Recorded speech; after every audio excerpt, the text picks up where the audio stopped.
All right, sorry about that. I almost forgot to get my water for our painting, but man, we're finally back, and I don't know why, but it feels like it's been so long. Uh, Sorry if it seems like sometimes I'm like leaning like way back. This is actually the chair in its lock position. Here's what it looks like when you unlock it, right? Like, uh, yeah. Sorry to say, this new office chair is it's a little shoddy. I've had to actually keep the little Allen wrench on me that they give you because uh, the screws or the place where the screws fasten, it's like super faulty. So every once in a while, I'll have to whip this little thing out to try and screw them back in because everything comes loose after just like a few days, and it's been like that since the beginning. Where did I put this?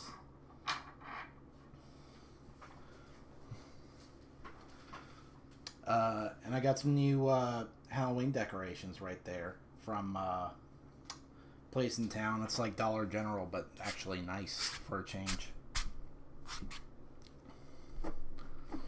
Uh, Dollar General. That place.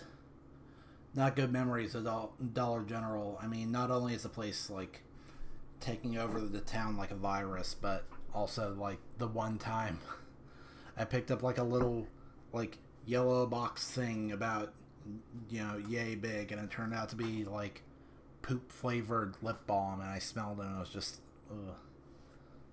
I actually started like hacking and coughing. Well, let's get some air going because it's actually pretty hot in here. I should have gotten more drink. All I got right now is my water.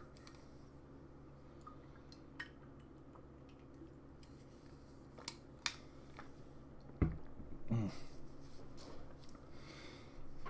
And there's lots to talk about, but I think I'm gonna wait to get into like the chatting portion of the stream until later.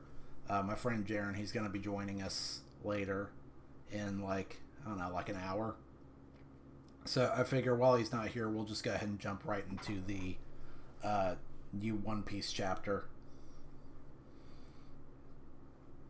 which has gotten quite a bit of buzz. So we'll see. And I'm actually kind of tempted to turn off the black pumpkin back there because it's a little distracting. Oh man, I forgot to fix my hair again. Whatever. It's extra bad too because I got a new job, and it the change in schedule has necessitated like a last minute rescheduling of my haircut, and they had me waiting like a month from when I reschedule. I mean, that's basically the same as a cancellation. So that's tough. Uh, I mean, I'm kind of I'm kind of committed to the person who does my haircut. We have like a bond. This is the same person that's been cutting my head for years and years now, and so I'm always a little hesitant to let anyone other than her touch my hair. But I think maybe desperate times may call for desperate measures. I think my next haircut is not until almost like the end of the month. At least it'll be cut in time uh, for Halloween. But golly, I think it's like October 29th. But whatever. Distractions. Let's check out the new One Piece, and the cover's looking cool. I mean, I don't know why Luffy's nose is so pink. I mean, is he somewhere cold? I guess he's cold because he's wearing this big fat fur coat. I like how painterly it is. That's a very different look. Although I don't think this is the first time. Oh Oda's tried something like this. I think he's done some like painterly stuff before. I'm a little thrown off at how huge the Straw Hat is, though. That's always been kind of a weird thing, is the fluctuating size of like arguably like the most important key item in all of One Piece. The iconic Straw Hat. It like shows up in the logo, but Oda, he doesn't always keep like a consistent size. Sometimes the brim is like way out. Sometimes it's all huge and bulbous like what you see here. Sometimes it's pulled in like super tight to where it's almost like a bonnet. I don't know.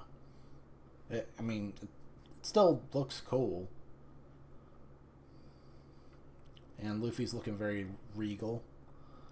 Oda says, congrats on the 6.5-year run. Akutami-kun, take this time to recover and let's grab a bite to eat. So I guess it's one of his co-workers. And, ooh, a purple dragon. Oh my gosh. Robin. Yo, my eyes on the prize. That's the first thing my eyes zeroed in on, is Robin looking super cute. Let's see. Oh, and Frankie's got like super normal hair this time. That's weird.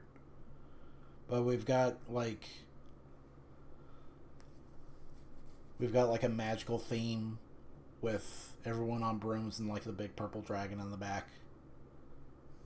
I like the way that Luffy rides his magic broom, where he just holds it out in front of him and just takes off.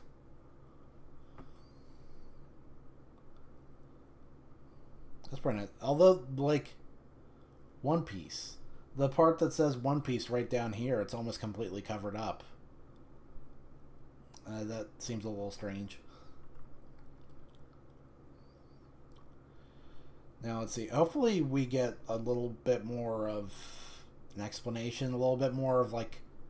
Because I prefer a balance between action and dialogue. Because, you know, tail end of Egghead, it was lots and lots and lots of dialogue, just like almost like an overload of knowledge, like too many knowledge bombs. And then the beginning of Elbaf, I feel like it was just mostly action and not a lot of explanations. Let's see, too many dudes around for this to be a dream. What kind of dreams are you having? In that case, Nami-san, let's fly, and the title of this chapter is RPG. I really hope we get to see lots of rocket-powered grenades. Let's fly. Yeah, careful, this place is falling apart. I woke up on the other end of town. Oh, so the whole town is like this, huh? Let's see, Zoro, what is that headgear, man? You look like you're on the set of VR Troopers. I heard a noise and followed it till I found this goof beating up a big rabbit. Zoro, that fit. You're not fit to be calling anyone a goof with that fit. Like, you have got to take that off. Man, Oda did Zoro dirty here. You could have taken that cat-lion thing, right, Usopp?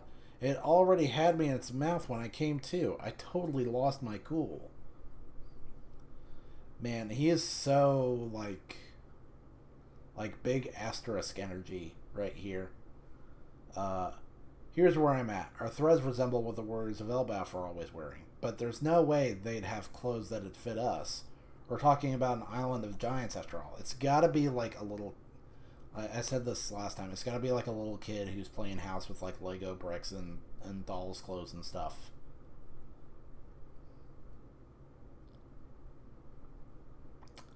Let's say this is Elbaf. Could we have been gigantified? Then again, this tree is definitely fake. Let's just ask about them in time. You know what it might be? It might be that this whole place is like miniatures for the titular RPG, like maybe this is like a tabletop, and so they've built like a little setting. for their tabletop RPG. We'll see. I mean, obviously this is not literally on a tabletop. I mean, I know giants are big, but they're not that big. And I'm leaning back too much. I gotta like this, and then turn this up more. That's better. See, that's what I meant about this. Like, it leans too much, even in its locked position. I really gotta tighten those screws. It's time for an adventure. Woo! Why are you so amped up? You realize we know literally nothing about this place, right? This is such a wide open space, but I can't feel any wind. It's eerie. Ooh. Maybe there... No, but there are clouds. Well, I mean... This is such an obscure bit of information, but I was just like randomly watching some YouTube video about like a super, super big rocket hangar, and it's so big that it actually has its own weather, like on the inside, where they have to have special air conditioning to stop clouds from forming inside the building. It's kind of cool. So maybe, like, even though there are clouds, maybe we're inside a building. Or maybe they're like fake clouds. Maybe they're made out of cotton. Don't fear, Nami-san. I'm here for you. Something's coming. Hey, wait a minute. That's gross. Whoa. Hello there. Oh man, a grasshopper? That's so cool. You must be newcomers. Oh, so is this like... So this must be another human. And then this is like a giant bug that lives on the island of giants.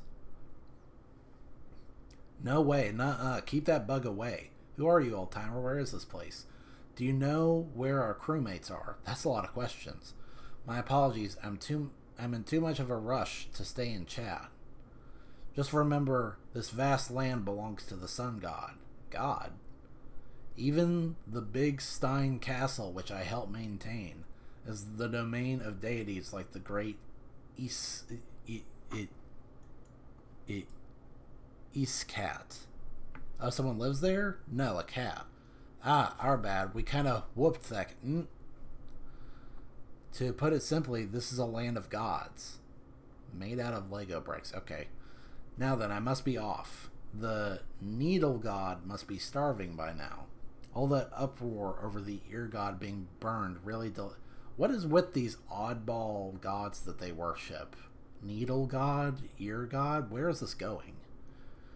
If you're hungry, head to town for some fodder rations.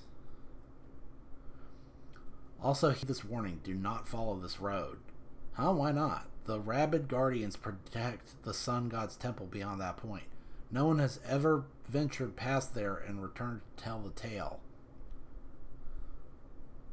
That wording, take it back before. What? Wait, what? Did the grasshopper take off without that guy? Thanks a lot, Gramps. Sorry about all this. Huh? Rabid guardians, huh? You and Luffy basically enable each other at this point. Don't you ever think the things through? You have real pack mentality. Huh? What happened to the castle? This place reeks of adventure. Didn't you hear him? Rabid guardians, gods? Hold up, Luffy. This place is seriously huge. What? That was the grasshopper, yeah? Or something? I'm trying to figure out what just took off. Unless that's... Was that Luffy? Yeah, it was Luffy. Because he's still on the grasshopper. That action was a little hard to follow, honestly. Oh, take it back before. Okay, she was telling him, take it back before Luffy flips out and goes on a big adventure. That's what it was. I don't know why, but I did not parse that scene correctly at all. Can't see any buildings ahead. Just how long is this freaking road? Wait, look at that castle. Doesn't it look like the other one? Zeh. Whoa, is Blackbeard here? Oh my gosh. Something's running this way. They're in Elbaf gear too. Whatever, I'll just dodge him. And it's a big mirror. What? The sky is breaking. What the hell is this? Wow, look at the sky. It's coming from the Holy Temple. No, over there? What's going on? Everything's going to hell. Oh, golly. What am I looking at? It's a giant room. We can't still be on that huge ship, though.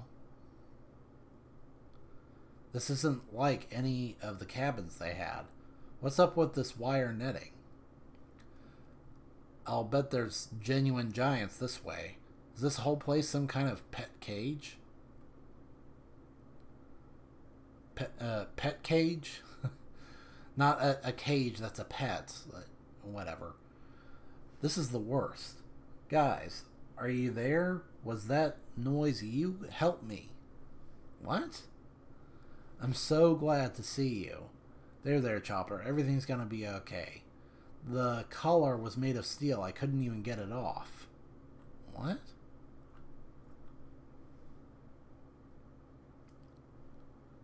I was sure I was going to die. This is clearly a giant's room, so what's with all the human-sized clothing? We must have been dressed up like dolls. You owe me for this hug, huh? That's cold. You were scared earlier, too. Still, this is some fine craftsmanship. This sun god must be very skilled. There's so many of these blocks. Are these gods like, I mean, obviously they're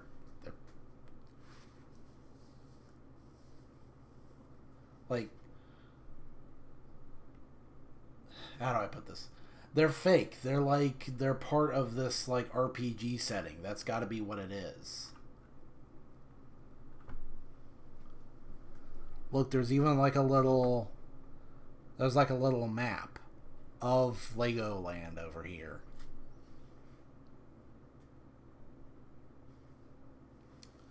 There's so many of these blocks. That whole country was made out of them. That explains the horrible scent from when we were grilling up the rabbit. It must have been all the plastic burning. Hey, check it out. From here, the view is never... Breathing in fumes from burning plastic cannot be good for you. I mean, I'm sure Sanji's made of sterner stuff after smoking basically his entire adult life, but... yeah, check it out. From here, the view is never ending. Wait, it's see-through now. It's like normal glass on this end. It's a one-sided mirror. What kind of magic mirror is this? So they're not familiar with tinted glass. Okay. Nami-san, I volunteered to clean the ladies' room up on the ship later. Don't you dare. Man, Sanji, I know you're a freak, but golly. So this is some kind of sick hobby? The giant likes to watch animals and people trapped in that block world. That's creepy, but this confirms we're on Elbaf, right? This is a real giant's room, so there must be a real giant island out there. For real? Heck yeah. How can you be so sure? All we can really say is a giant's behind this. I like that Nami's ass is talking in this panel. Like, the little arrow thing is pointing right at her cheeks. We should escape. Where are the others? It'd be bad if the giant came back and caught us here. Why not head back inside and squeeze the townspeople for some more information? They seemed a little weird, but it's better to face them than risk a confrontation with a giant. Hey, are you listening, Luffy? Why is Usopp not in a hurry to meet the giants? I thought he'd be all about that. Yeah, I just thought I'd blow this guy away first. Yeah, go for it. What is... It's like a snake, but also kind of like a dragon? Squeak, squeak. Look down there, rats. And above us, a crow. A really cool-looking crow. It's like a skull hat. Don't tell me these are those rabid temple guardians. How's this a temple, though? I'm still full from the rabbits, so I'm just gonna send these guys flying. Wow, yeah. Whoa, this guy is cool-looking. Yo. That's like the sickest character design we've had in a while. Wow. It does make me a little nervous that he's going to take his crazy headdress off and he's going to look super dorky underneath. Don't play around, guys. If you don't finish them off before the sun god gets here, a misplaced comma there, or apostrophe rather. Fwamp. What is that? Fwamp? Wait, Luffy, that's overkill. Hey, I'm not the one who busted the fireplace and let the flames spread. What? It can't be. My beloved temple. Ah, yeah. Man, Luffy's going gear 5th on these guys already. He really likes getting as much mileage out of that form as he can, huh? Luffy, this is bad. The sun god's back. Let's run for it. Craw. Mugen. Going, Don Pistol. Yo. Hilmengander. Hurry, Luffy. That giant is huge. This is so messed up. And the cat's back. It says, you'll pay for this. Yeah, anyway, look at this. And now they're riding the cat. I couldn't find any proper loot there, but it's the blueprint for the block country. So it's a map. Here they come.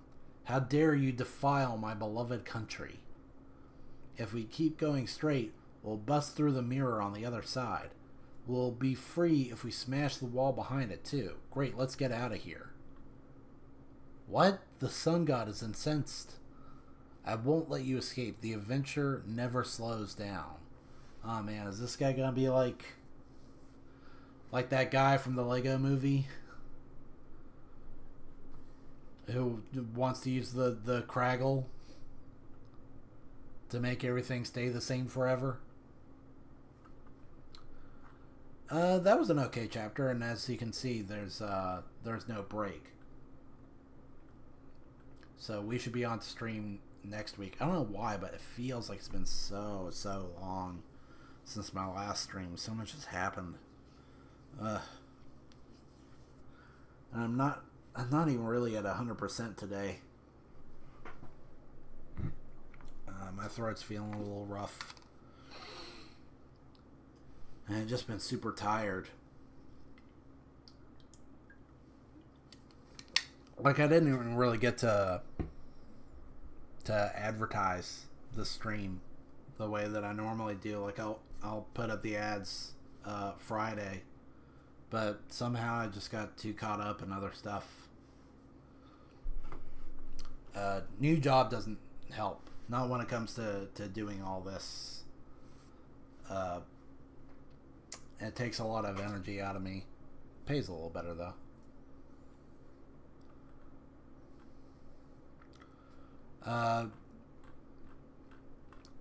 Yeah, I will go ahead and say that this is a better chapter than last time, because now we're getting some answers. I gotta keep leaning back when I don't mean to, so I'm gonna go ahead and just reel myself in like this. Getting some more answers instead of just a lot of confusing action.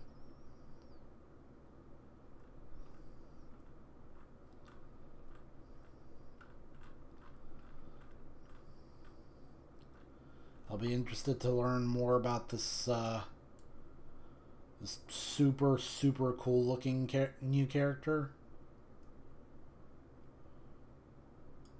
and why they have like their own little Legoland. I can't help but notice their logo they have on their shield and staff. Sun with like 8 different points. Although this is... See, I've been looking back and there's actually been a lot of that. Of like a sun with 8 different rays of light coming out of it. I know like the church from the Sorbet Kingdom kind of has something like that. Although those are more like 8 little balls. And I think maybe Frankie wore a shirt with that design once and like Dressrosa or whatever. I know Kuma has the design on his Bible, but this one's a little different. These are more like these rays of light are shaped like spikes, and then there's a circle within the circle, like you see there, and then you see on his staff. It almost looks more like an eclipse. I wonder if that's like a thing, or if I'm reading too much into it.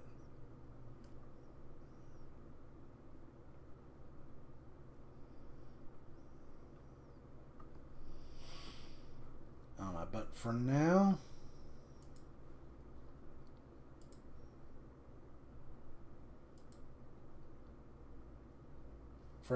I'm gonna switch gears. And oh man, I forgot to toss this can. It's totally empty though. I could actually go for a soda. And kind of want to. I honestly do kind of want to take a break because like water is one thing, but as rough as my voice is, or not my voice, but like my throat, it's feeling a little hot. I could use something kind of like it's hot and a little bit scratchy. I could use something more smooth to kind of ease the discomfort.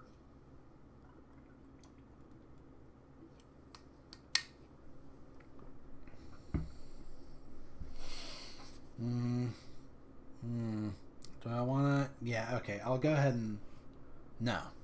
No, you know what I'm going to do? I'm going to do a little bit of painting first, and then I'm going to take a break to get like a Mountain Dew or whatever, and then I'll bounce back. Because I got to... Well, you'll see when I show you. Let me go into... camera.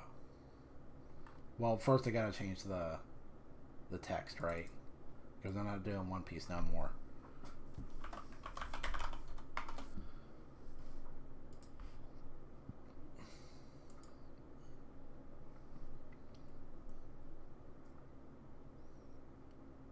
And then I can mess with the camera and try and roll it around. But first, let's try tilting it down. Because you don't want to see me paint upside down, right? Configure. And for some reason, the configurations pop up on the wrong screen. There we go. Just a little... Yeah, that's good. It's been a while. I'm out of my groove. Now that's like this, I can take this window, pop it over here. Because I like to look at the YouTube Studio and the OBS at the same time. But you can see here I've actually got a smaller canvas than normal. And that's because we're going to be working on a painting that is, like, by the time we're done with it, it's going to be oriented in portrait. So I wanted to try and accommodate for that. It would be nice to, like, my keyboard is really backed up into a corner. It'd be kind of hard to rearrange things. Maybe I'll do that during the break. But I gotta lay down the background first.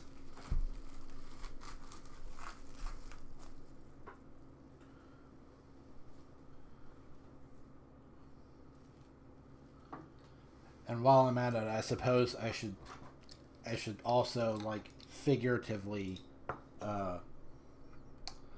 lay down the background for... Oh my gosh. I haven't even started painting, and I've already got paint. Golly, how does this happen? So, like I was saying, I want to go ahead and tell you guys the background for this painting. This is based on... It's based on a painting that was based on a painting that I did in high school that was based on a drawing that I saw someone do. Where it was like, I could use a bigger brush for this, actually.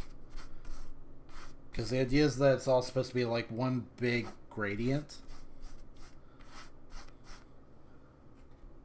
So I kind of got to get it all get it all done while the paint is wet is the plan. So just throw down massive... Oh, boy.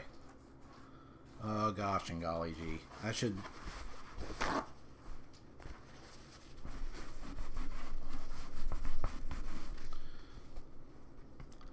Just gonna go ahead and squeeze this in here. Try and minimize the collateral damage.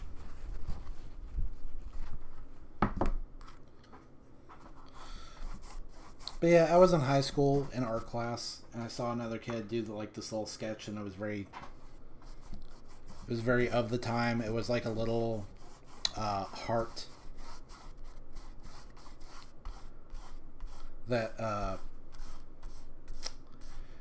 instead of being all, you know, like the way hearts are, where they're all like curvy, this one was like super jagged. And it had like a big crack down the middle, and it was like bleeding or whatever. And I thought it looked super cool. So I decided to do a painting that was that borrowed from that. It was two hearts. One that was, you know, kind of like curvy the way you're used to hearts being, and it's on fire. And then the super angular heart over here where it's all icy. And then like a little ripple of water here, so it's like they're reflections of each other in a watery surface.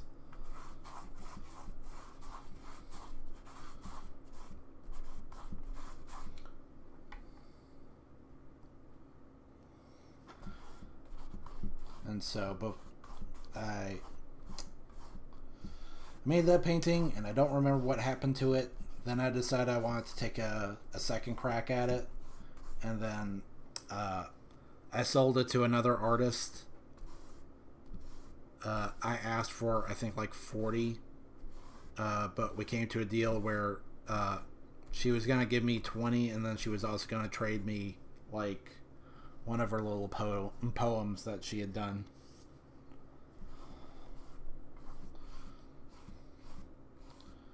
So, I mean, that was kind of sweet, like two artists sharing their work with each other. I still have that poem somewhere.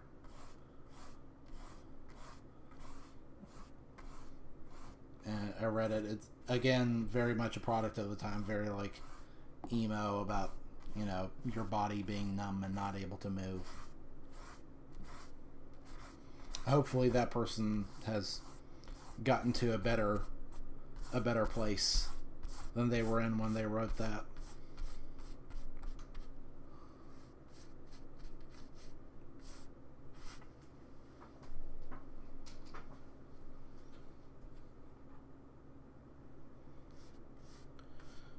There we go.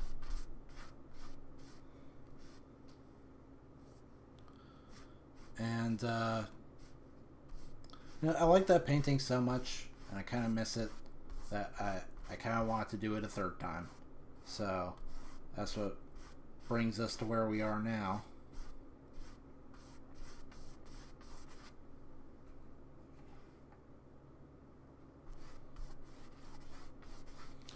And the idea here is, like I said, it's going to be like a big gradient. It's going to be darker colors in the background so that the big bright hearts can stand out. Red on one side, blue on another. It's going to be like mostly dark, but with like shafts of light pouring in. So later I'm going to come in with this bright red you see here and put it in there, and maybe some yellow for like little yellow flashes of light.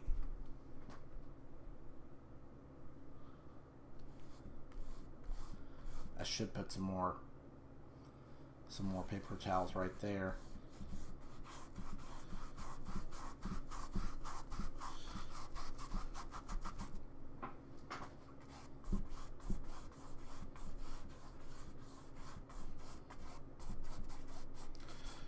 This version of the painting is going to be a little bit different. I'm going to use some lettering in the corners to make it more similar to a playing card, it's gonna be like the Two of Hearts. And let's go ahead and squeeze off some of this dark red paint. Now we'll throw down on the bright red paint and see how that turns out.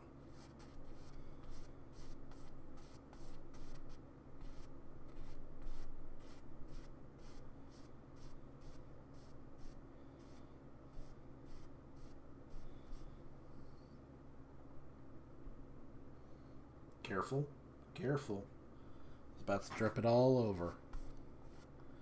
That would be a bad.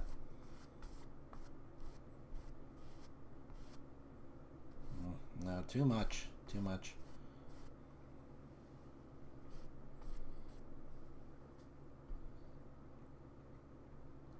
Another inspiration for this painting is I recently got into a new VTuber. He's a small time streamer like me. I think like me, he's also still waiting to get monetized. It's a guy by the name of a Roomba Friend. And I just happened to catch him streaming Kingdom Hearts 1. He had just gotten to the part where he's in Olympus and Cloud shows up. And what a time to join a stream, right? To me, that's like one of the most iconic moments. Because, like, Cloud's not the star of that game, but he was definitely the star of, like, all the advertisements. Because that was a time when Final Fantasy VII had even more pull than it does now. I mean, that game was still very fresh in people's minds. So, when promotional material came out, everyone lost it. They're like, oh man, Cloud's in this game? Are you serious? I gotta have it. I mean, that was me. Back in, whatever, like 2000, when was it? Like, the game, I'm pretty sure, came out in 2002, so the ads ran from like 2001 to 2002, and I was like maybe 11 to 12 years old, and I actually remember exactly where I first saw an ad for Kingdom Hearts 2. The TV was on in my friend's house, and I just happened to catch the ad out of the corner of my eye, and it was playing. Of course, it was playing "Simple and Clean" by Utada, blaring out of the TV, and it was like super catchy. It was eye catching and ear catching, and then I saw like Cloud or Sephiroth or whoever, and like I was a huge FF7 fan, so I knew I had to have that game.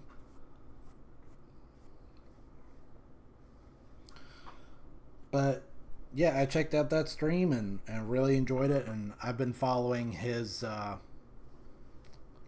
little Kingdom Hearts adventure ever since. That was back, I don't remember when that stream was. It was sometime last week. And then just, I think this last Thursday, he started up Chain of Memories. And he's doing this thing where he wants to play every game on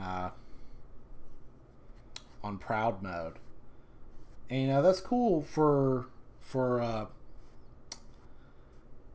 Kingdom Hearts. Kingdom Hearts 1, that's a good game. But Chain of Memories, I don't know. And I was trying to talk him out of it, but he was really adamant about throwing down on that Proud mode, and he's really being punished for it. I admire him for his perseverance. He didn't like back out and switch gears to like normal or easy like I would do.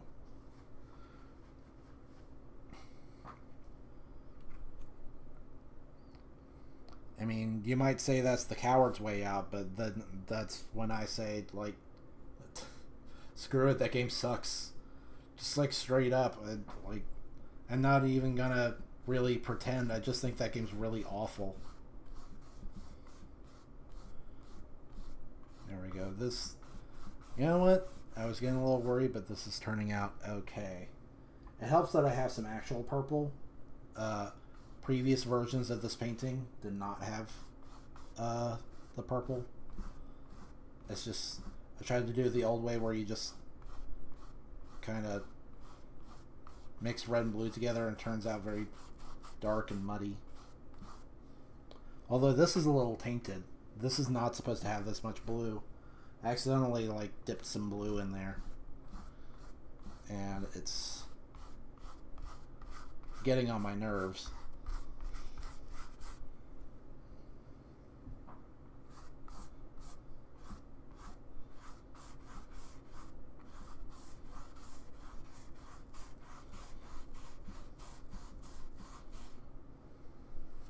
I'm gonna get back on track when it comes to learning how to properly blend these colors.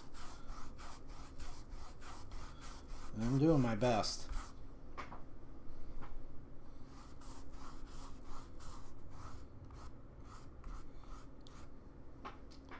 So you might say it's the coward's way out to just play that game on easy, but then I say I don't care. It's that game stinks. It does not deserve my best.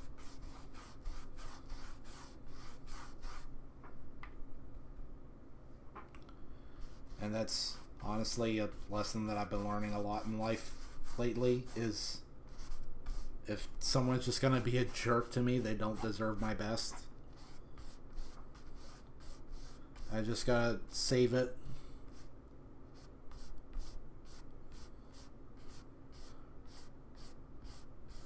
For someone who will actually appreciate it. Although, finding people who appreciate me and what I do, I mean, that's been getting harder lately.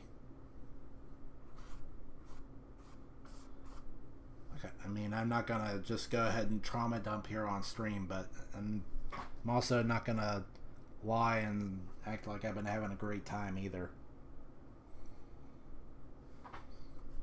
Let's see, that's... it's okay.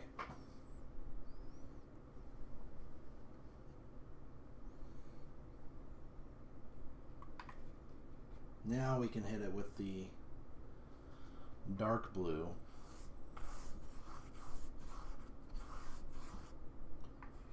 Lots of dark blue. Just get a big old glob on there. And then spread it out real nicely.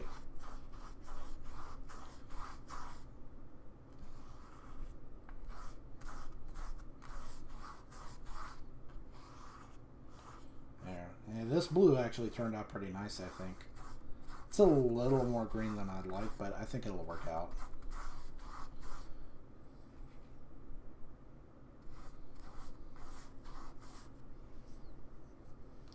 I think it might be the black paint influencing it, though. I think the black has a bit of green on it. And for some reason, I'm having trouble saying the word influencing.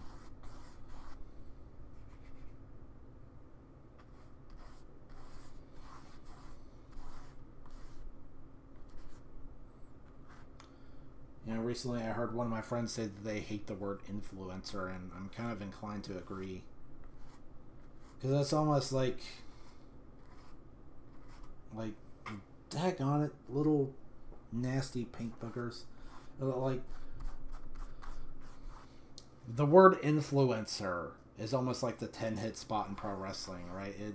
It exposes the business.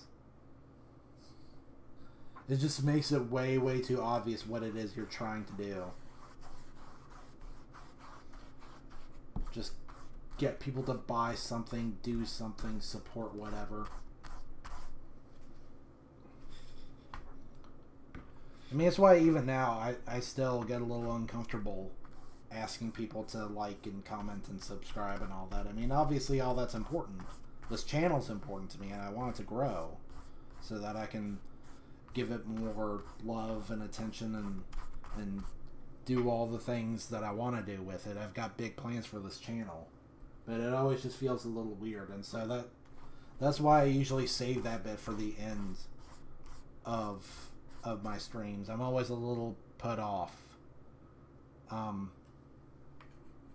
whenever content creators ask up front to like and comment and subscribe and stuff, and it's like, dang dude, I ain't even seen what you do yet. Why are you asking me to like and comment and subscribe for like something I haven't even seen? You gotta dial it back. I mean, to some extent I understand why they do it, but I don't know if it's something that I could do.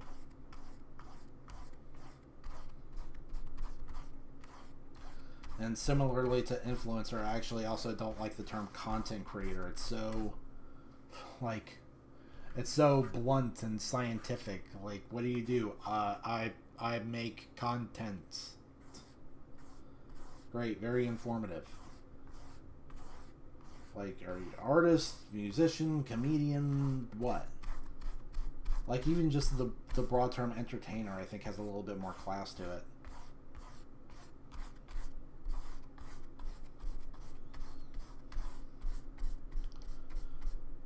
I mean, I'm a mostly just a painter right now. That's because I'm actually still kind of waiting for that warning to wear off from watching that one episode of Cadillacs and Dinosaurs before I try anything else like that.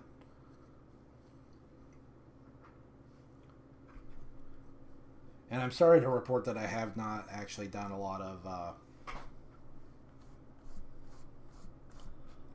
editing, but that's because, like, this last weekend, like, even though I had some time off, it was not good. It's not good.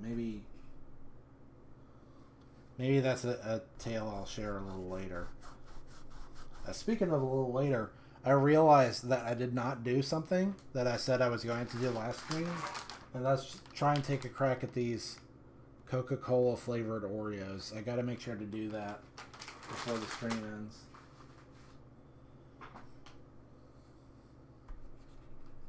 And I'm actually already running low on this dark blue. I'm almost done using it though, so it's not too bad. I just gotta kind of try and scoop up what I got, bring it over there. I always hate running out of paint and then I gotta remix it because it's never quite the same. This is not an exact science. I don't measure it. It's not like, oh, I gotta have like 2 tablespoons of blue paint and then a teaspoon of black paint or whatever.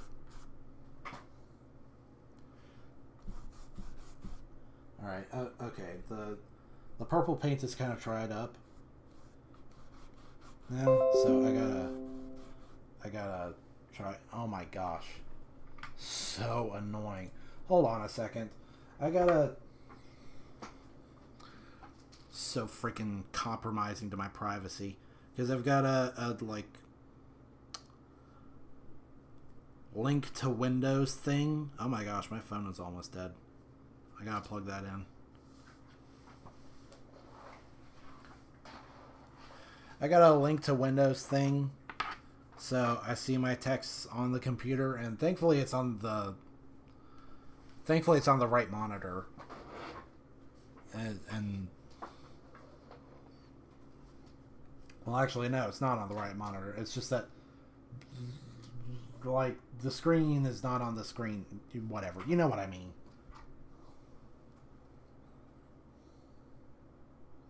But like, oh man, I messed this up.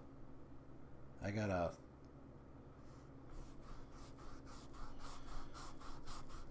do like this. I gotta not do like that. The purple is, or not the purple, the blue is super duper overpowering. I gotta do this. I gotta use the, no, because the blue is so strong that it's coming through. I gotta take the blue out of this this paintbrush.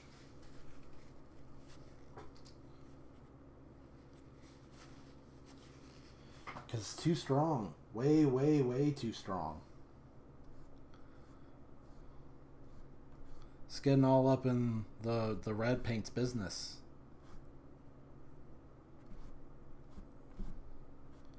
It's really difficult to manage.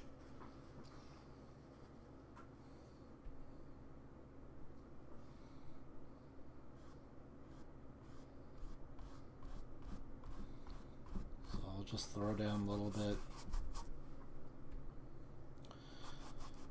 Throw down a little bit all over, and then that'll make it a little easier to work with.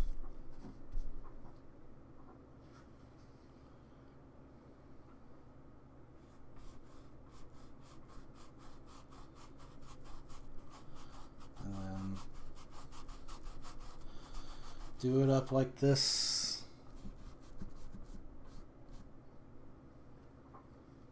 And yeah, get off.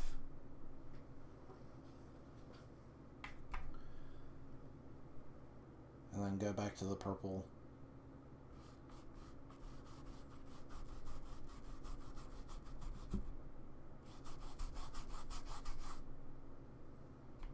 More. Oh my gosh, where is this blue coming from? Something is like horribly wrong.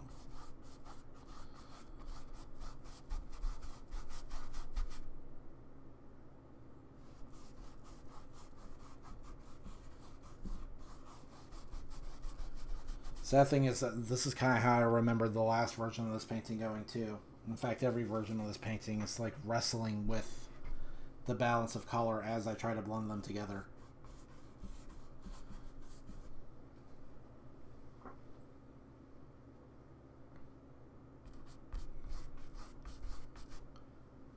Trying to get red and blue to coexist on this painting is like trying to get red and blue to coexist in American politics.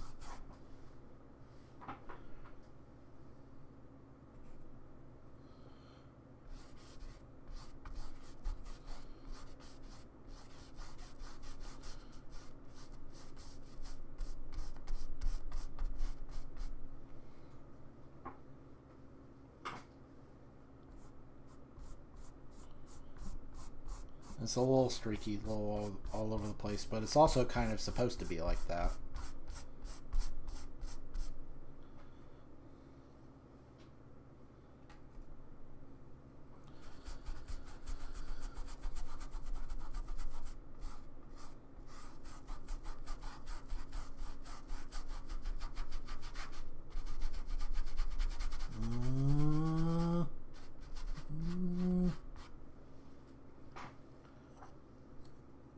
Let me hold this up for a second.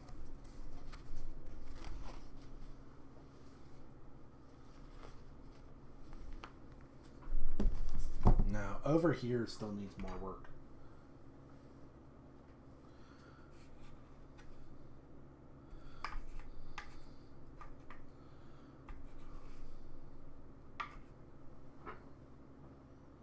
Not nearly enough. Okay, I need more.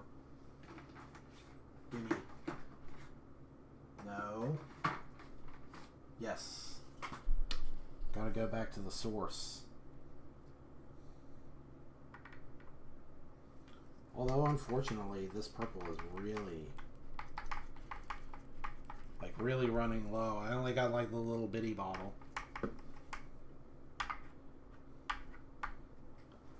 Okay, not too much, please and thank you.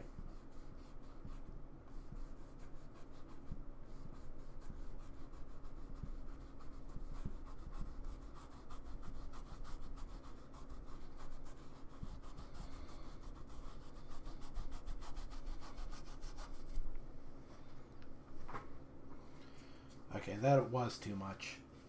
So I gotta take most of the paint out of this and then try and use broad strokes to mash it all together.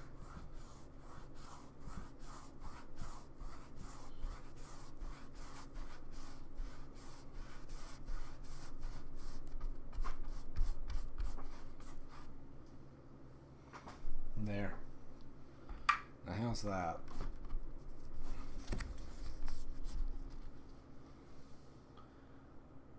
That is... I think that's better. Can you hear the confidence in my voice?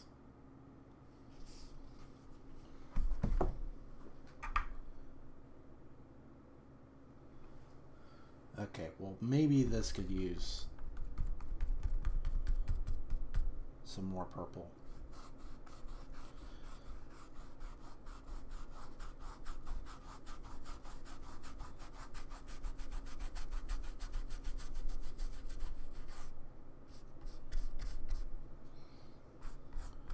Because the blue is looking a little patchy there. Looking a little patchy, the pirate there.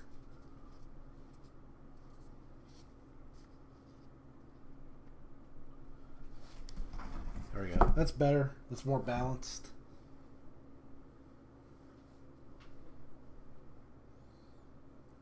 And now that it's like this, we can... well, I should take the purple out of this.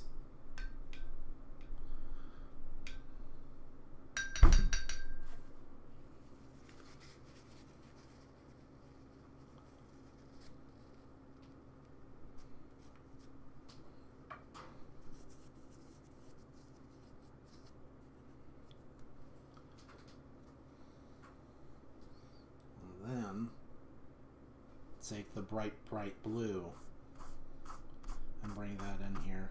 This is more layering than I've tried on other versions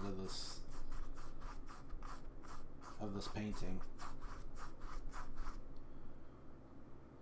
Because other versions I would find that the background was a little too dark.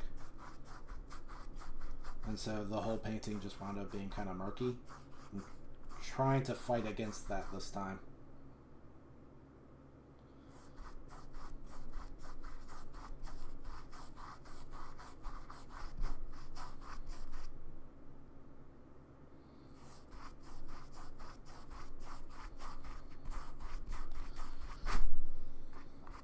Thankfully, the blue is still a little bit wet, so that's helping. Although there's a bit that's dripping on the side here. I gotta get that. Otherwise, there's about to be a whole lot more chaos.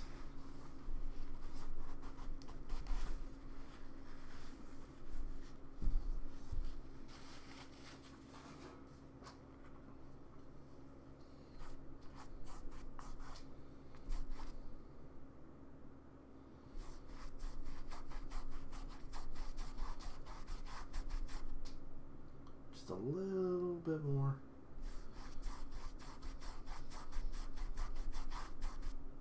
Okay, a little bit more. A lot of a little bit more.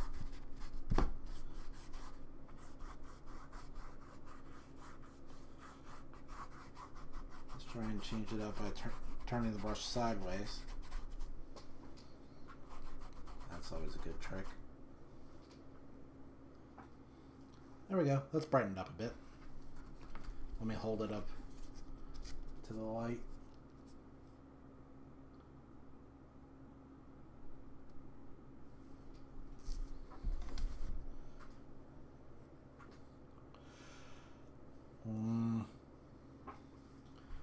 I can't tell.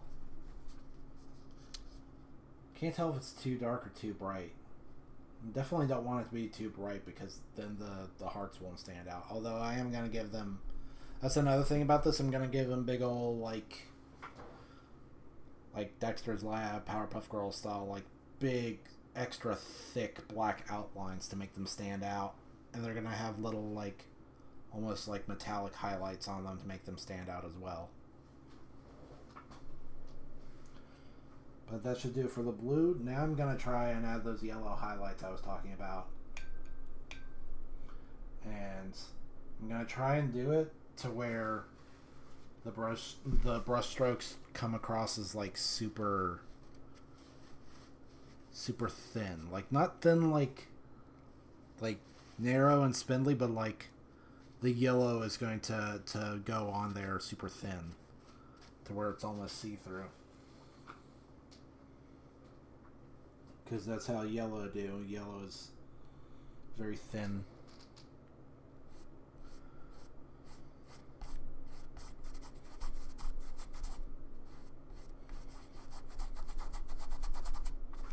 Like, you can't see what I mean?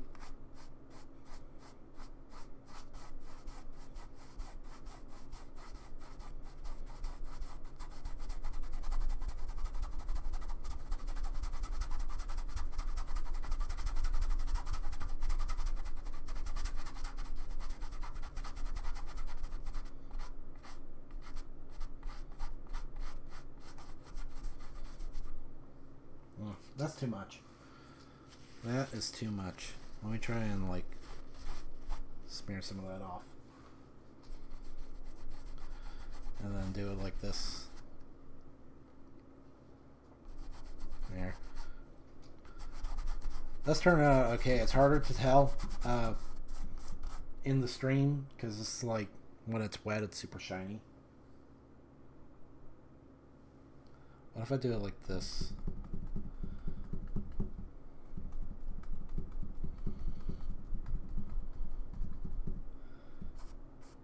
And then do it like this.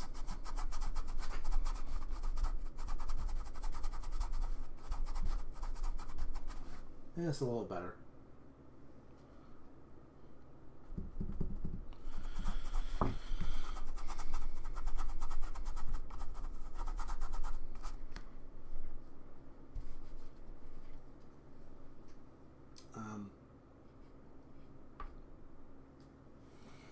But yeah, like I was saying, Roomba Friend, I've been really enjoying his Kingdom Hearts stream. And now that he's doing Kingdom Hearts Chain of Memories, which is like very card themed, I think what I want to do is like do this Two of Hearts painting as a sort of almost like a tribute. No, that's too much yellow.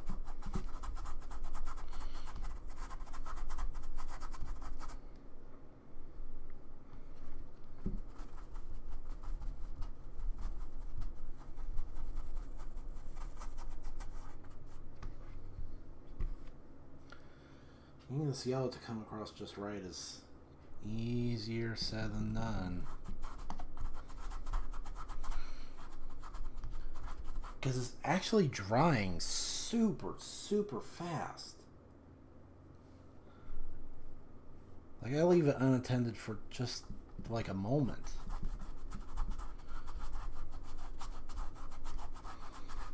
And it's already drying up on me.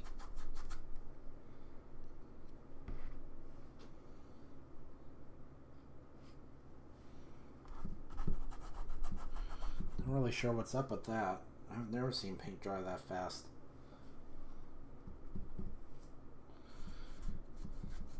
I'm sorry that you can hear the tremors of this painting rocking back and forth on the surface.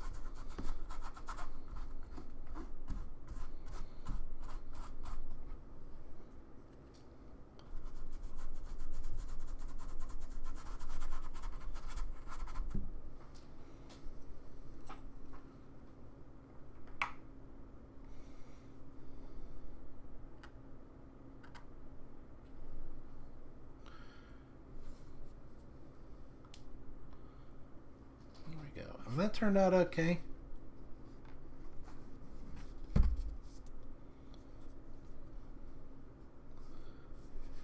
I think no, on second thought it needs more balance up here, because these are like long shafts and these are like super short shafts.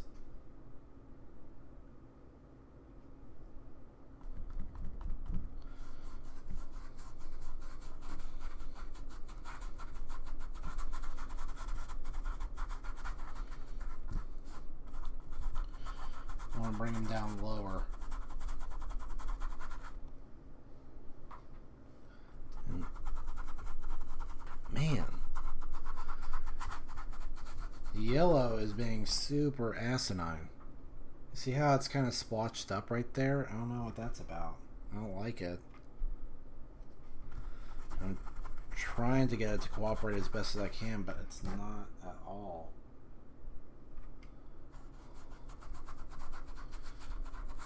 It's being super duper stubborn. Maybe, do I want to get it just like a little teeny tiny bit wet and see if that helps? Just like a very minimal amount of water.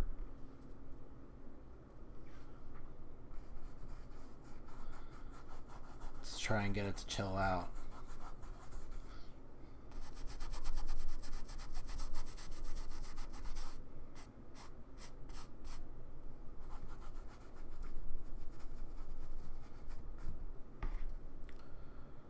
And maybe a little more yellow right there. Just a tiny, tiny amount. Oh, that actually worked out super, super good, I think. And then I messed it up. A little bit more.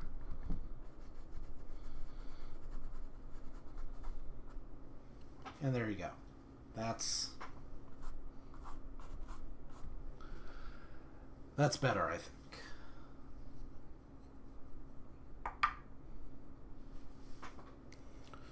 And now,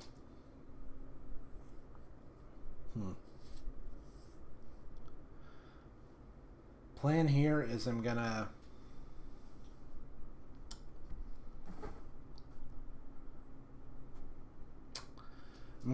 do like a big border around the edges and put like the little, two of hearts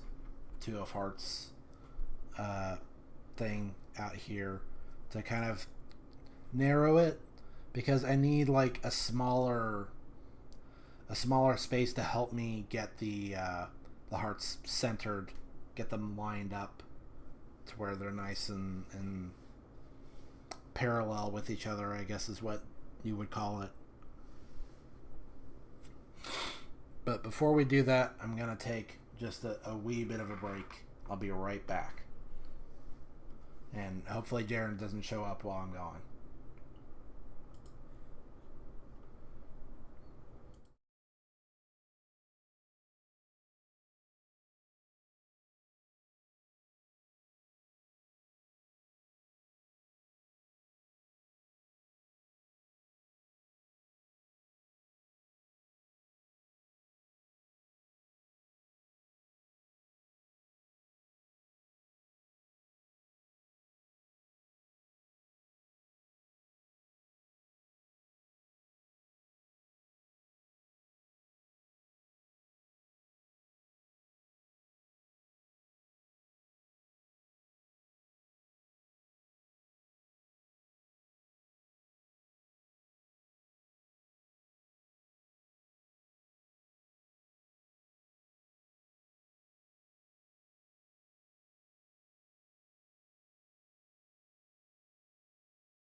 There we go.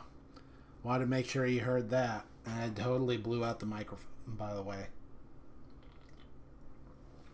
I should have held that a little further away. Okay, now. The question now is, how do I want to do the border? I'm not entirely sure. I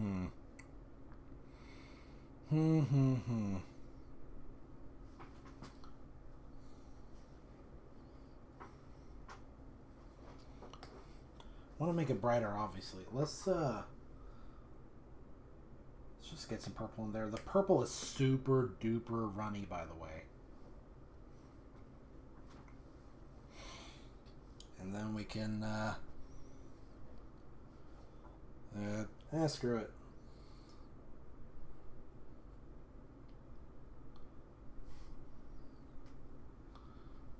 Let's. I'm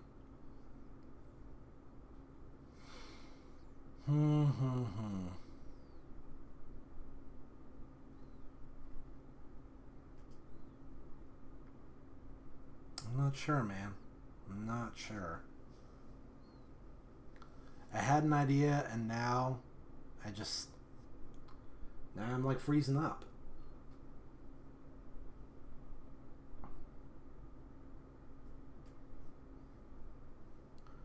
Now I'm not sure if I know exactly how I want to do it.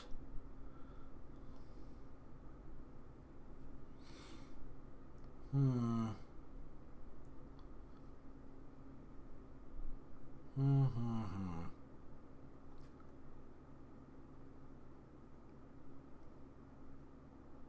This is tough.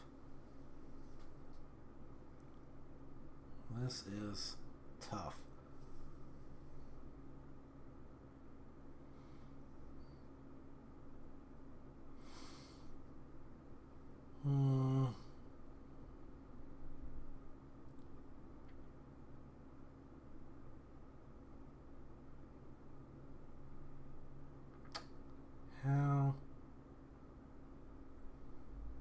How do I want to do this?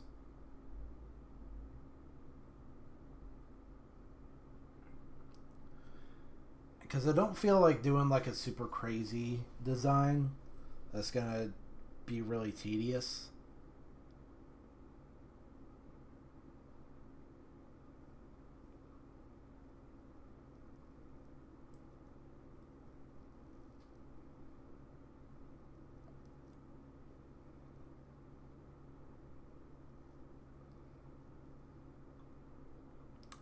Okay, I think I'm starting to get a vision for it.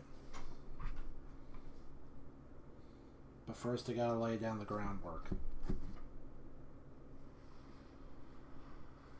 So just do it like this.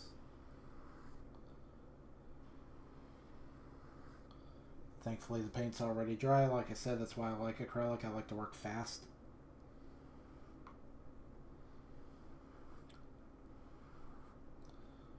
It's not perfectly straight, but whatever. I don't care.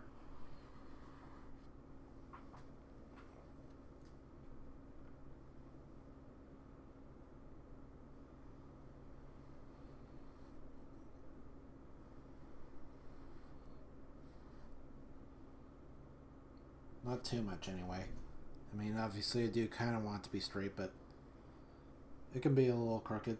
It can be a little funky.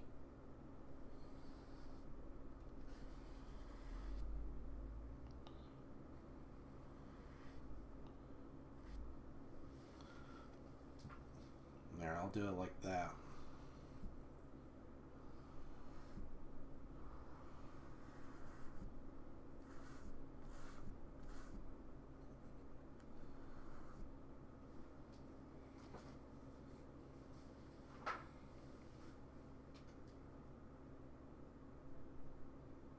And then, no.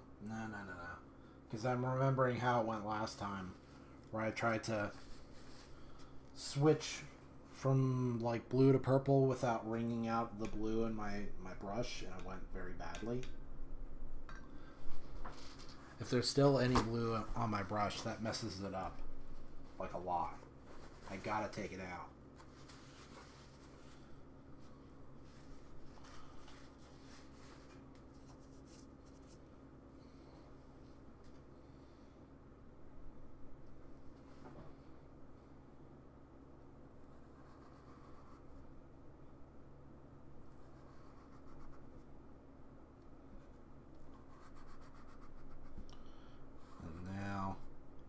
The blue is still dry. I gotta bring it over like this.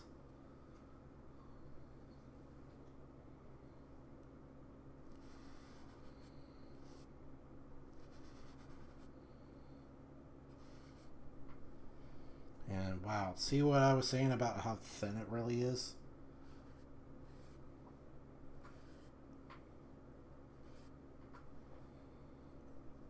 Ooh, careful.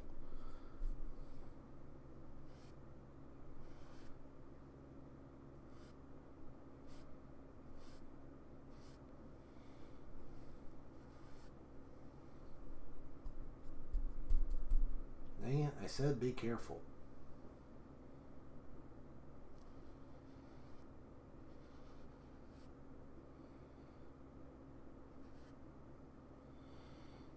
There, that's better.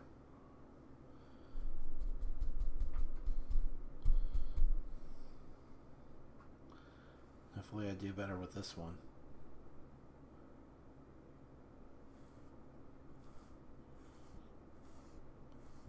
Oh yeah, that's so much better than before.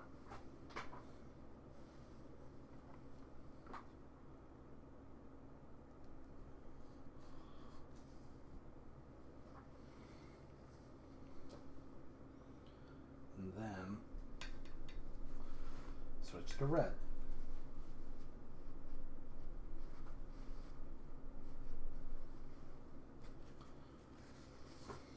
At some point I'm going to have to switch over to lighter colors.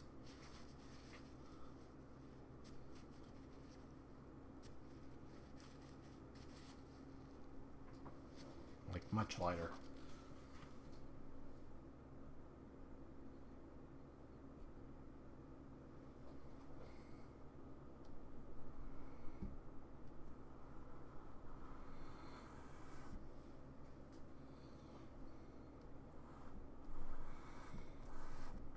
Big red.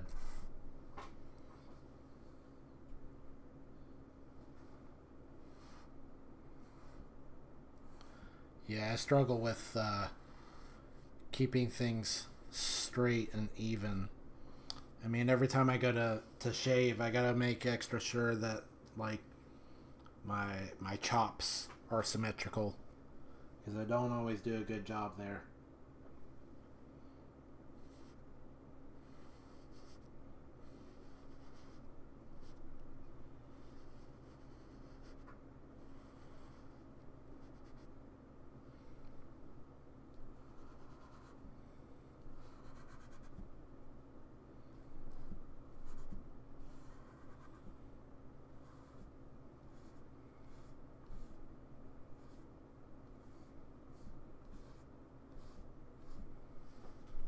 Uh, hmm.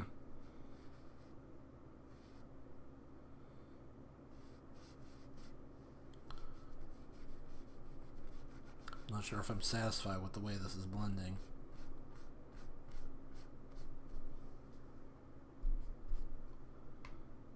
Not at all, actually.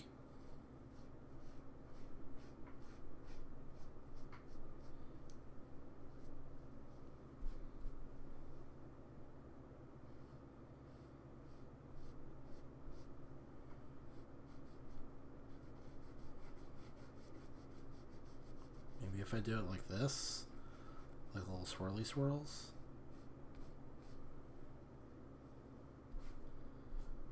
Eh.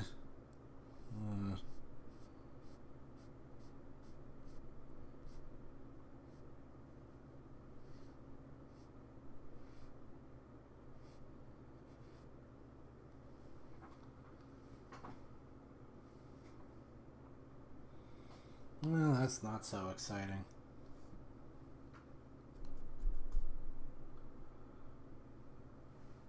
The purple. I mean, like I said, it's runny, and that means that's really like weak.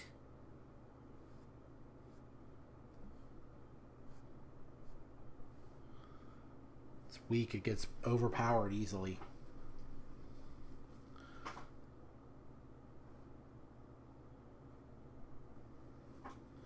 That's this.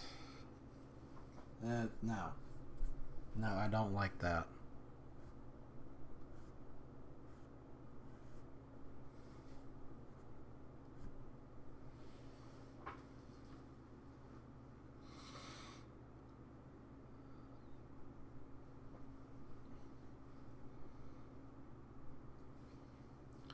Yeah, that'll do for now.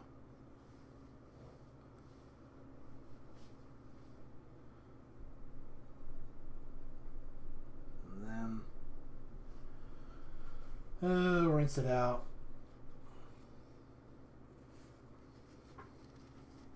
And then I gotta be careful when I like wring this out because the super glue holding this together is not, you know, not holding, and so I've been accidentally like yanking the head of this brush off.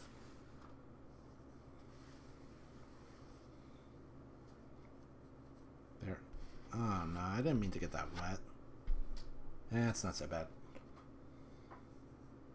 I think now it's ready for me to trowel on this little black outline.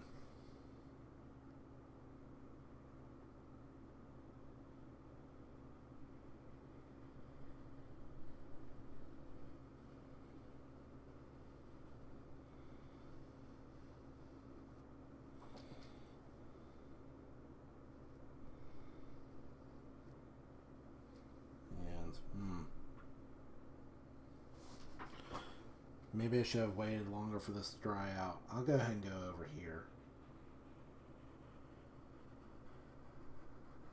where it's already pretty dry.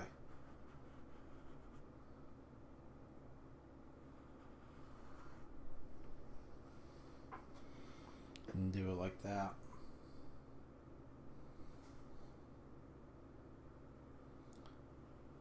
The border I've never really known what to do with. I mean, last time I just kind of goofed around and made like little swirlies. I don't even really exactly remember what it was I did.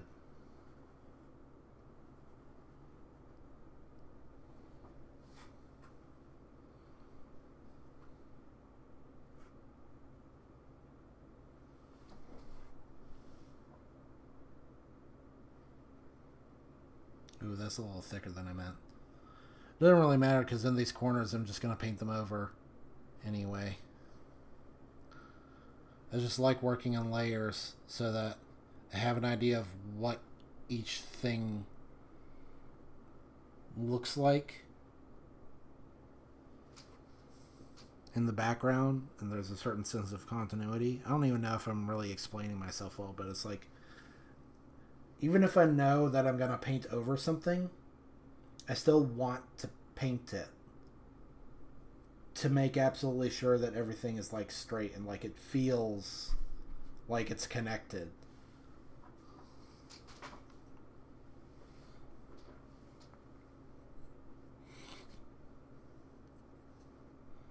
What they'll do, and background's still pretty, well, not the background, but like the border is still pretty wet. Do I want to try and start painting the hearts now? When I'm not finished with the borders? Maybe not. I don't know.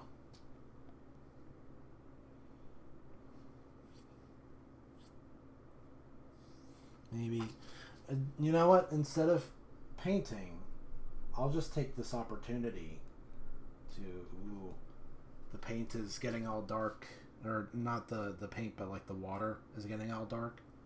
It reminds me of the scene in Snow White where the Wicked Queen makes her potion to make her look like an old woman. And it turns all inky black and like evil and stuff. Which, by the way, that scene always bothered me. I mean, not only did it like freak me out as a kid, I thought it was super scary, but I was never clear on whether or not the potion or like the effects of the potion were permanent. Like, do they wear off after a while? Does she go back to you know, looking like her old self, or is she stuck looking like an old woman forever? Because like it's never spoken of at all, and if she's stuck looking like an old woman, then I kind of feel like she defeated the purpose of her whole mission right there. She was supposed to become the fairest in the land by getting rid of Snow White, but then you make yourself ugly to do it.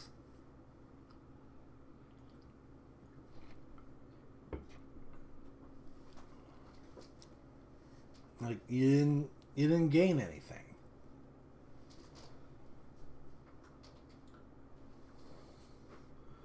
So now that that's taken care of,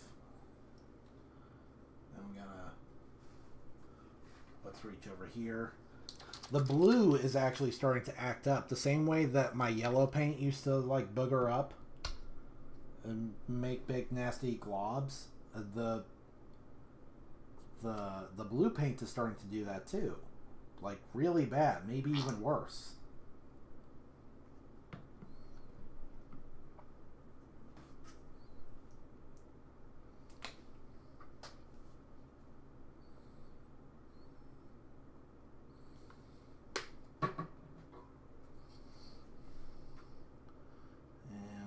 I don't really know if I want to make light red, but let's just take a wee smattering of white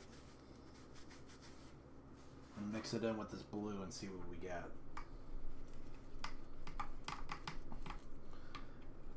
Because I don't want pale blue or sky blue. I just want it to be just a little bit brighter.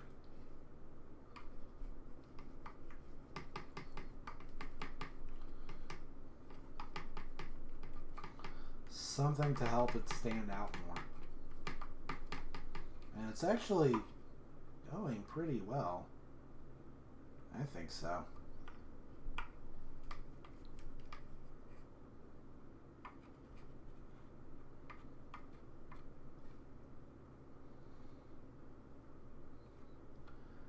That, I think, hit the sweet spot for me.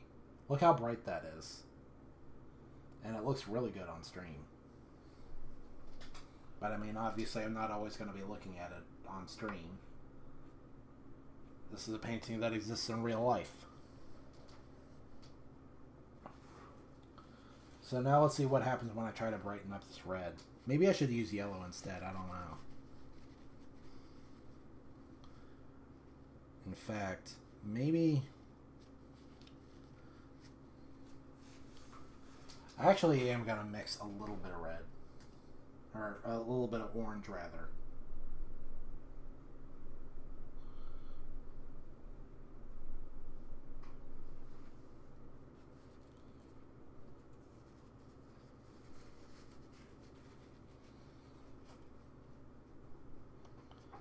There we go. Man, I go through so much... I go through so many paper towels doing these painting streams. It's probably just because I'm really wasteful and inefficient. I mean, that's always the way I am when I go out and eat. I'm very fastidious, so I just keep ripping through the little napkins that they give you super fast, and they're all soaked with like grease and whatever.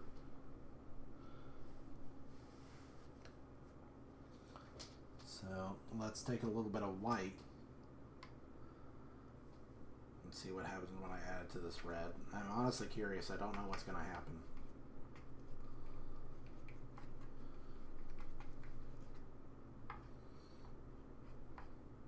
Hey, that actually looks okay. Come on, more.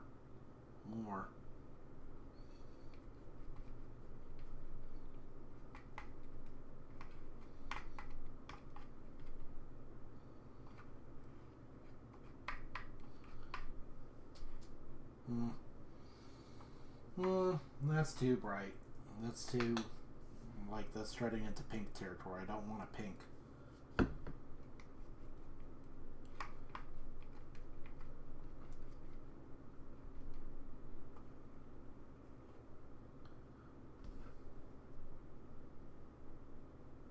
Want a slightly brighter red. So maybe I should try adding yellow. I'll try anything at this point. Just a little bit. Let's try and punch it up. Okay, oh no, hold on. I was about to add more, but I think it just turned into the color that I want. That, you know what? I think that's spot on. That's what I'm looking for. You can see the difference here versus like just plain old red. And now let's try and whip up some orange. Just a little bit though. I'm not going to use a lot of orange.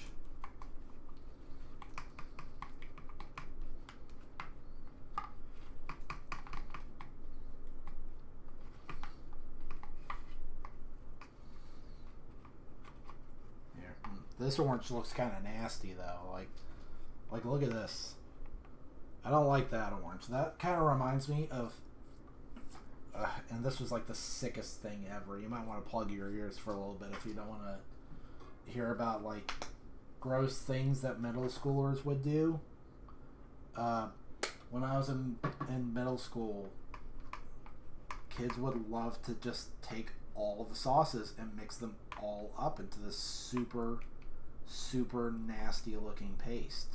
That was like ketchup and mustard and mayonnaise all at once. It was really, really bad. I mean, I didn't taste it, but it just looked so revolting. And I don't even really a big like ketchup and mustard guy in the first place, and I haven't had mayonnaise in a very long time. Man, you know, I said I wasn't going to use a lot of orange, but I'm mixing a lot of it just because I'm not quite getting the orange that I want. I think now I finally managed to nail it.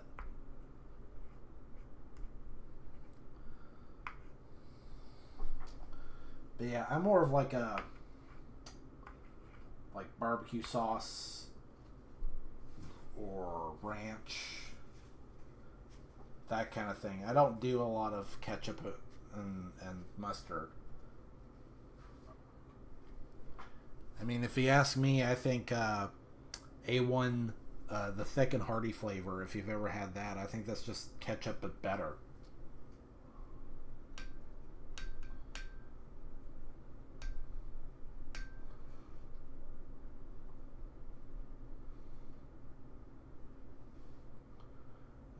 You see, the problem I'm running into is the black paint is kind of globbed up right over here, and it's not drying.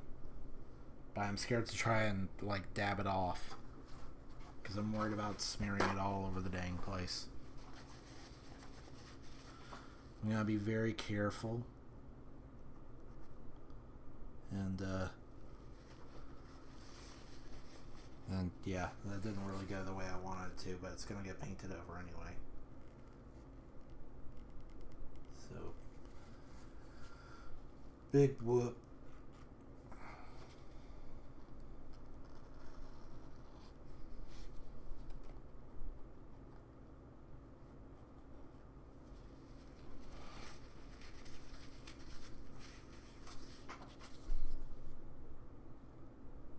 Little dabby dabs here and there. Try and make that stuff go away.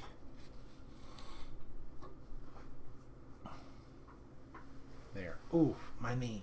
I've had it all bent and twisted up for too long.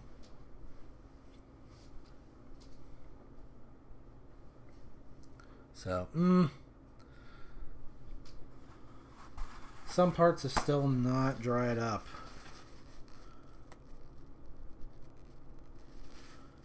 No, not a good idea. That's just messing it up. I guess I still gotta let it dry for a little bit longer.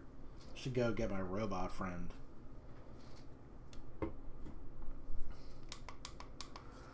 Have him dry things up. There we go. That's, yeah.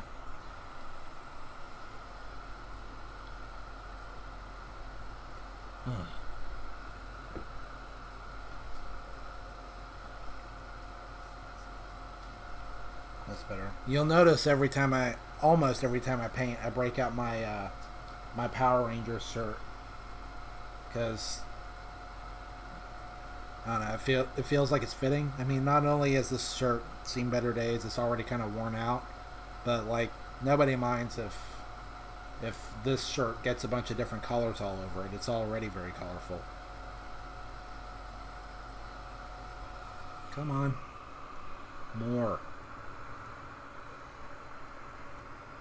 Blow harder.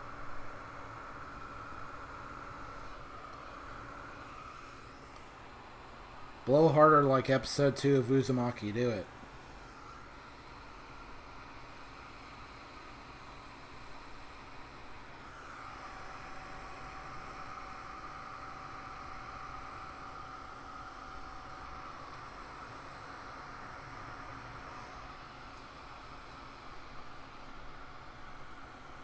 Dang it.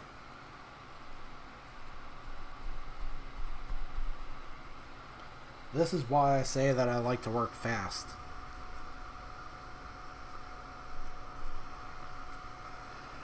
Because waiting for this stuff to dry is killing me.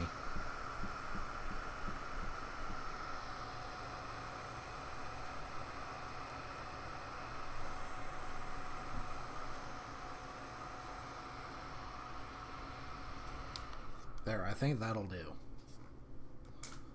You can just, chill over there. My robot friend is over there now.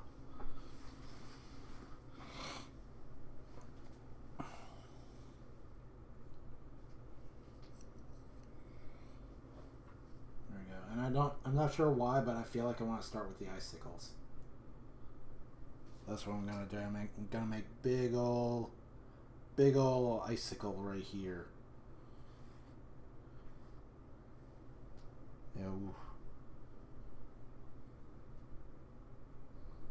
Okay, that black was still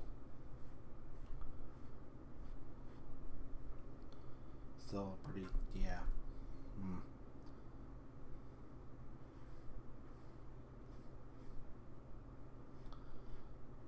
So I kind of gotta.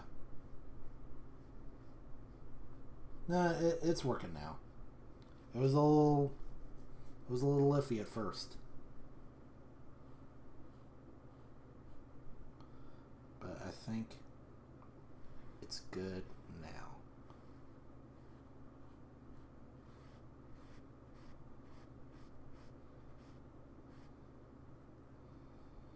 It might need some layers though.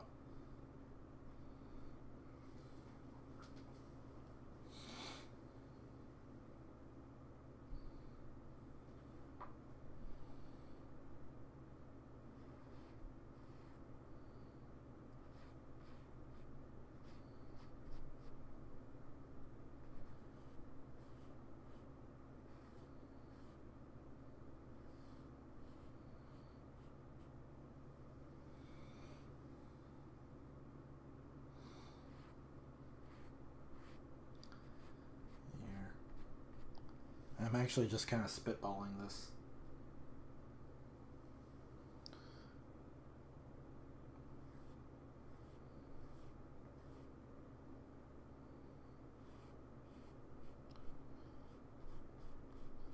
But then that's a lot of painting, isn't it? It's just spitballing. Just trying out a wild idea and hoping it works out for the best. And I'm actually going to have one come up like this and have a little crissy-crossy.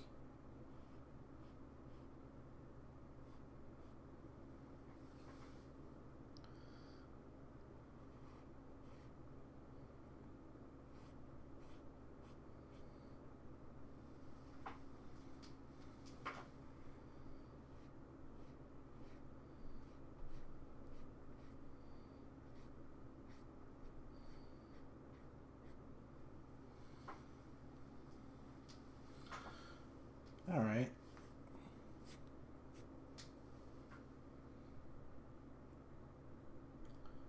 We haven't actually gotten to the part where we gotta paint in portrait yet. Once I do that, I'll have to knock the keyboard out of the way.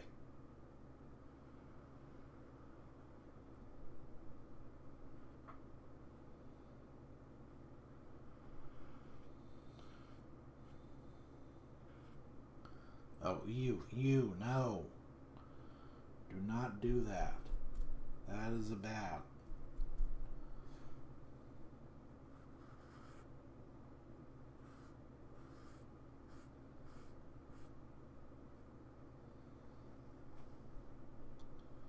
That's gonna need another layer for sure to fix that. The black paint was still too wet, and so I smeared a lot of black in there. That ain't how that's supposed to be.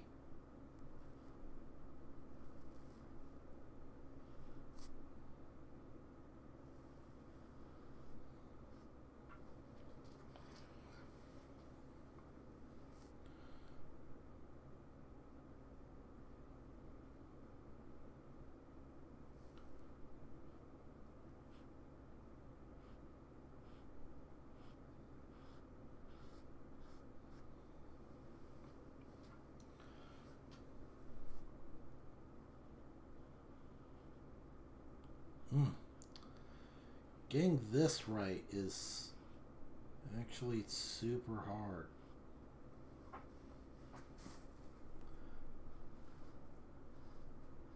I think it's because of the angle.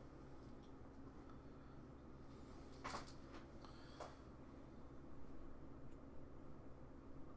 careful. Don't drip it.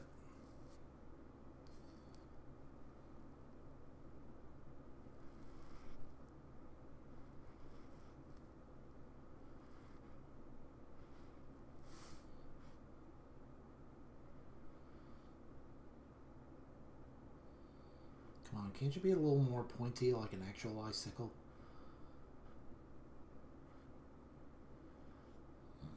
This, I can't do this. I've gotta turn this around. Because this is coming out all wrong.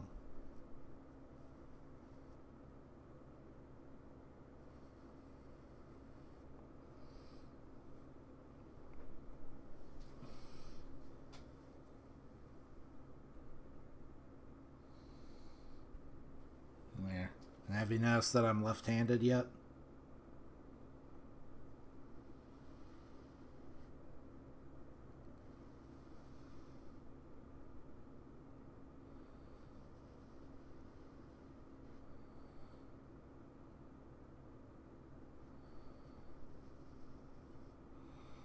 There we go. Much better.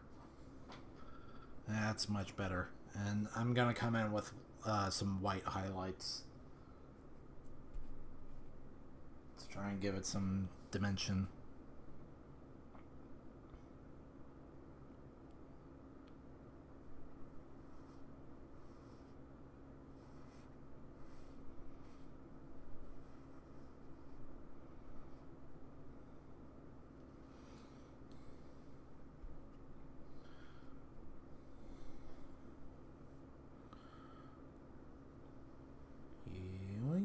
This is taking a bit more concentration. So sorry if I'm not talking as much.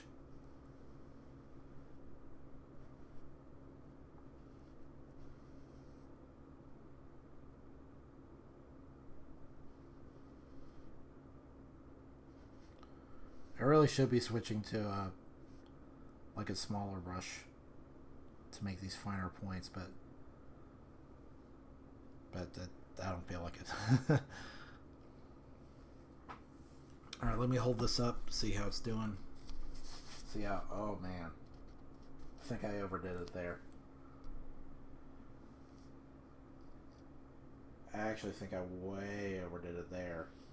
So now I gotta balance it out by reshaping this icicle over here.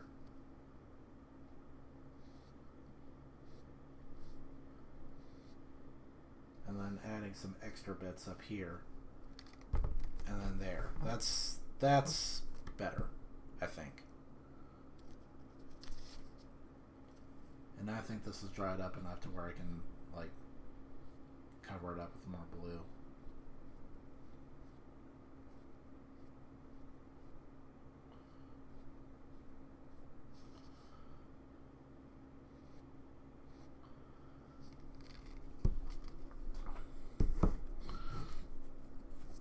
And I gotta go back to this side now.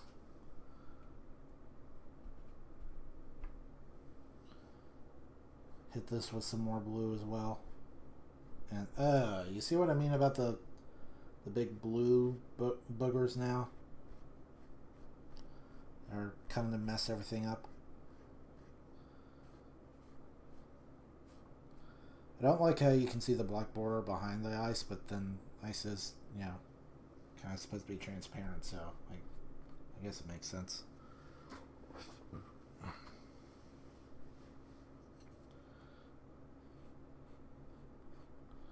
There, now I can't hit with the white highlights yet.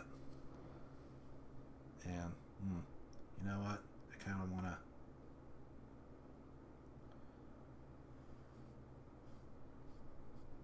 There.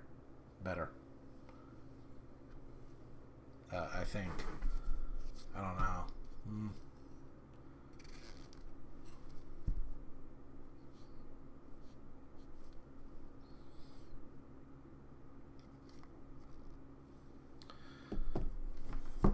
Yeah, that'll do. I feel like once I pack in some more detail into these spots, uh, I'll like it a bit more. This icicle actually needs to be a bit thicker.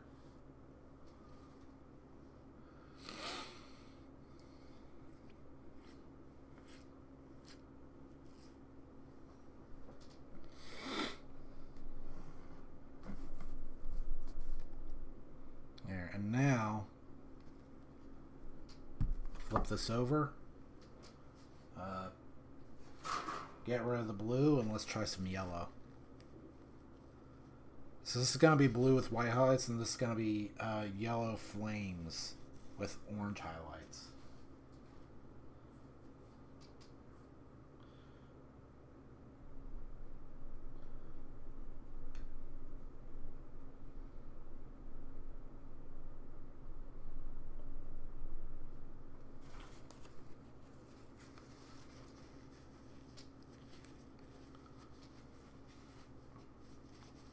And I've talked about this before, but this has kind of been inspiration for me to try and do an entire series of paintings to similar effect.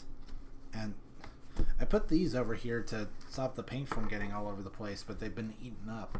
There we go. I want to do more stuff like this, so after the two of hearts, I want to do like two of clubs, two of spades, two of diamonds. And do like different sorts of dualities, like nature versus industry, or good versus evil, or like logic versus like I don't know what the word would be for it. Beauty, chaos, inspiration, that kind of thing. Passion, I guess, would be the word for it. Although the red in this case already kind of embodies like burning passion.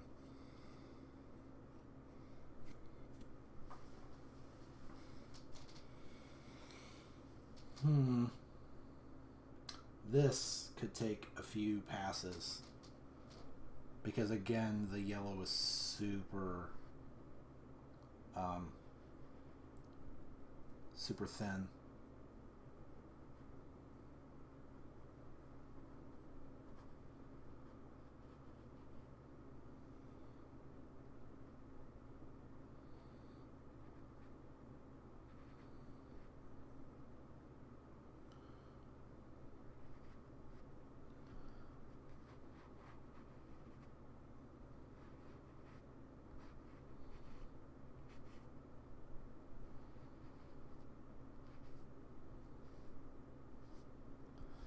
There.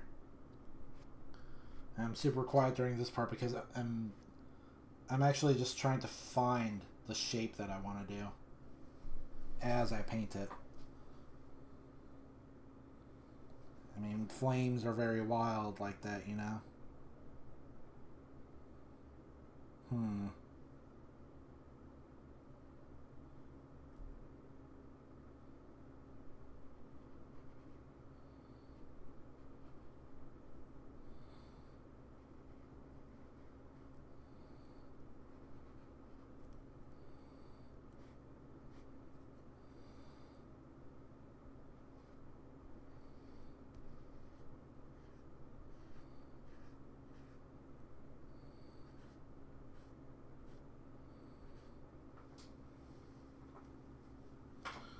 I think at this rate there won't be much work to do on the borders because now the corners are flaring out so large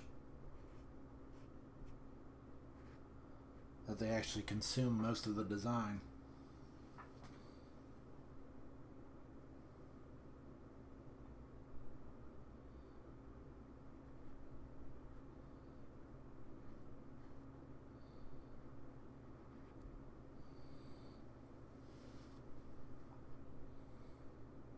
And lots and lots and lots of yellow.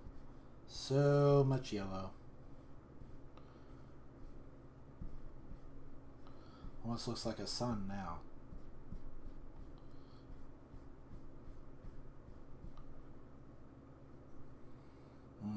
black's going to take so many layers because the yellow is so weak.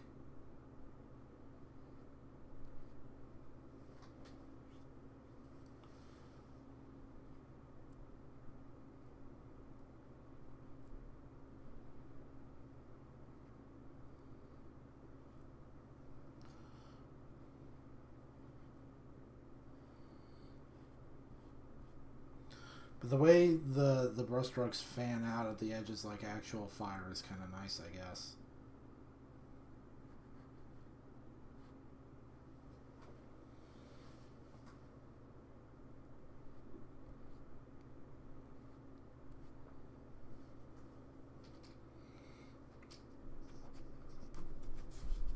Here.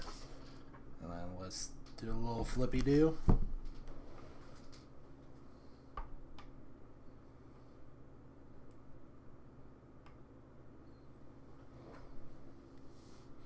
And saying the word flippy do, it reminds me of those. What was the name of that guy? Critical Artist or whatever? The guy who did like all those now famous redesigns of those Concord characters. And he's coming with more episodes, and I hate to say it, but I don't think he was cooking quite as hard. I mean, I'm of the minority that says that the Concord character designs were not all bad all the time. It's just a lot of them just needed a little bit of work. They had some key things that were wrong with them, and then on top of that, they got overshadowed by the ones that were just like super duper bad, like borderline unsalvageable. Like back to the drawing board, just so ugly. Like that first episode was excellent, but I don't know about the others.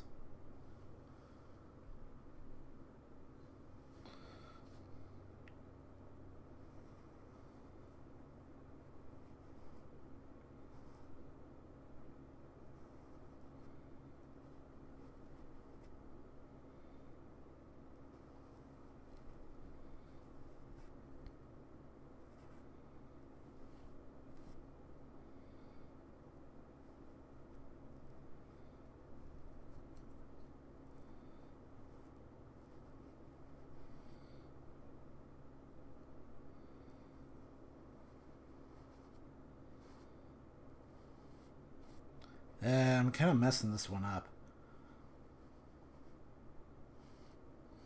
I don't like how this is turning out.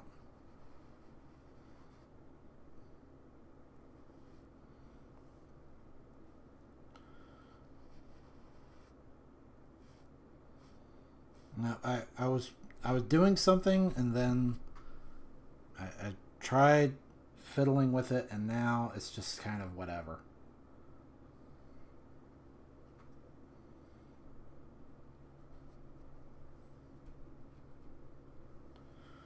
Whew. And the fascinating coincidence is now that I'm painting these flames, I'm feeling the heat.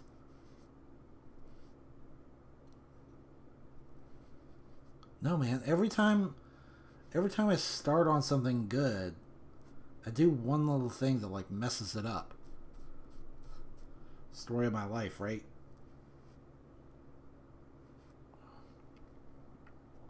Just one little stray flick of the wrist and that good design that I was cooking up is just messed up. Okay, so let me do this. Okay, that helps. And this.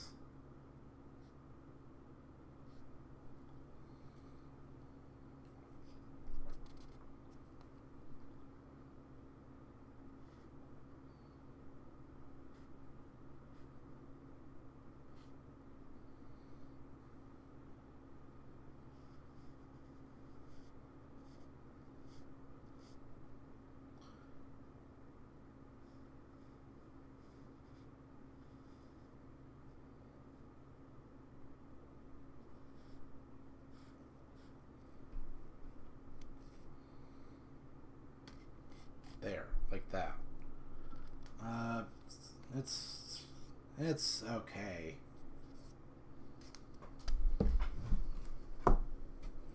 Still needs a lot more yellow. A lot more yellow.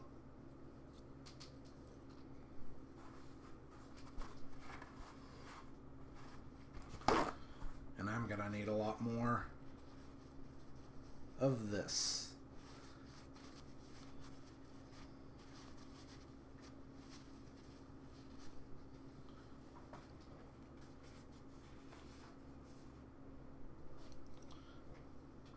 Because now we're gonna go back,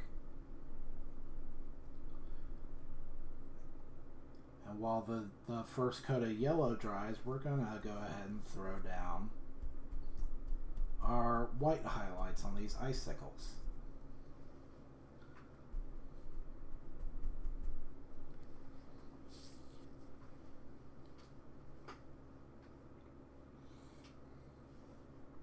I think. Or do we want to try another layer of... No, these really need another coat of blue on them to touch up these really thin bits.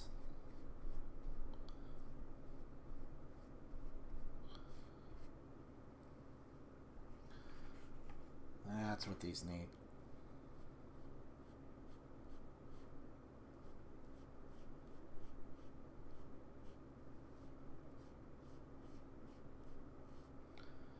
I wound up accidentally changing the shape of one of these icicles here. Come on.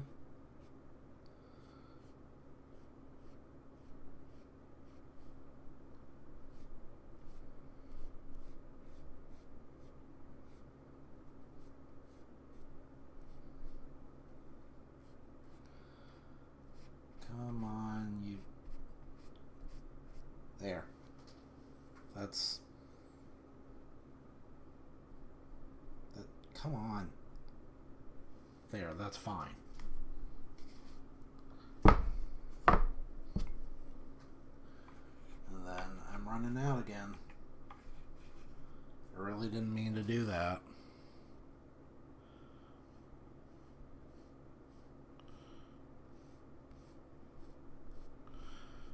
I need to mix up some more. Like a lot more. This is going to be the color that I'm going to use for the ice heart.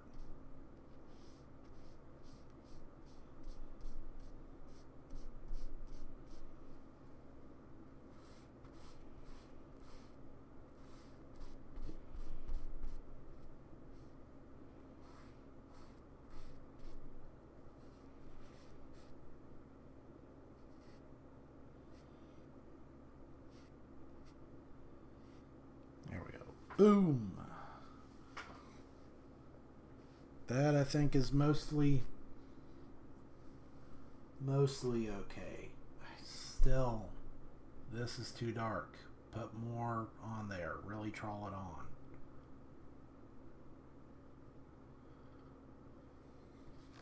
There.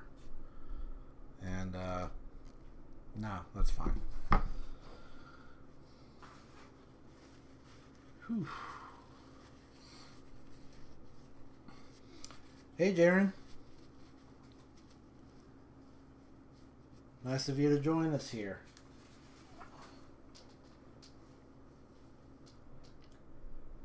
Yeah, I don't know if you remember, but this is a redo of an old painting that I've actually already done a couple of times. It's like the Two of Hearts, like the ice heart here, and it's all like jagged and angular, and it's got a crack down it, and then like the fiery heart here, and like a little ripple of water down the middle.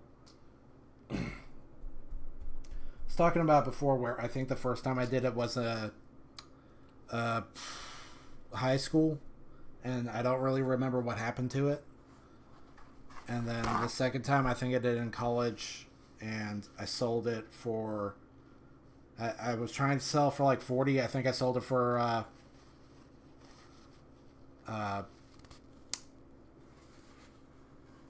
like 20, and like this kid's poem, she was gonna trade it to me. She was like an artist too.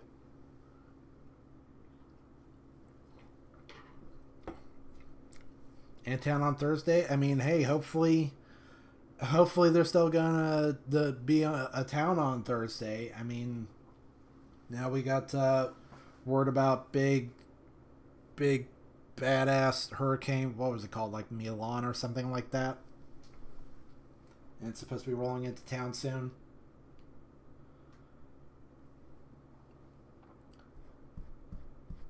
I mean, I don't remember what it's called, but it's supposed to be like really bad.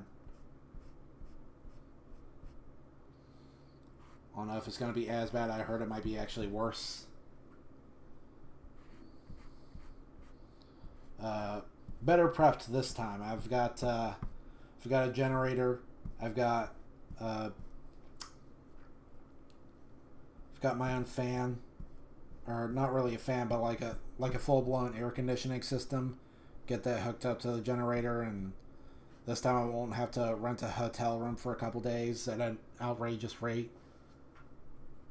Well, maybe outrageous is like overstating it. Like, I heard other people complaining, other people who had the same idea as me. They wanted to get a hotel room, and they're like, "These prices are ridiculous." And deep down, they're like, "Nah, nah, you didn't go to Dragon Con. You didn't get a hotel right next to Dragon Con, and for like 2 nights, and like that was crazy."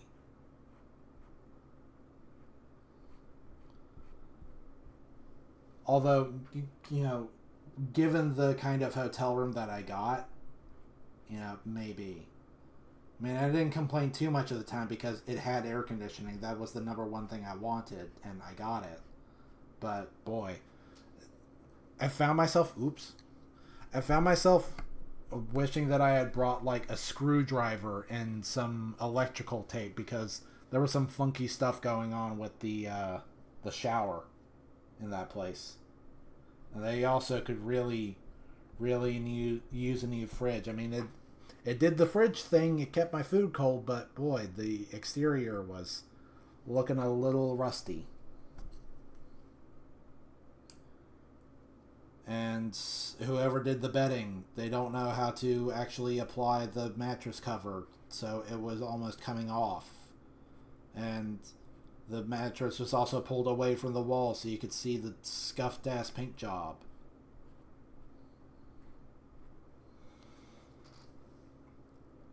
Like, I've worked at a hotel before, and the thing about working at a hotel is it's an exercise in perfection. Actual perfection. You have to make it look like whoever is staying in that room, they are the first person to ever walk in that room ever. No one has ever been there before. Same goes for everything. The lobby, you got to make it look like a brand new hotel every day. It's rough. Rough well, that's what I was kind of gonna talk about with you today, Jaron. And I intimated a little bit about it earlier in the stream. Uzumaki. So you haven't seen Uzumaki, right? And like, do you know a lot about the manga or about like that whole production? Because it's very storied, as I understand it.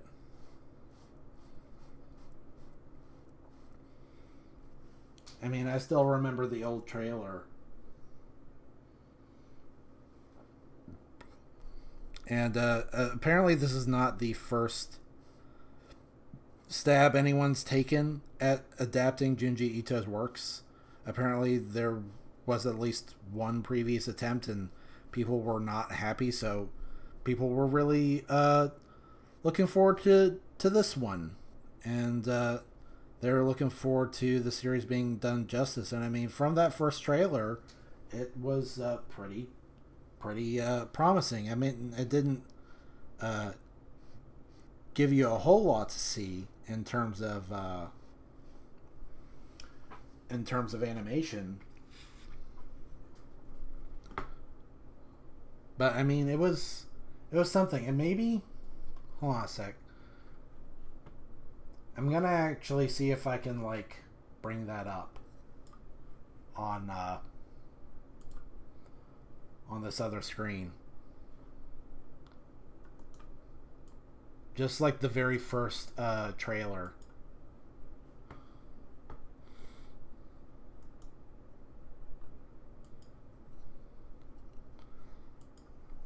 Let's smash this out. Uzumaki trailer. You'll get to see a little bit of what was going on there.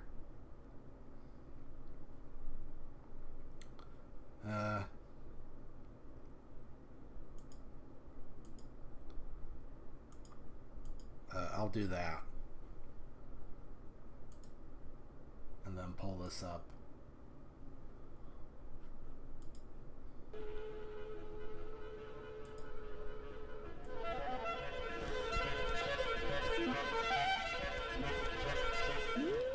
So this is the first trailer. And actually, I should just go ahead and mute it. Like, there's no dialogue. I don't know if this is going to get me, like, copyrighted or whatever. But, yeah, it was super cool. It's... Even though this trailer doesn't give you a lot in terms of animation, it really delivers in the atmosphere departments. Pretty much right away, everyone was on board with the decision to make it all black and white.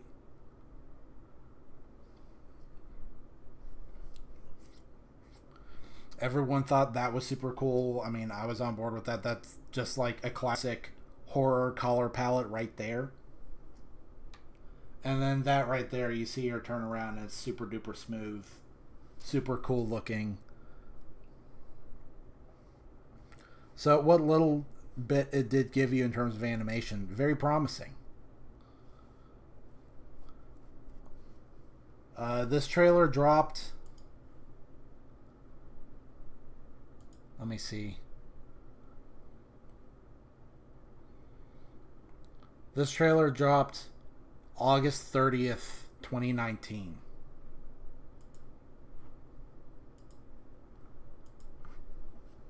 So yeah, bit of a wait. And I don't even want to hear like anyone try and use the pandemic as an excuse, because it was not like that. Excuse might have flown in 2020 and maybe even 2021, but once you get to 2022, 2023, it's like, what's really going on here? I think it was pretty obvious that they just announced the project way too soon when there was still way too much work to be done. If they had waited to announce that anime in 2022, it would not have been nearly as agonizing. And they would have had more to show off.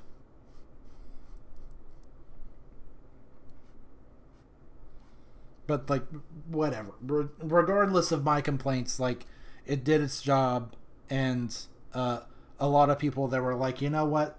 I love Junji Ito, and I want to see his work done justice, so I'll wait no matter how long it takes. I mean, that was how I felt about Psychonauts 2. Was... I didn't mind the wait as much because I wanted to be confident that Double Fine was like really treating that project with the utmost respect. And so finally, it was a couple weeks ago. First episode dropped, I think, September 28th. Yeah, epic wait time, and it came out, and boy, it knocked everybody's socks off. It was exactly what everybody expected. Super smooth animation, really detailed, to where people aren't even sure. Like, they say, like, some people are saying it's rotoscoped, other people are saying it's not, but that's like the best rotoscoping ever. In more ways than one, because rotoscoping is already kind of uncanny, but then because it's a horror series, that almost kind of plays into the aesthetic. And I mean, if that's not rotoscoping, then daggone, that is extra smooth animation. Although, granted, that's what you'd expect when you've been waiting for an anime for 5 years. It was slick, smooth, unique, atmospheric.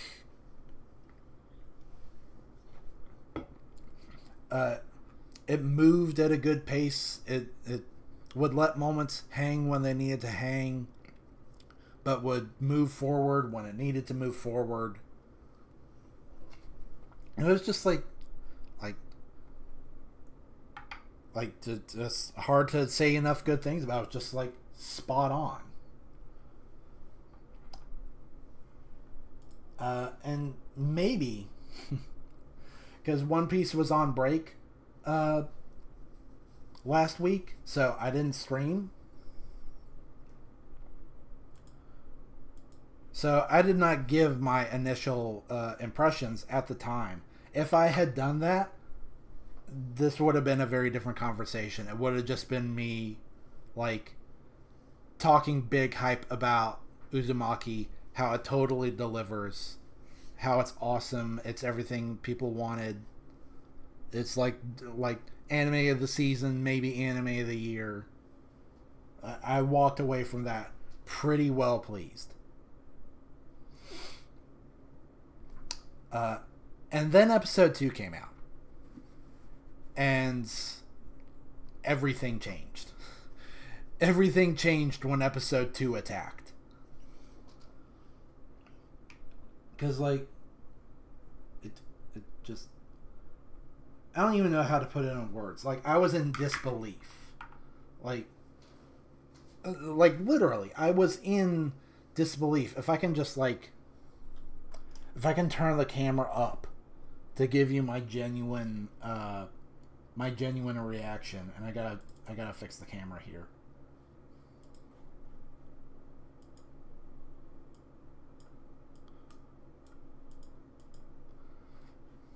There. Like, I literally could not believe what I was looking at. Like, I was rubbing my eyes. I was like over here. I was reaching for my eye drops.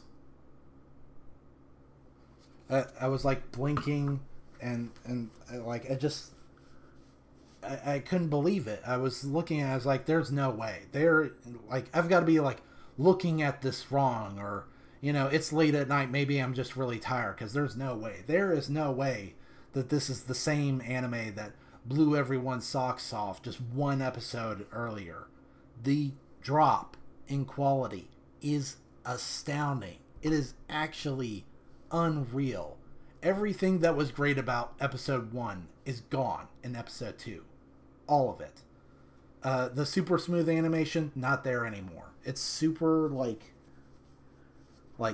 bog standard, just typical cheap anime. Characters, they just like kind of bob up and down as they walk down the street. They've got like super stereotypical minimalistic like looped lip flaps. There's lots and lots of like wide angle shots where the camera's pulled way back, so characters don't have to be rendered in a lot of detail at all or anything. There's very few shots of characters' feet, so that they can get away with the bobbing up and down thing. They don't have to actually animate a walking cycle. And even the few times when you saw like an uptick in the animation, because the vision of the scene was such that they could not get away with not animating it well, it just was not the same.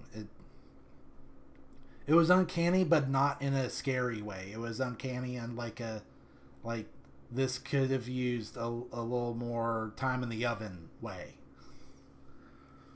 It was horrible. It was just straight up horrible. It was disappointing, and worse than any of that, it was not scary, like at all. It was silly.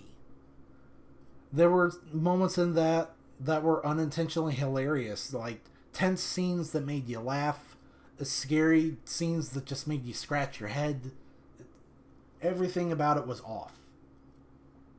All of it. And now it's got me second guessing in a big way. Like, what have I signed up for here? Like, it just, like, what is this? What this anime is gonna be like now? Have I been bamboozled? What?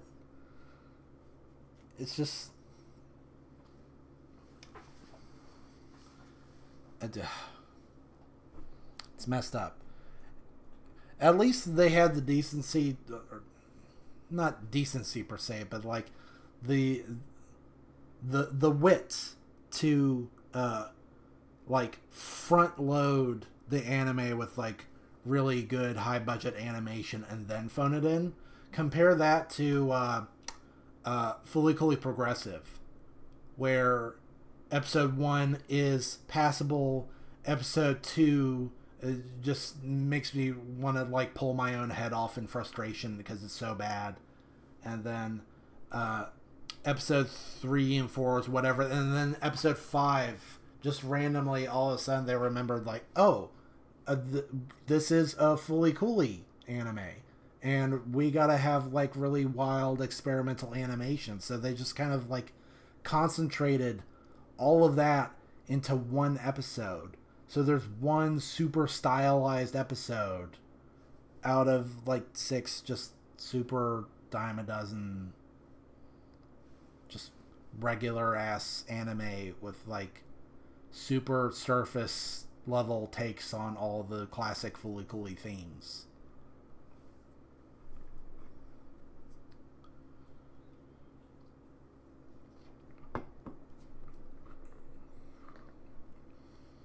It's tough. I just like it, I went from having just watched episode 1 and saying to myself, I can see why this took 5 years to make, to coming hot off of episode 2 and saying to myself, why did this take 5 years to make?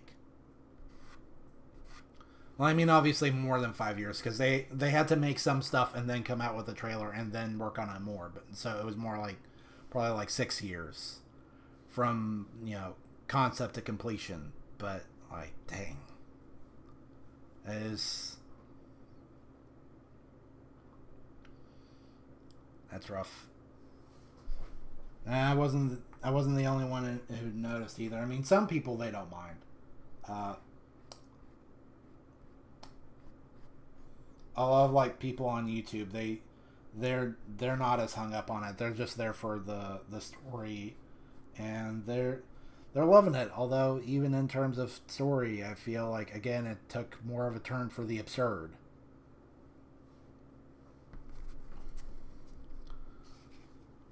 Where it wasn't super duper scary. It was like goofball. It almost felt more like a Tim Burton anime. You know, I know that sounds hype, but in practice, I don't know.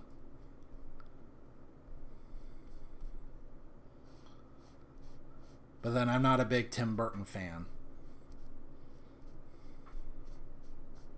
I mean, I'm a fan of what Tim Burton was. I'm not a fan of what Tim Burton is. What he went on to be. And man, this is tough. This little like, okay, so it doesn't come across in stream because of the streamer lighting. Let me go ahead and turn that off, if I can find the remote. Like turn off the streamer lighting. Like this dark splotch here where I painted over the black border is not being very cooperative.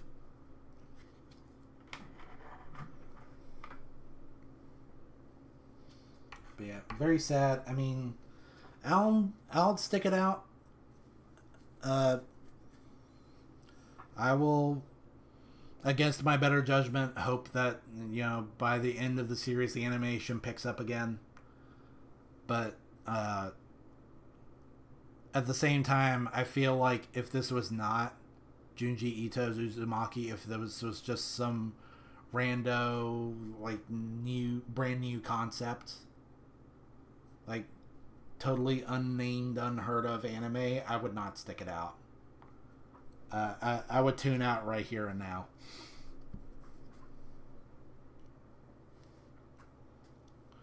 They really did a big oopsie right there.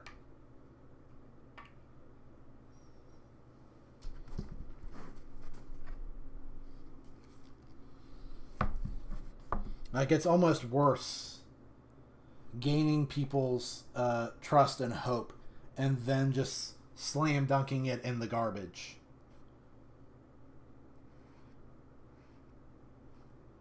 Compared to, like, not having people's hopes and expectations, and then it comes out and then it might actually be like a pleasant surprise.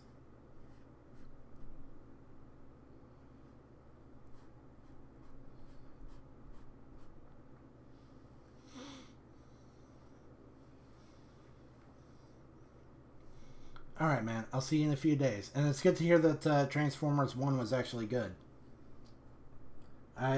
Every time I looked at trailers for Transformers 1, I wasn't really sure what to make of it.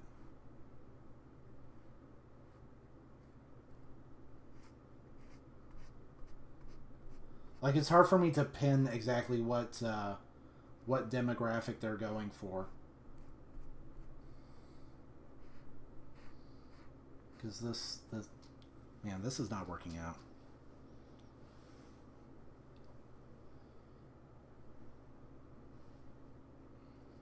The trailer doesn't do the movie justice, huh?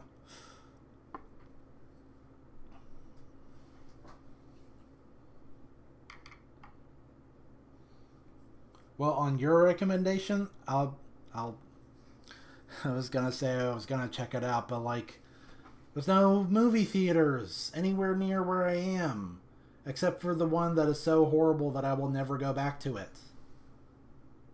Like, 30 minutes of trailers. Really, really bad trailers. That's rough. And I don't know if I talked about this on stream before, but it's not even like a thing where you can pull one over on the movie theater and just show up late. Because you don't know how long the trailers are going to run, and two, I sometimes feel like they like to play a shell game with the start time of movies, where sometimes the movie starts when they say it starts, and at other times when the time they say the movie starts is when the trailers start. So it's like they're trying to trick you into showing up and watching the trailers, which, I mean, I get it, you got to get people to watch the trailers, otherwise what's the point? But like, that was really just so gratuitous. I want to say maybe 20 minutes into the trailer marathon, I kind of just wanted to get up and leave. It was so hard staying and hoping that the movie would start. And then every time a trailer ended and another one began, my hopes were just dashed yet again. So that's probably going to be something I'm going to have to wait on for a while. Although, granted, like, I feel like maybe there isn't as much of a wait time between theatrical release and like home viewing release, whatever you want to call it, for like streaming or physical media. I don't know. Do they still do physical media? Because as far as I can tell, like, there's still no physical release of Fully Cooley seasons 4 and 5.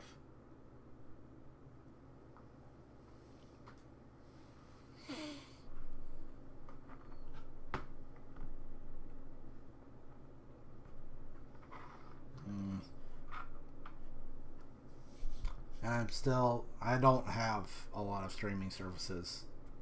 I don't have a lot of streaming subscriptions, I should say.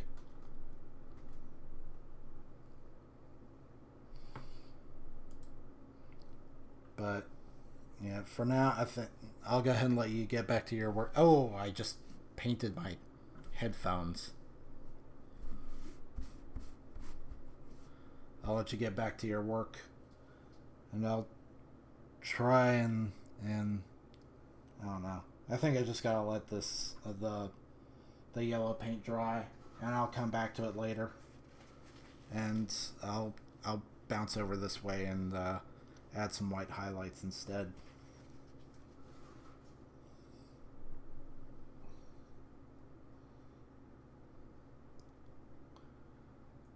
I just don't like the constant back and forth of like paint a little bit, then rinse out the brush, then do a little bit more painting, then rinse out the brush again. La di da di da. I like to do as much painting as I can with the paint that's on my brush before I switch.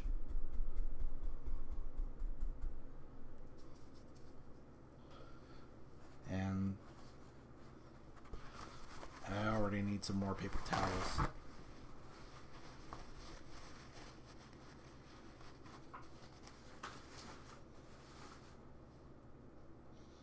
Take some of this white. The white looks cool now since I dipped some like red and blue in there.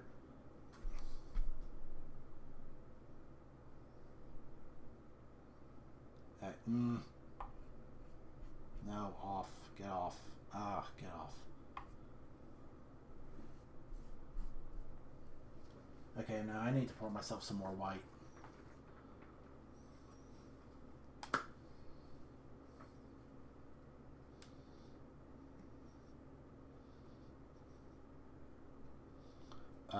If it'll ever come, there.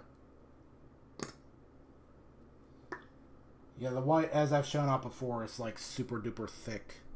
Like this stuff right here.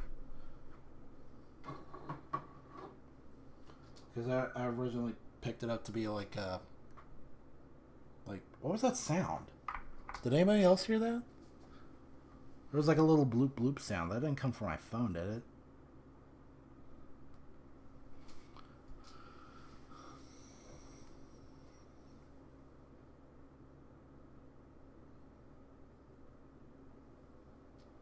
Maybe I'm hearing things. How did a bunch of like little white splatters and splotches get? Oh, that's bad. That's bad. Get off. Get out of there.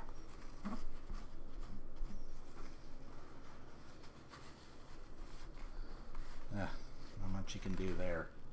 I think that's just kind of screwed.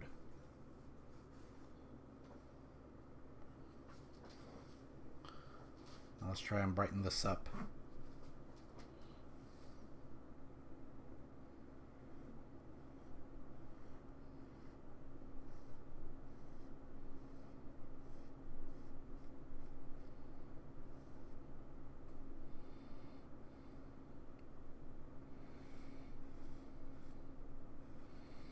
That's better.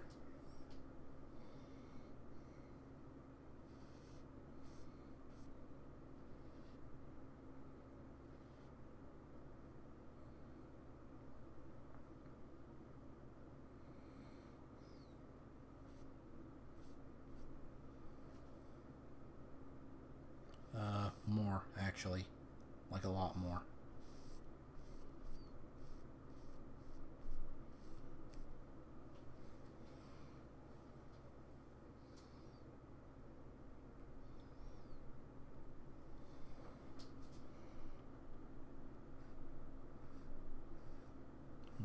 Nice. And don't worry, I promise we'll get to the subject matter of this painting soon.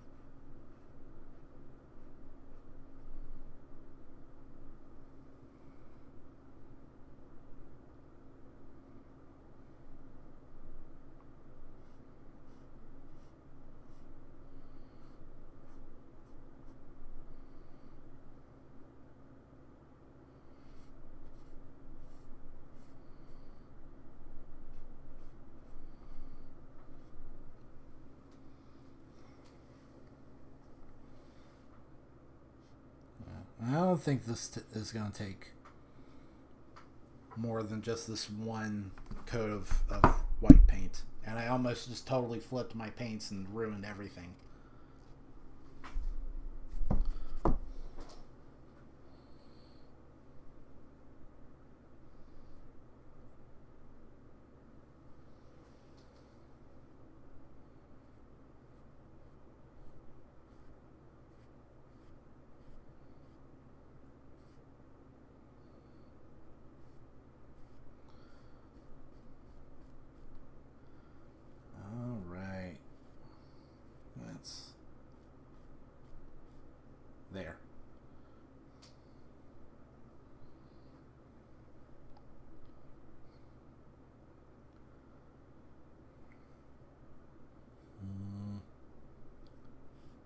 think I'll do this one on top.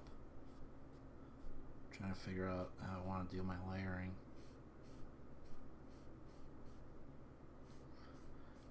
Because I had to figure it out first and then I totally forgot.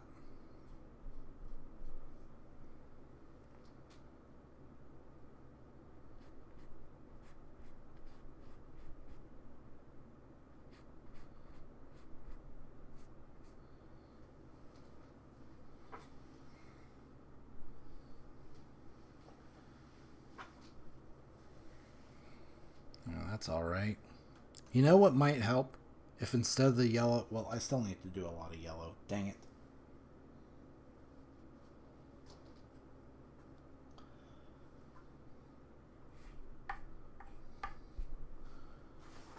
But eventually I'll switch gears to all that orange paint that I mixed up.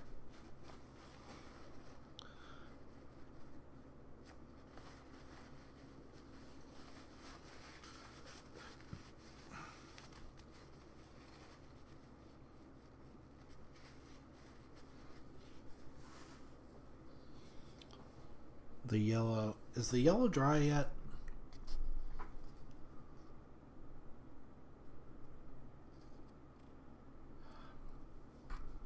Not dry enough.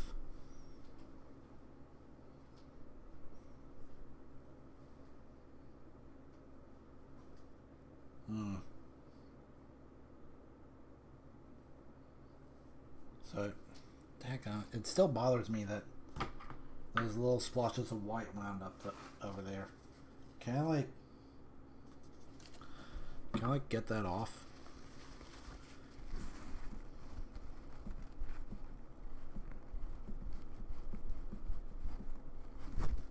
Not really. That's really annoying. I don't like that happened.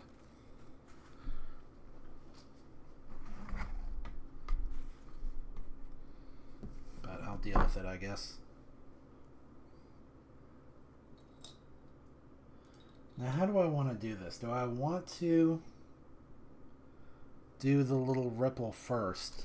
Or do I want to do the hearts first? I kind of want to do the ripple first because that'll help, again, help me, like, get everything kind of centered.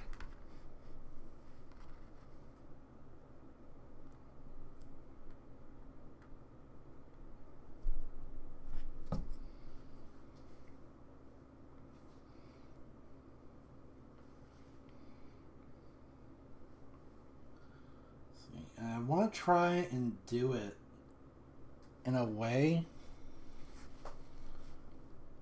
where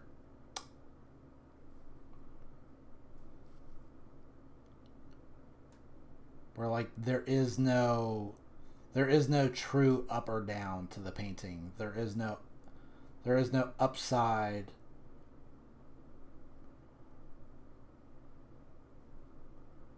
or downside.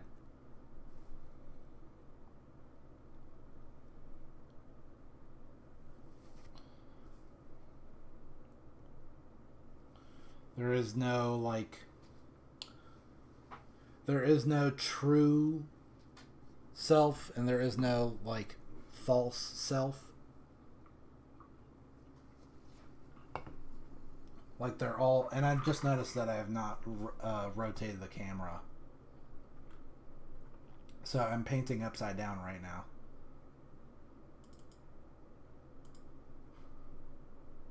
Let me roll the camera over again.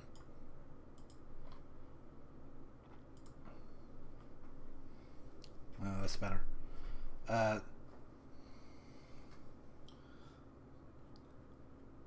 Like there's no up or down, no true or false. Like it's all true, all valid, all part of the same whole.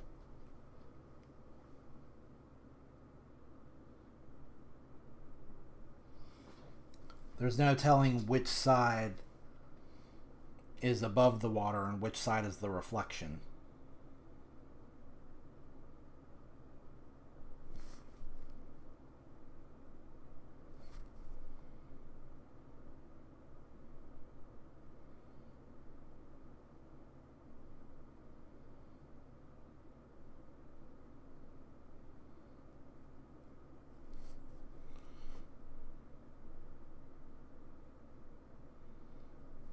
This takes a little careful. Careful. It takes a little careful. It takes a calm and steady hand. Oh, that's why it doesn't feel symmetrical, because it's not.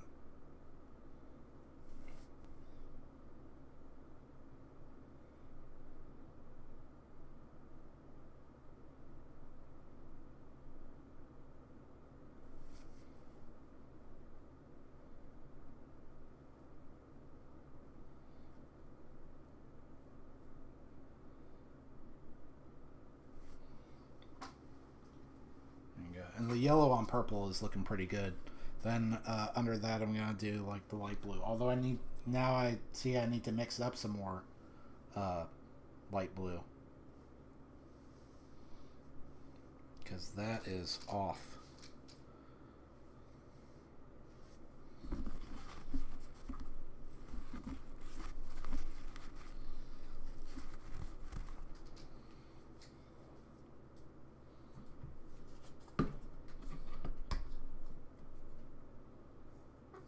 Come on. There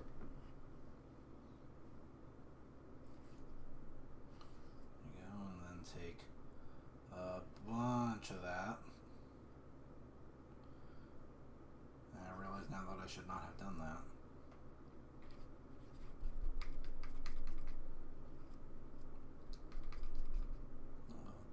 Come on. More. More, way more.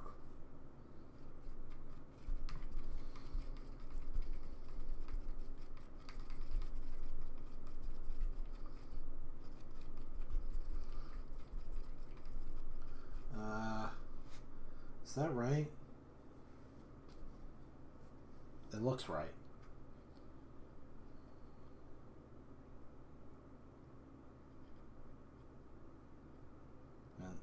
No, no more paint boogers. Stop it.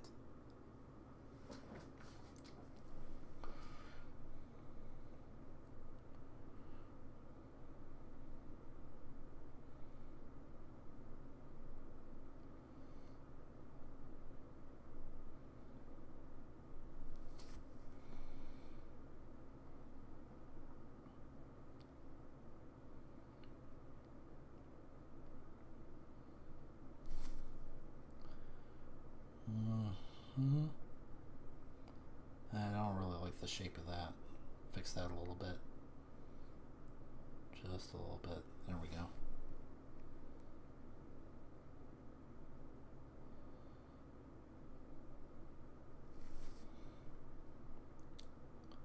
And for some reason now, Shake It Up by The Cars is stuck in my head. I've been listening to a lot of 80s like rock and pop and stuff.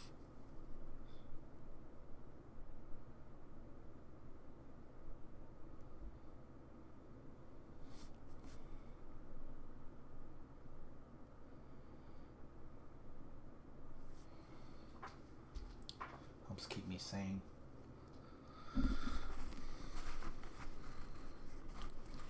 Been listening to a lot of music in general. I actually feel like my music collection has gotten too big.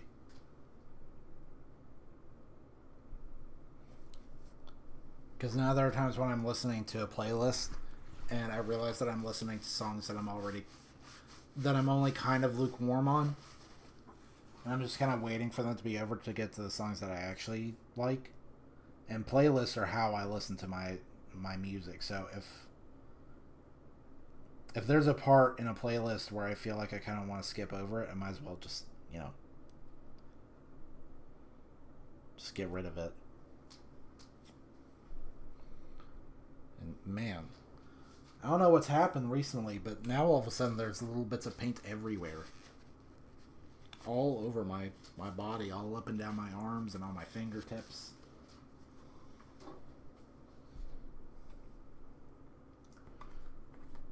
Ooh, you know what I should do is add little white highlights to these ripples.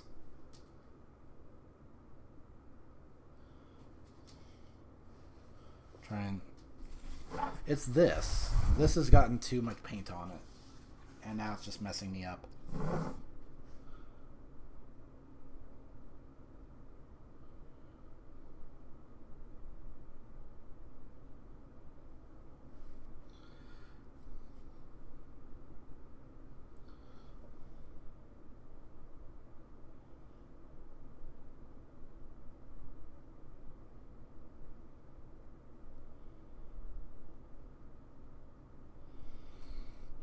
And you know that CMYK is a classic color combination, so this is good. Having the purple and the yellow and the aqua all next to each other here. That could use a little bit more of this here too.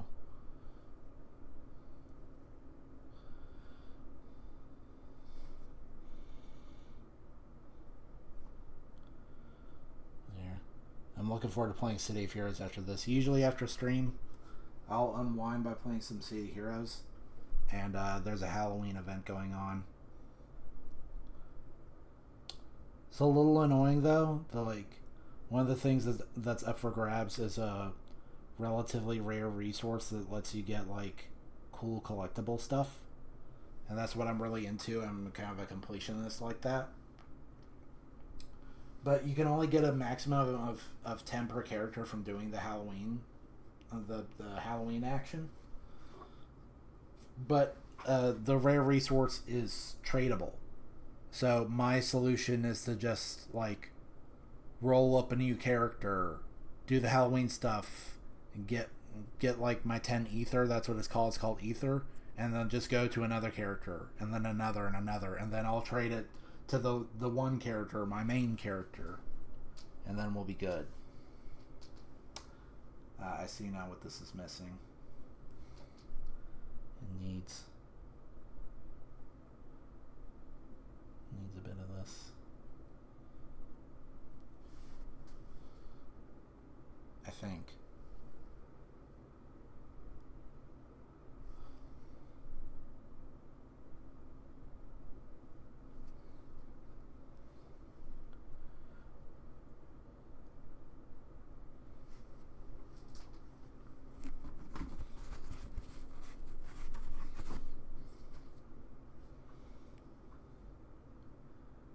Maybe a little bit of blue right here. I'm still trying to make it ambiguous which side is up and which side is down.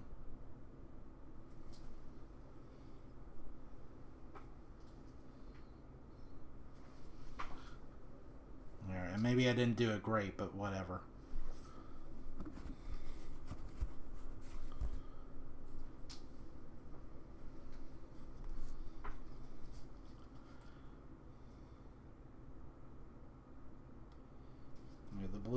The blue is not the shape I want it to be. Let's try and fix that.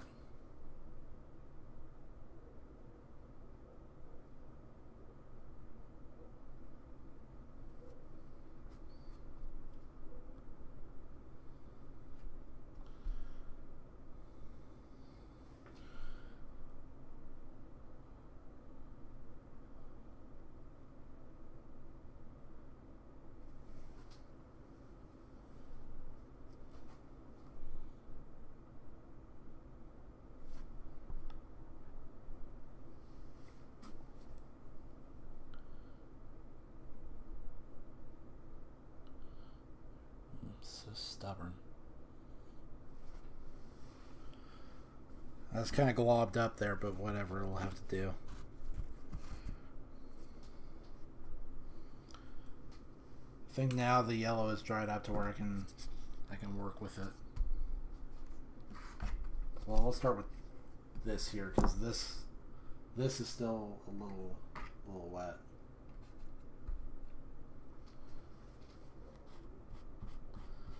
So hopefully just once more will be enough.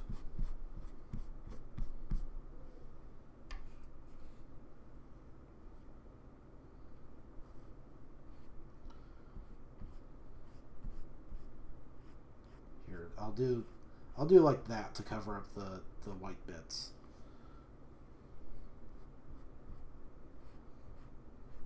Little white splotches.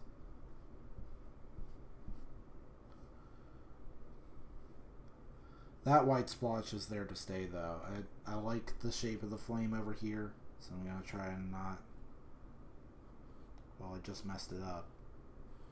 Just as I was talking about it.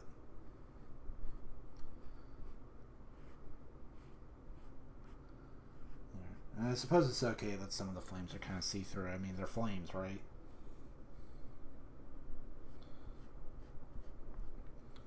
Flames are not a solid object. Even if I do kind of like drawing them that way, I like solid, flat shapes.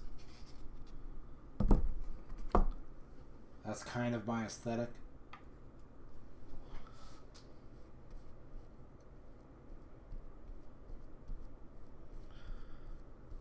That's probably gonna get covered up anyway.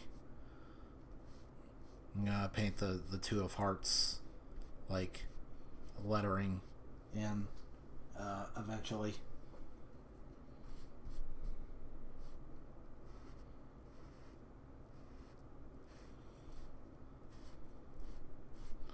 I also gotta come in with some orange paint.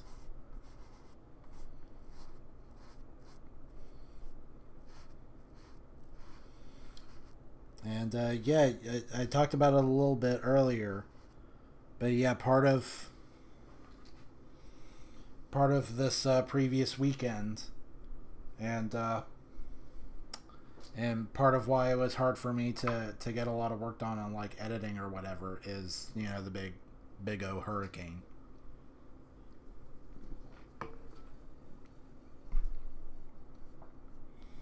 And stuff. I'm used to the near misses.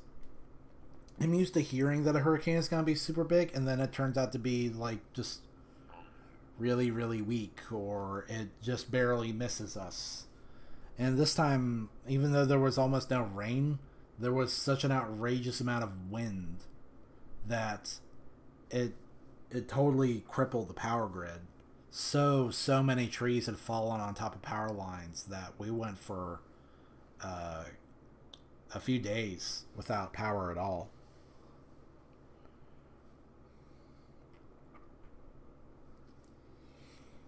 No. Um. Hmm. Hmm. Hmm.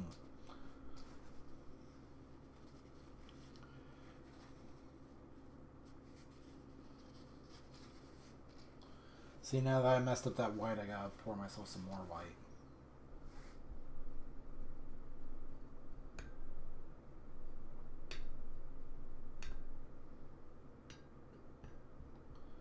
Because now I think it's time to go in and do some of the lettering. I'll do it on this side, because obviously this is still wet.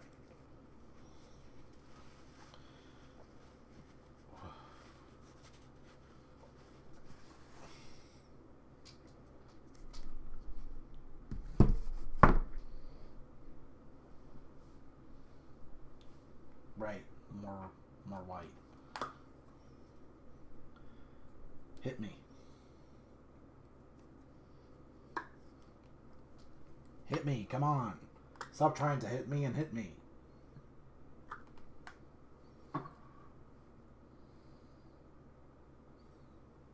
You ever think about how crazy the trajectory of Lawrence Fishburne's acting career has been? And there's been Cowboy Curtis. He was that one like crazy gangster in Kings of New York. He was Thrax and Osmosis Jones. He was Morpheus. He's been to like the four corners of acting. Yeah, I know this is gonna be white on white. Don't worry, I'm gonna add some more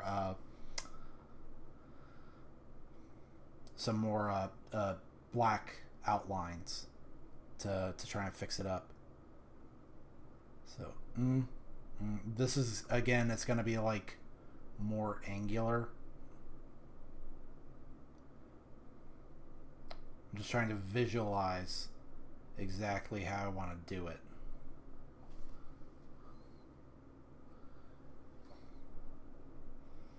And I think I've got it. So, mm, mm, mm. And a little bit more. A little bit. Mm.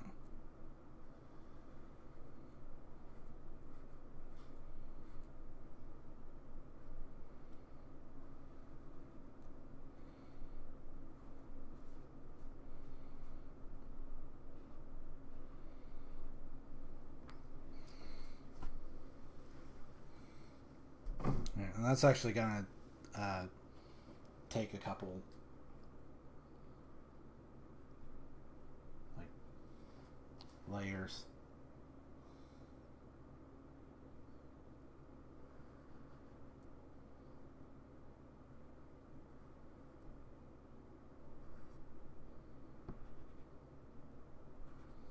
And I get a little preview of what the big heart is going to look like.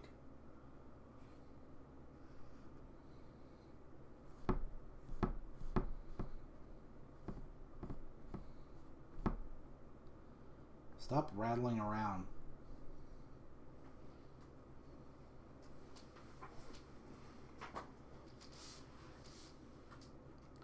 I can't believe how thin that's going on. This is really thick white paint. Is that really the best you can do? Fine. Look, you do that, I'll... No. I almost never use this brush. It's almost always too big or too small.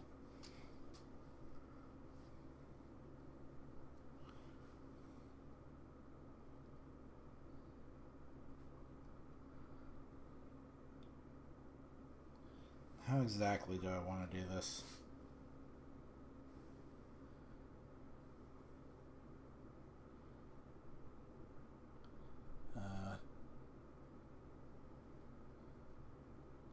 Like this, I think.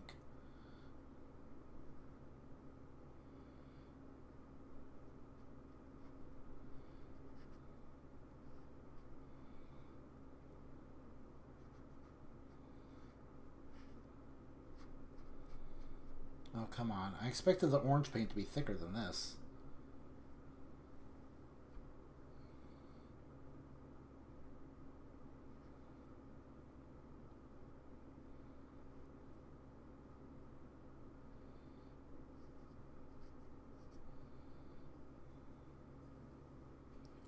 Like a lot thicker. Come on, get on there. I can't believe how thin that is.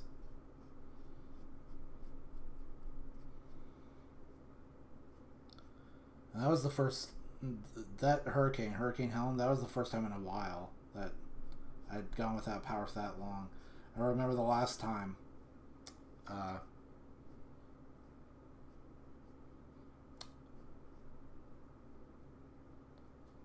it was when I was a little kid. And maybe like 7 years old. And we all evacuated to... my uncle's place up in like the mountains, and just had a miserable time with this loud generator and his really funky smelling kitchen. There's no way I could even describe it to you. It was so uncanny. The only way I could describe it, it was organic. That's all I could be certain of, is it was some organic smell that just continued to assault my senses. I constantly had to keep my nose plugged anytime I went into the kitchen. It was so miserable. And on top of that, like, even with the generator, there was like an outage. I don't know how it happened. I guess the generator just like was just faulty, and I was right in the middle of watching an episode of Digimon that I recorded, because Digimon, you know, the American broadcast was brand new at that point. So it was the episode where Gabumon evolves into Garurumon for the first time, and he fights Shellmon. And then, like, the power went out. And from that point on, that tape was just gone. It was permanently stuck in the VCR. We never got it back. And so to this day, I've never finished watching that episode.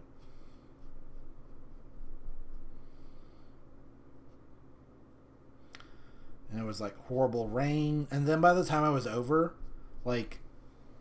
we got back and we heard that it really wasn't that bad where we were. So we actually evacuated to a worse place.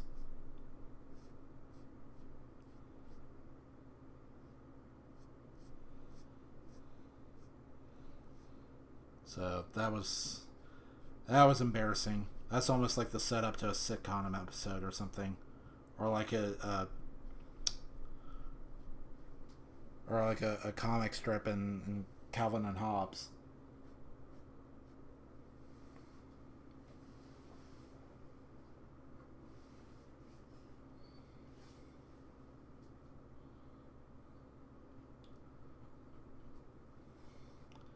I want to add little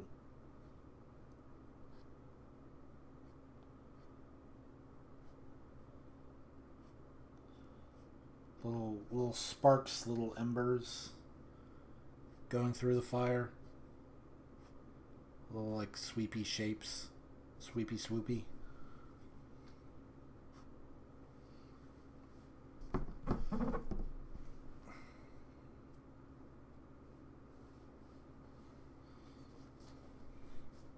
Here, and that orange needs a lot of work. But instead of doing that, I'm just going to switch back to the white and try and finish up my work up here. Now that this is dried out.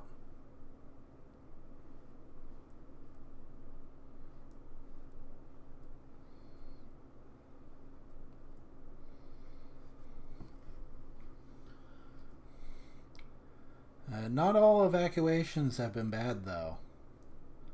I mean, it was a few years ago. I don't even remember what it was called, like Matthew or whatever. That actually turned out to be a blast. That was like a little mini vacation.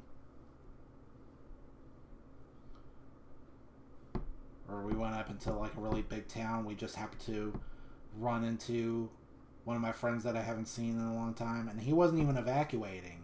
He was actually in town after serving in the Peace Corps for a long time.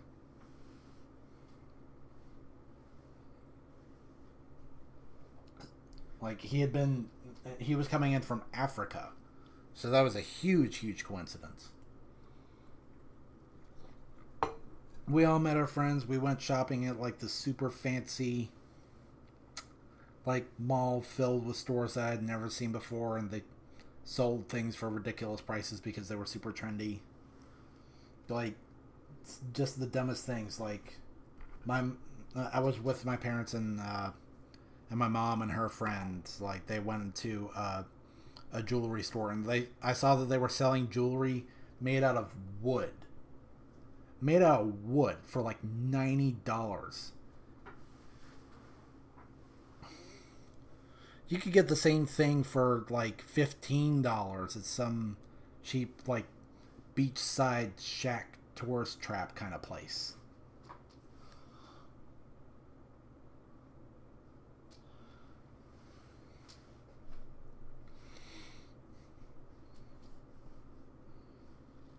See, how's the orange? Orange is still super duper wet.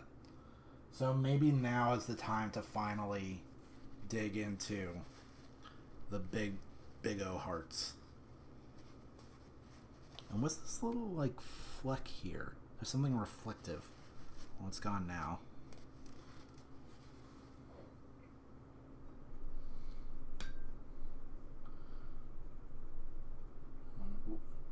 Wonders the water still doesn't need changing, even though by now it's more paint than water.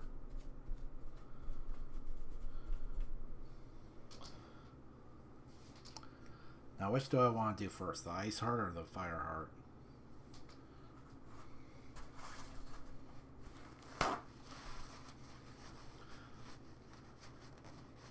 Fire heart's got me intimidated, so maybe we should just get it over with. Do a little flippy do right here. And contrary to a lot of the painting streams that I've been doing thus far, I think we're actually going to get to do this in one painting stream. So let's... Where do I want it to be? I think right here.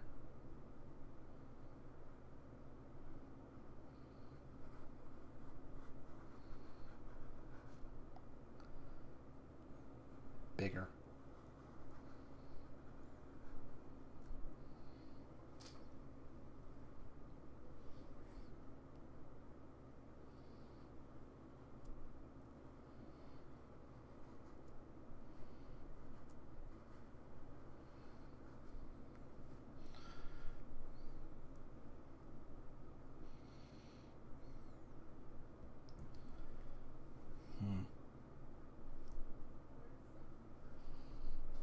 No, I don't like that. I want it to be even bigger. So I think I'm actually going to paint over some of these flames that I got going on over here.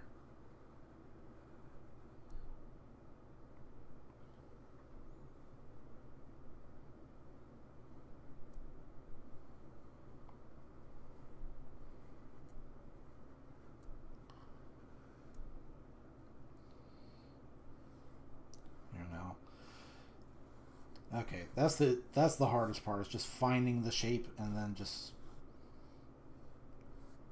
fill it in.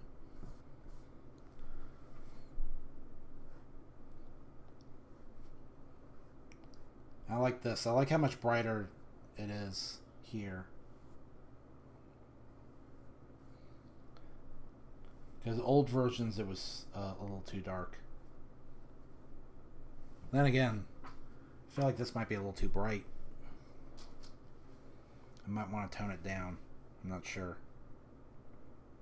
But this is highlighting how the flames over here are actually not big enough.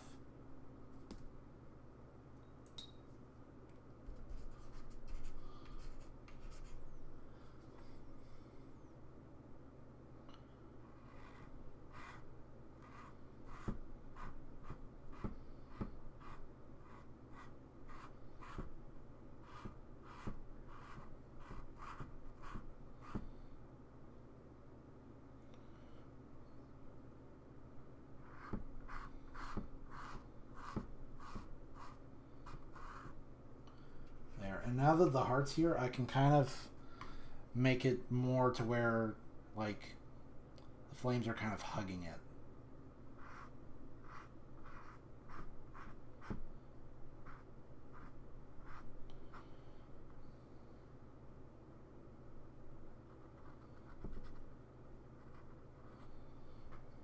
There, I just made more work for myself because now that's going to need more layers of yellow.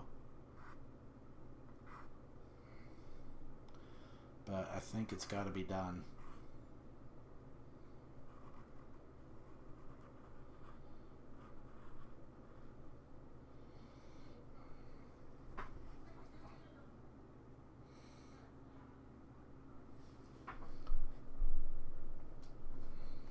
Okay.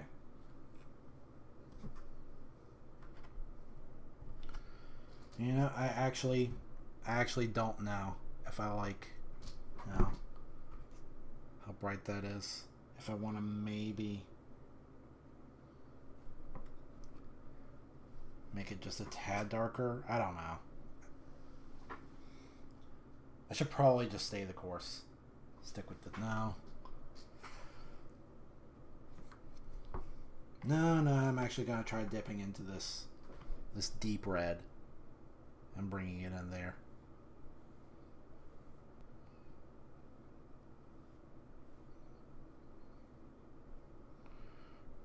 Because the light red that I made is too light.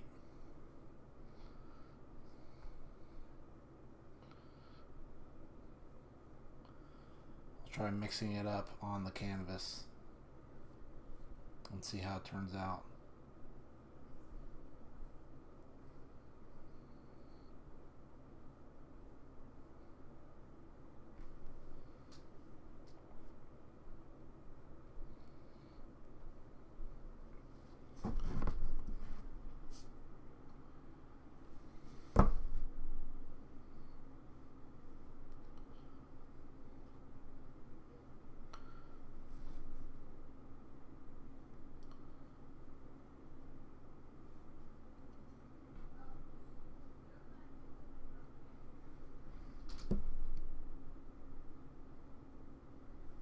There, that's a much more full and vibrant color, but it does also mean that, like, now that's really trawled on there, I'm gonna have to wait for it to dry off.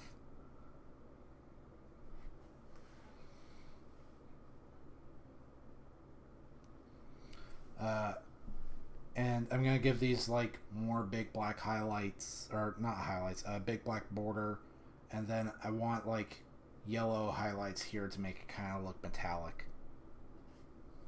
and maybe give like a little purple here. And I want to also add little flames here to make it look like the heart itself is on fire. I actually kind of forgot about that, and now I'm a little worried about how that's going to turn out, because now this space is getting crowded. But I think it'll work out. It's going to be a while before that dries out, though. Like, maybe this painting won't be done in just one stream. Maybe it's actually going to take two. Because now it's getting to the boring part where it's just a lot of waiting for things to dry so that you can, like, just kind of add more layers on.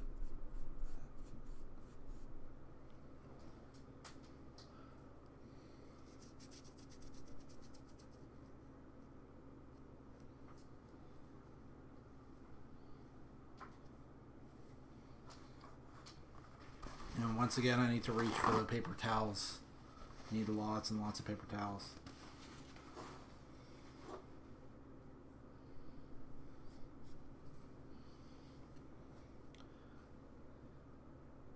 Now we can do the big ice heart.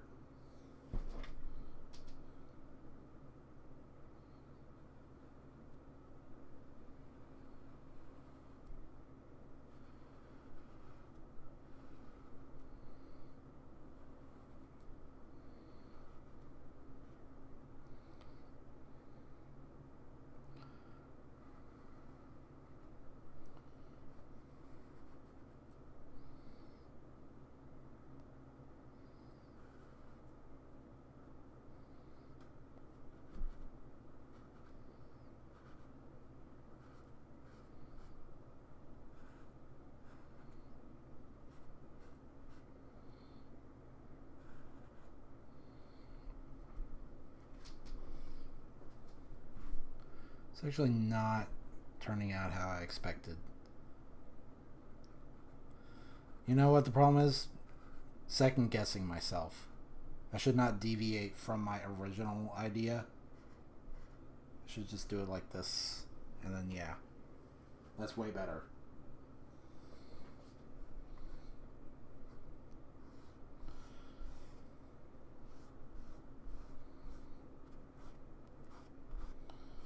Although that's almost too bright. It's supposed to be more kind of blue and depressing.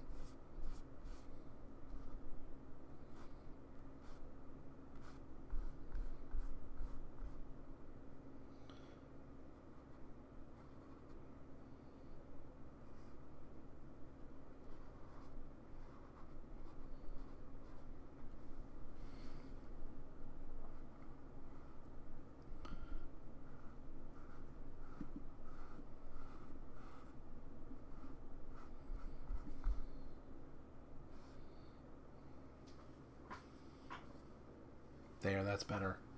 With better symmetry, too. It's hard to tell because of the camera angle. Like, if I turn it this way, you'll see that they're almost the same size. Which is the way it should be. There should be balance.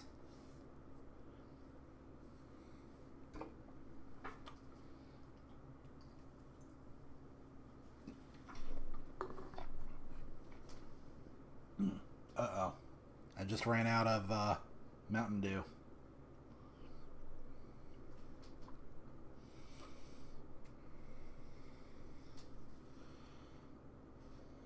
Okay, what should I do next? Yellow. More yellow. So much more yellow.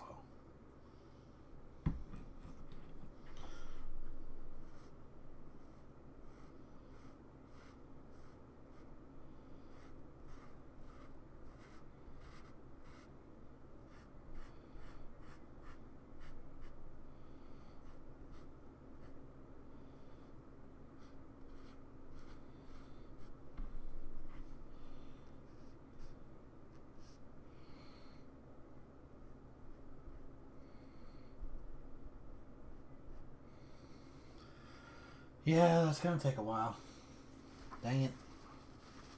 I want to hurry that part up. But I don't think that's physically possible.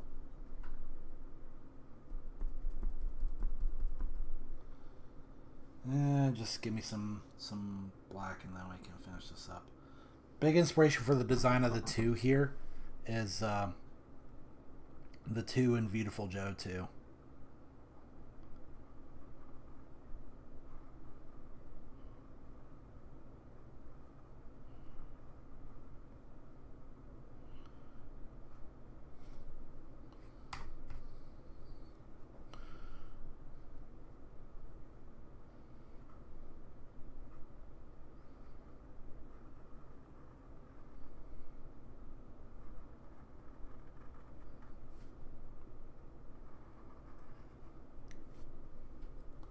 Which, hey, Capcom, still patiently waiting for Beautiful Joe 3. You said you'd do it. I don't care about your excuses. I don't care that Kami is not there anymore.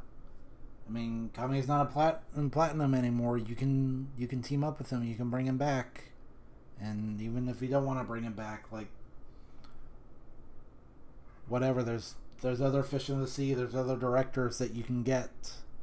Like, please, you have the Beautiful Joe IP. Just make Beautiful Joe 3 already.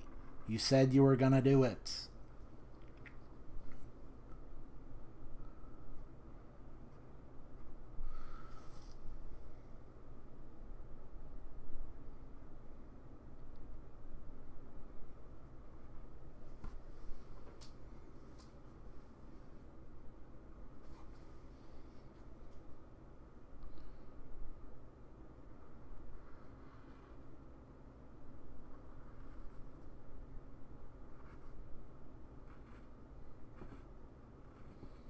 I'm not gonna let it go. Not ever.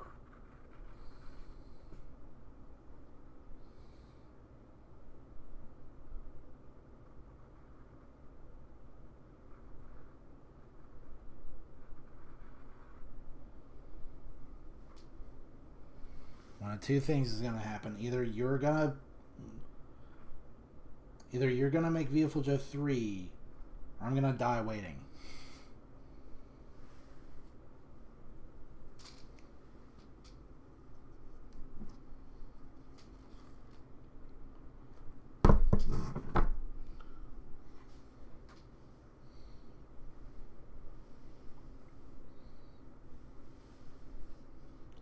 I think we're ready for some more orange.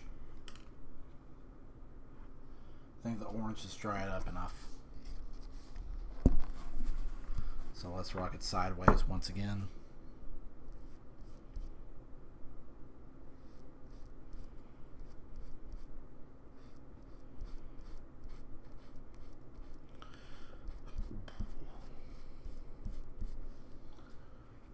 Got plenty of orange, might as well make the most of it. Now I'm actually glad I made so much orange, just because of how thin and puny it is.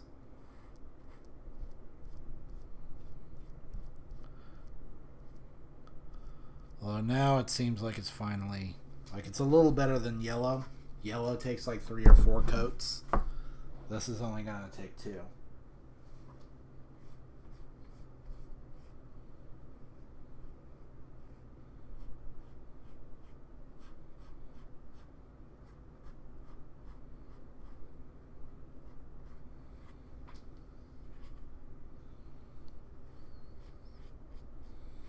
I don't use orange a lot. And not for any particular reason. It's not like I don't appreciate orange. Although I do think that successful color combinations with orange are hard to pull off. One thing I don't like is orange and black. Because, I mean, hey, right about now it's seasonal, right? Orange and black, but then that's the thing. Orange and black just makes me think of Halloween. So to me, orange, even bright orange, is still a very dark color. And so it does not go well with black or gray. To me, it should always go with something much brighter, like yellow or white. I just accidentally used my fingernail to scoop up a bunch of yellow paint. I hate that. I hate the feeling of not just paint, but basically anything getting up under my nails. I hate it.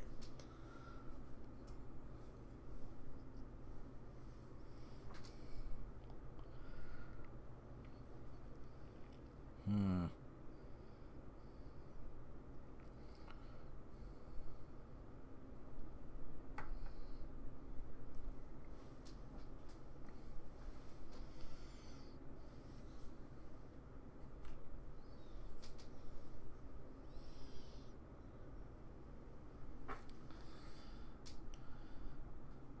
I should start thinking about what to do with the borders here.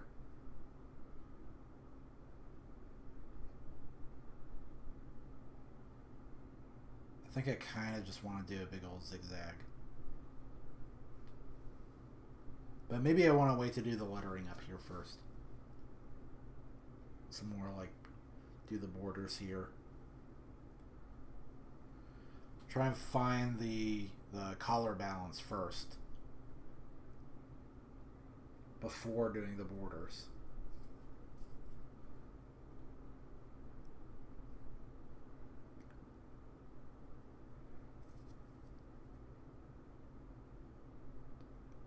Huh.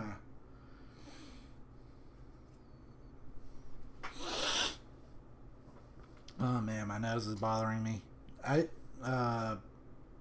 think it was like Thursday or either Wednesday or Thursday. I had like a sudden episode where my nose would literally not stop running ever at all for like 2 or 3 hours. It was seriously hindering me in my work. I had to stop constantly. Blowing wasn't working. Blowing, wiping, sniffling, there was no stopping it. It was the most persistent, most vicious runny nose I had ever known. Like, say it was running was an understatement. It was leaking. My face was leaking.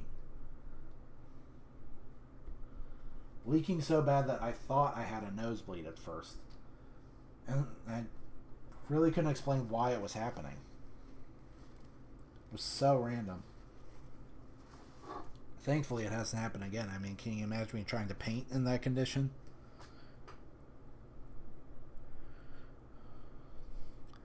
And wow, the paint here has unintentionally managed to get really thick. Too thick. I gotta get it up. Don't take that out of context.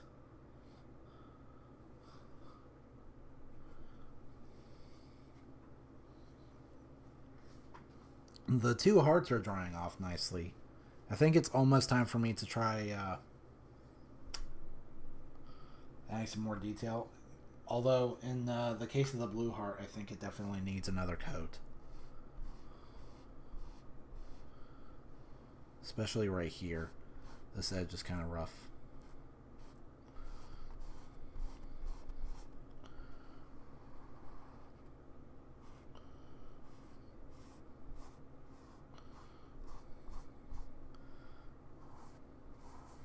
It's nice that the store was selling these smaller canvases in 2 packs of 2.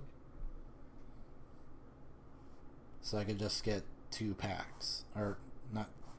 They were selling them in packs of 2. I got 2 packs. So now I have 4, which is just enough for, 2 of clubs, 2 of diamonds, etc.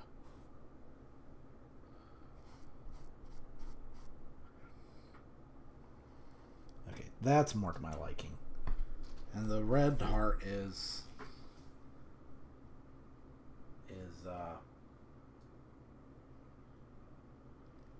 I could use a little more. It really could. Try to convince myself that it doesn't, but it definitely does. You can even see it on screen. Through my crappy camera. I gotta get a better camera at some point.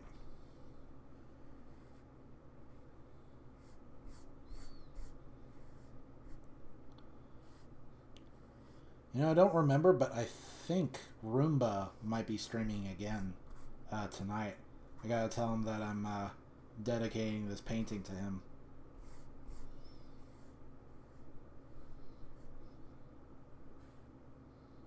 Oops, didn't mean to do that. That really messed it up.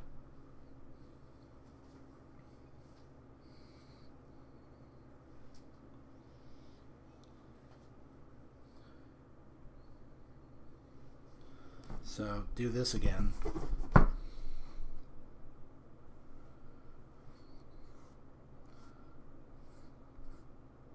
One more time. I'll do it thinner.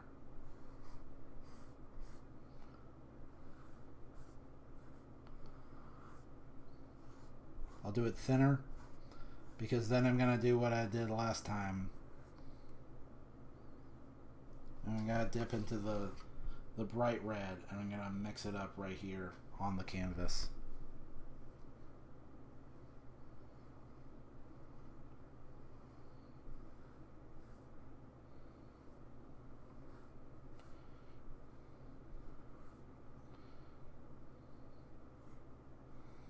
Right now, Roomba is only, I think, 4 or 5 floors deep. I think he just started the 5th floor.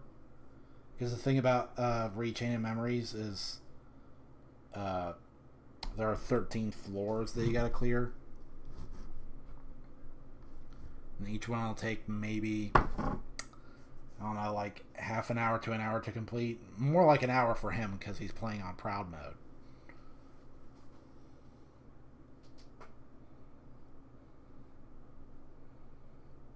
Even though he is doing like off-screen grinding. One thing that was really rough about that stream, and it's not Roomba's fault, obviously. He's playing honestly really awesome. He's playing his rear off, but for whatever reason, he had trouble finding a shop. Because one of the other things about that game is that I don't know how to put it. It's not procedurally generated. It's pseudo procedurally generated. You get to kind of pick the layout for each room by using cards.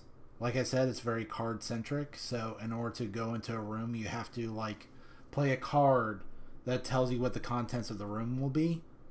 And he wasn't getting any cards that like open up a shop for him to actually spend his money at. So he had like hundreds of points, like a truly massive amount of points, and was not able to spend them at all. And then he finally did get a shop and he got ripped off because, again, it's card centric. So when you go to the store to buy stuff, you can't just buy what you want. It's like a card store where you get little booster packs and you might get like maybe one card that's worth a dang and the rest are just rip-offs.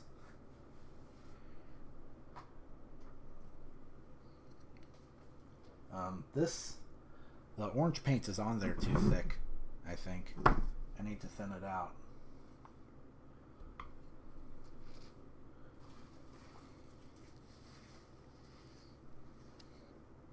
Ah. Now I'm ripping off the tip of this one too. Come on. Now the orange is too thick.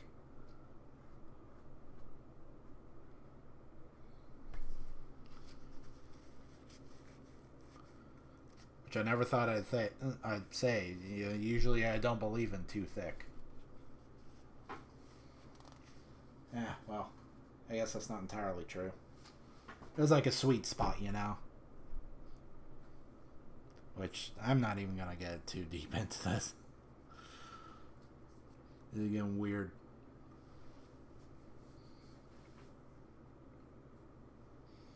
Well, even though these aren't finished drying, I think I am ready to whip out those black borders.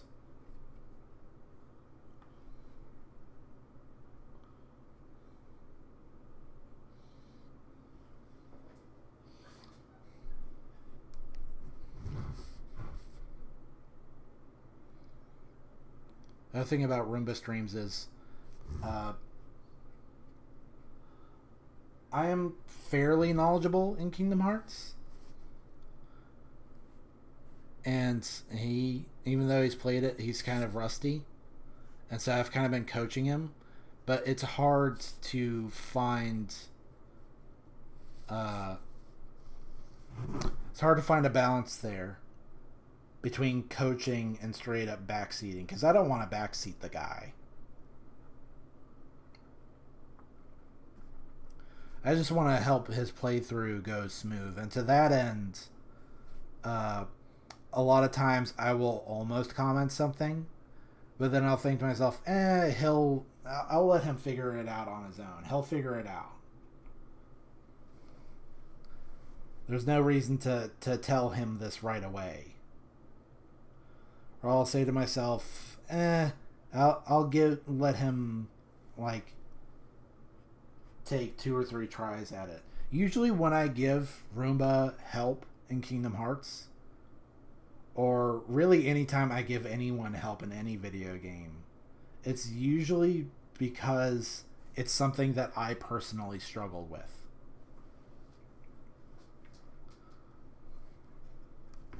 If I think to myself, this took forever for me to figure out, so let me just go ahead and halt the grind right here so we can like move this along, that's when I'll comment something.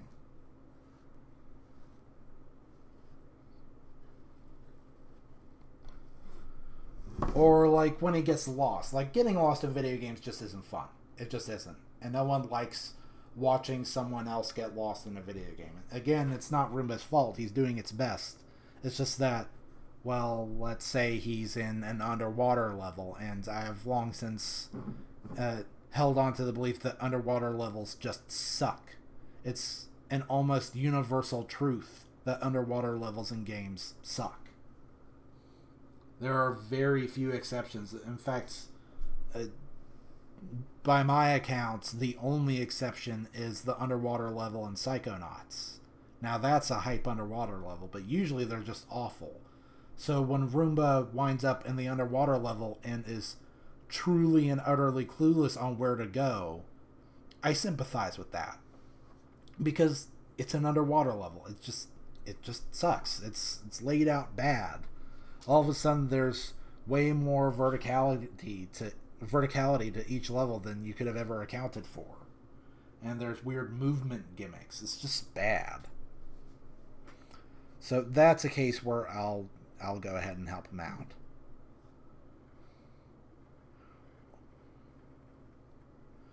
And inversely, if he's at a boss fight and it's his first time trying it out, I will not say something. I'll give him a chance to figure out the mechanics on his own.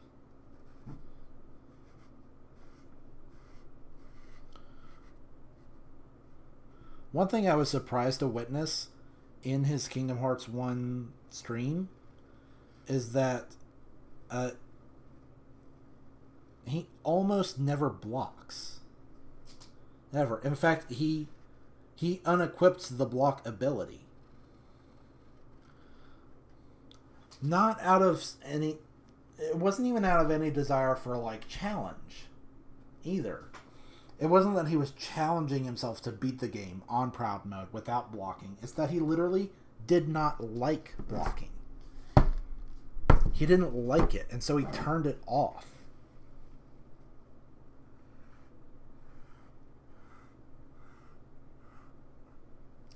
That, I think, is pretty wild. I mean, I'm not criticizing with him. I'm criticizing with him? I'm not criticizing him. If that's the way he wants to play, then he can do it. It's just so out there. It's not something that I don't think I had ever considered. The idea that someone can just not like blocking. You know, I'm looking at this now. I think I do want to hit it with the deep blue. Because I'm starting to get ideas about how I want to do this.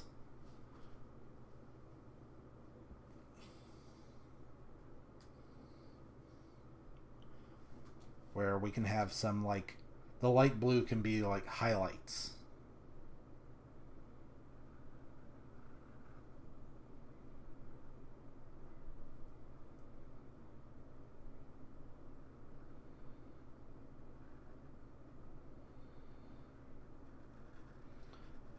go. That's a nice edgy design right there.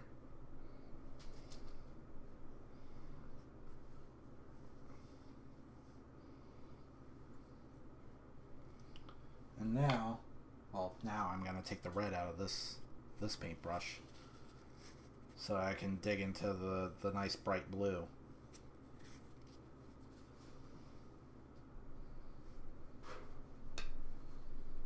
And man, there's like, you can't see it, but right out of frame there's a huge mound of used paper towels forming.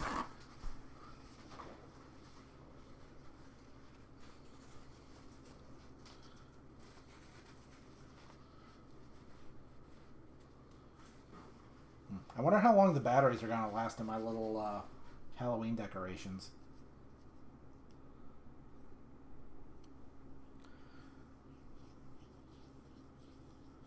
That reminds me, I gotta bust out my little skulls full of like colored water. I'll probably show those off next stream after I dig them out of storage.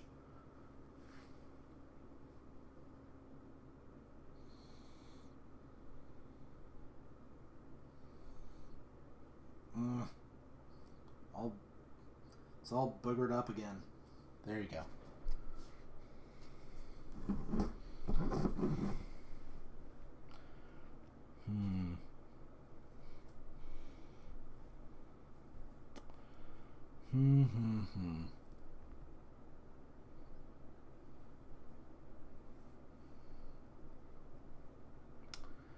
How do I want to do this?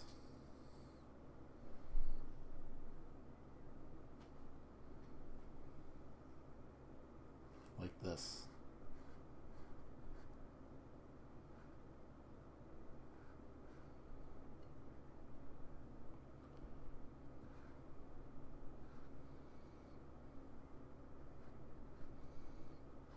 I think. That's not very high contrast though.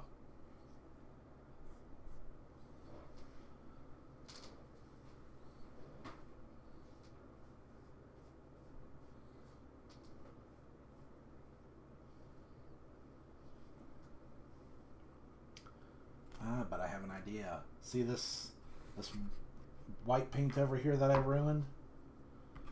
By dipping a bunch of blue into it, this one right here, I can make a lighter blue with that.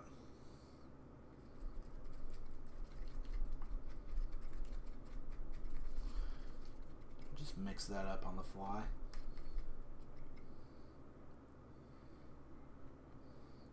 I could use a little more blue though. That's too light. More.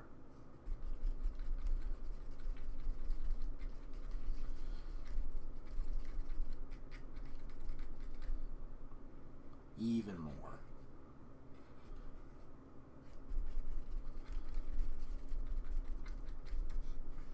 Come on. My arm's getting tired. Come on.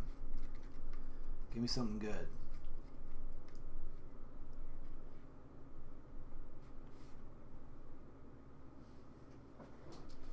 There, that'll do.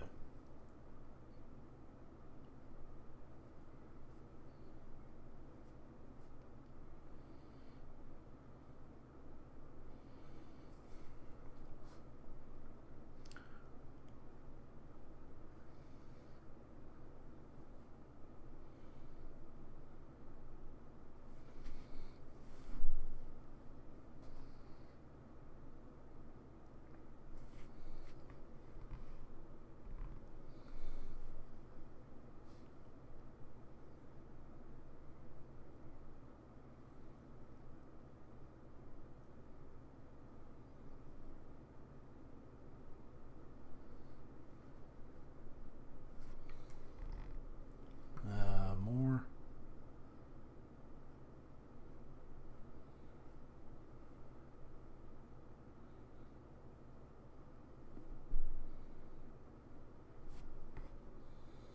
Okay, might have overdone it there. That's like really thick. Ugh.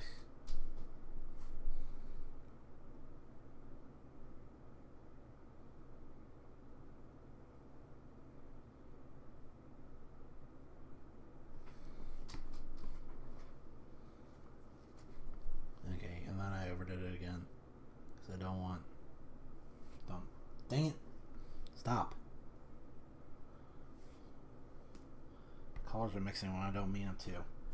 And somewhere along the line, I got a bunch of blue paint on my left ring finger. There. Now let's try this again.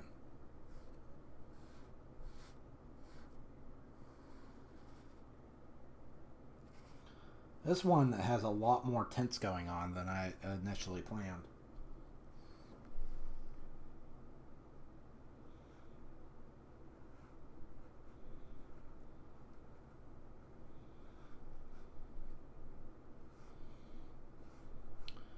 It's supposed to be very simplistic, and yet you can see, without even really trying, I've used up almost every space on my little ice tray palette thing here.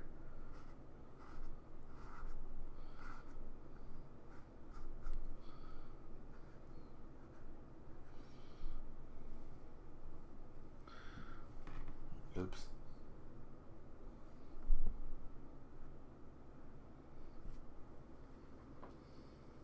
There. Hey, that's pretty good. Except for this one. I'm gonna take back this.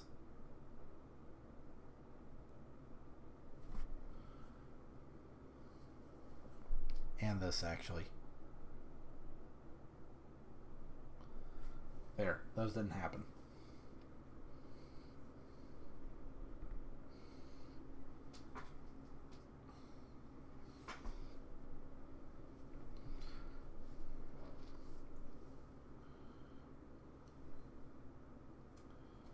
Now,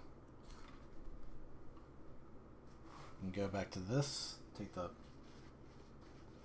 black off of this brush right here. I want to see if I can wrap this up by 5, so I got almost like a little over 15 minutes to make this happen.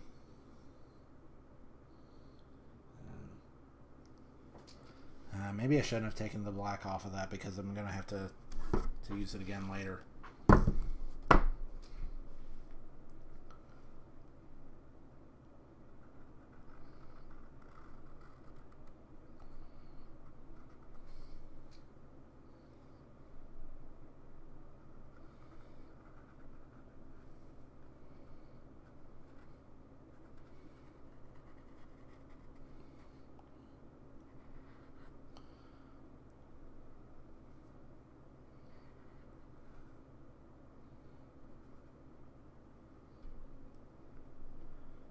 I don't know if you can quite tell what I'm going for, but it's supposed to be like a little,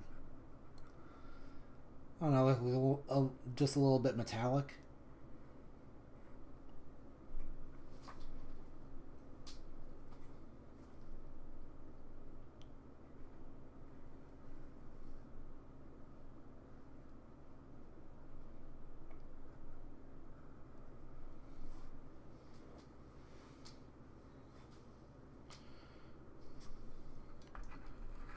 Now I could use little bits of purple way down there.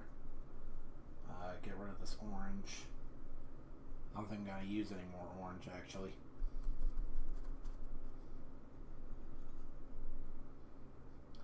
But now I think I'll let it dry too much and it's sticking to this brush.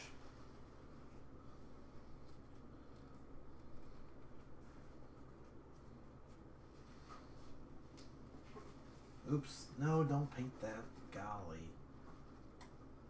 Every time I do a painting string, I wind up painting a lot more than the canvas. There. Now go back to the dang it.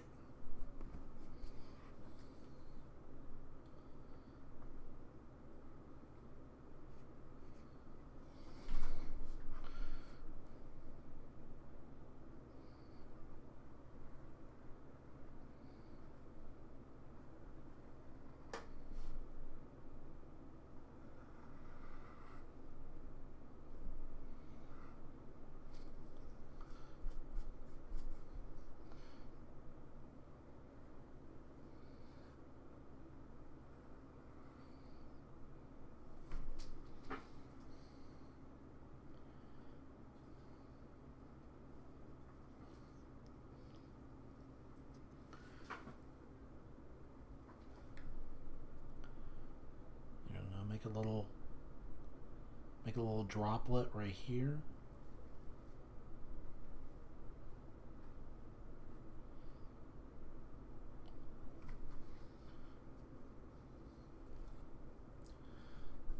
Yeah, get rid of that.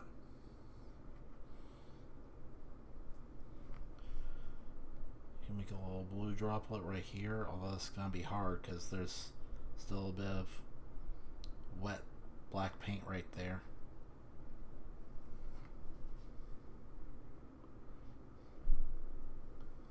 There, put those down, switch back to yellow.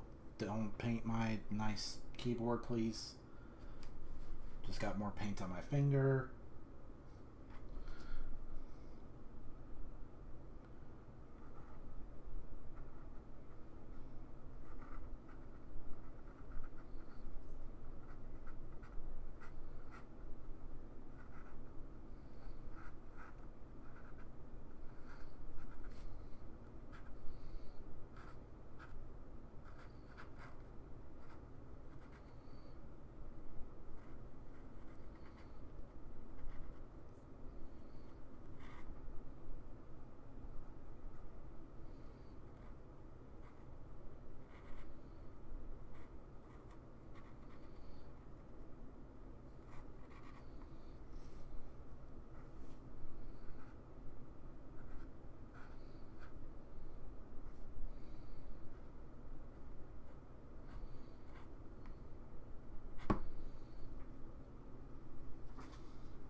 Huh. It's okay.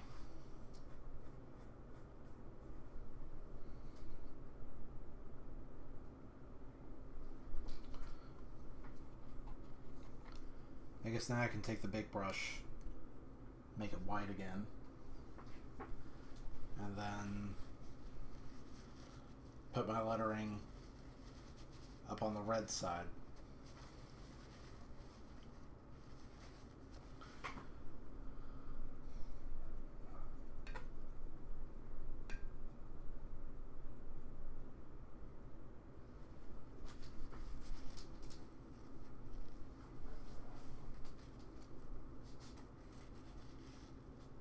Ooh, you know what? Where's my purple one?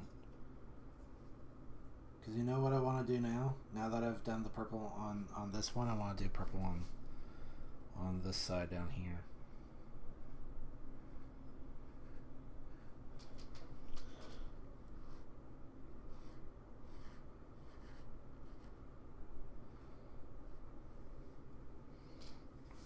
There. I think that ties it together better.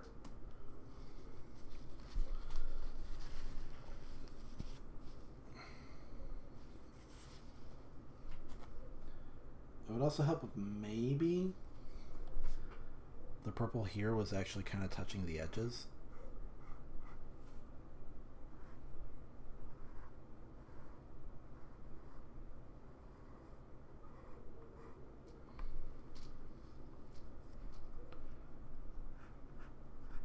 And maybe if it was they were also touching each other right here. There, that actually is a little better. Although I feel like maybe we could use a little more yellow here. Try and actually shape that into something instead of just looking like a big McDonald's logo.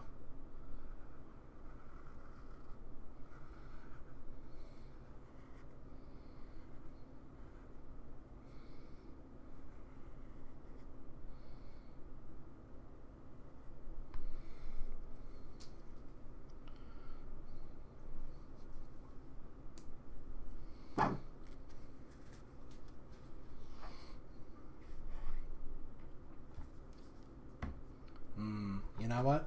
I'm getting an idea. Let me just pull something up real quick on YouTube.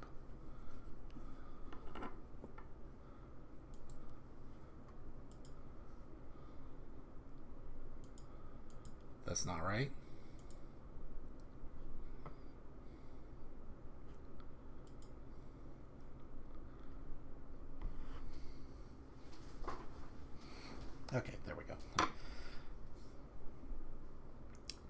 Da, da, da, da. Uh, get all this blue off.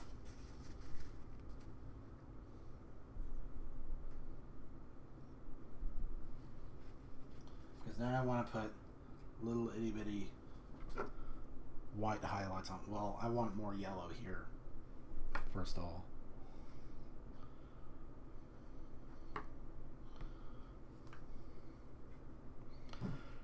But a little bit of white here.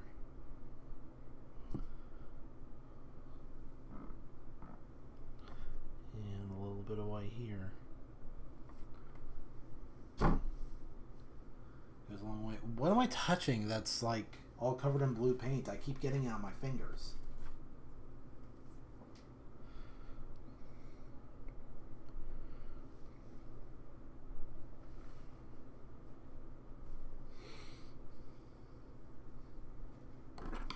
Now we're ready to do this. And, you know, in the usual fashion, like, everything's all angular down here, so now this is going to be more of a swishy swooshy kind of too.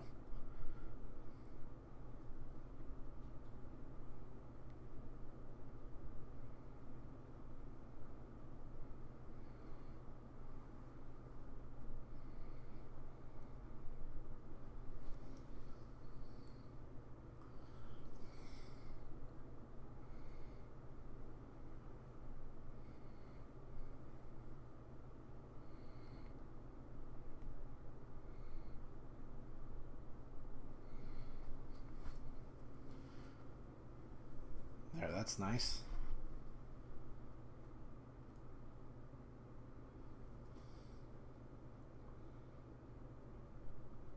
And then up here.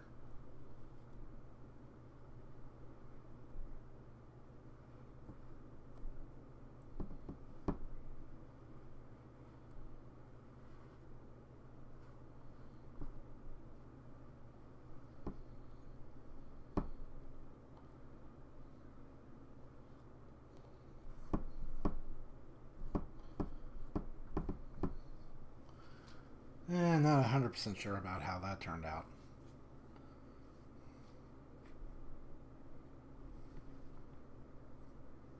But, yeah.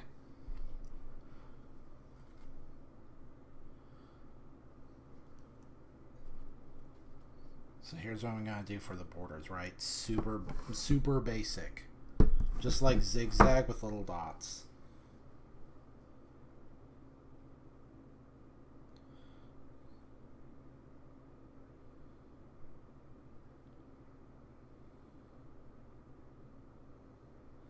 Where I think down here is going to be like white and this is going to be more yellow.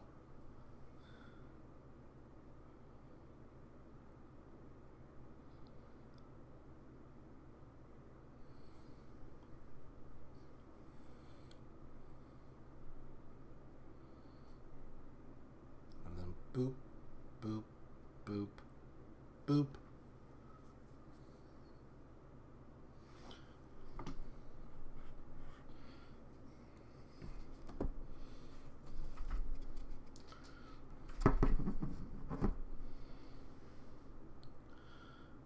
Here, much the same. Swoosh, swoosh. Get a little bit more white paint there. Zig, zag, zig.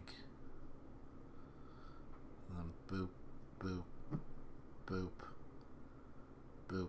Not even really worried about making them perfect circles. Boop. Zig. Zag, zig, boop. Get a little more paint on my hands because they're not completely covered yet. A little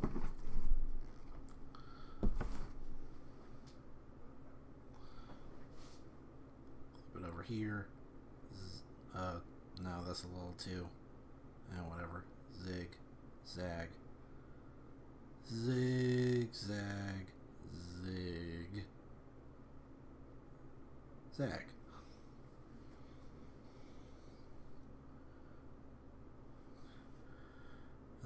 Boop, boop, boop. Had a little muscle spasm there.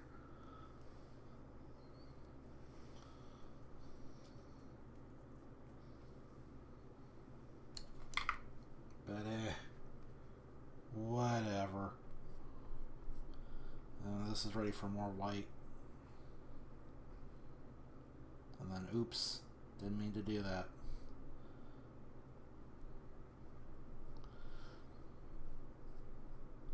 Not one to have steady hands. I know that's ironic for someone who likes to paint, but that's how it is. That's how it be. That's how I do.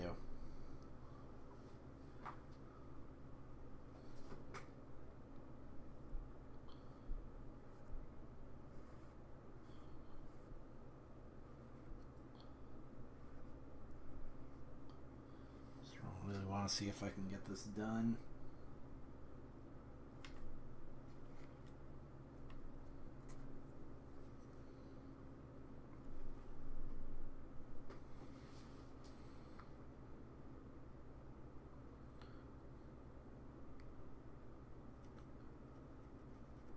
Do it like this.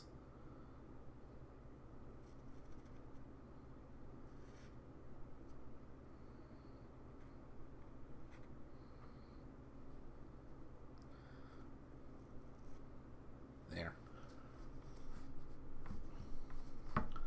Little bits of yellow.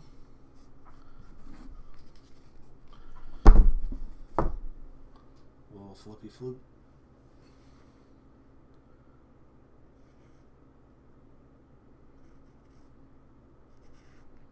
Zig, zag, zig, zag, zig, zag. And then boop,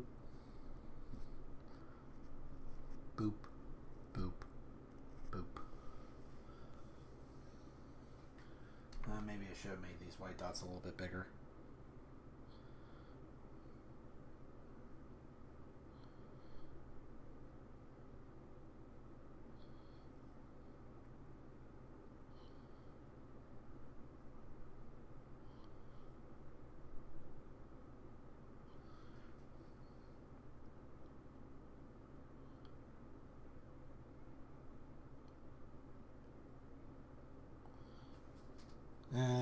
Yeah, make those a little bigger too.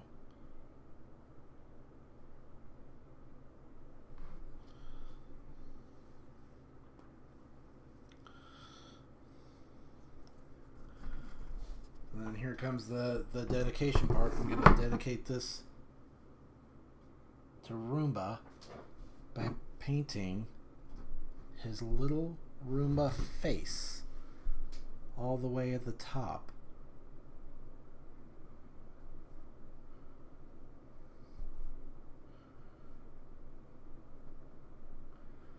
So he's got his little round eyes.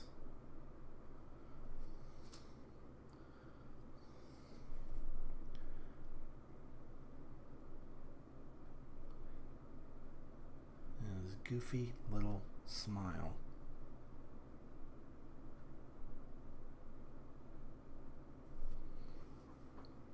There.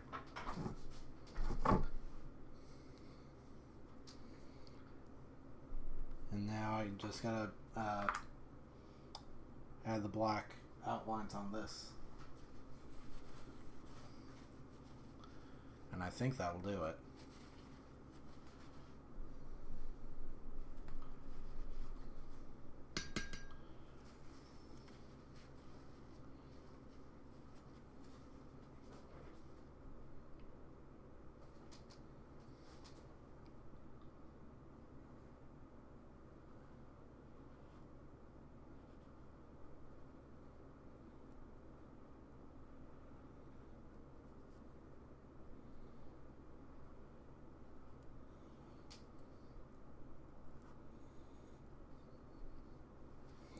I almost kind of want to add something in these areas, but I'm not sure.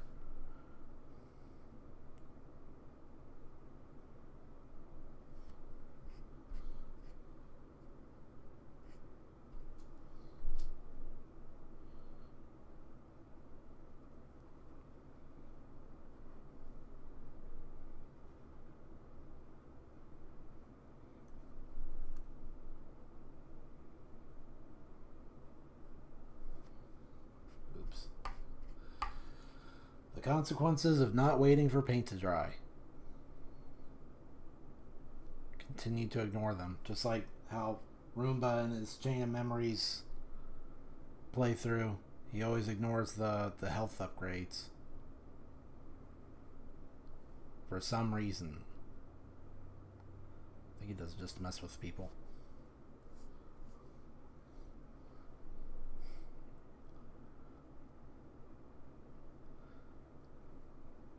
It's funny, during his last stream, like, I tried to, like, pitch my theory that, or I don't know if you call it theory, my opinion that, like, a lot of Kingdom Hearts is just borrowing from Star Wars. I call it a ripoff. Ripoff is not accurate. It's just a lot of similarities.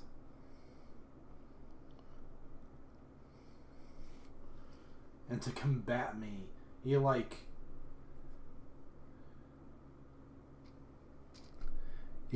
called in another guy who's like a Star Wars expert or Star Wars enthusiast or whatever you want to call it. Like it's freaking the hired muscle.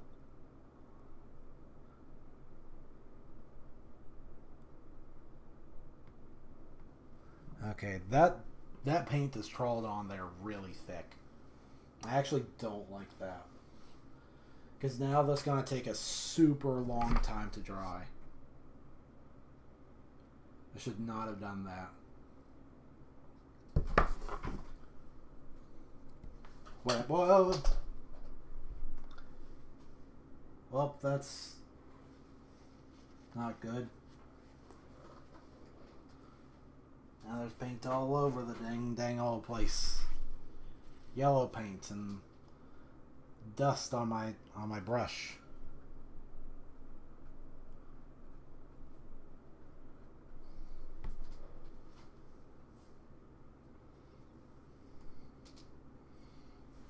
There. Oh, my knee. You know what? I think that'll do it. I think I did a pretty okay job. Dang, it still bothers me that I feel like there should be something here.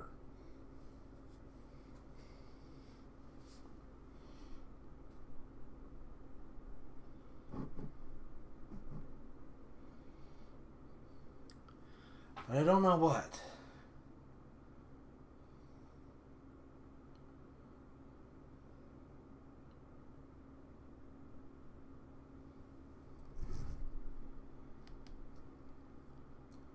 Maybe I shouldn't. Maybe it's good that it has some empty space. I don't want it to feel like maximalist. I don't want to just cram it full of stuff.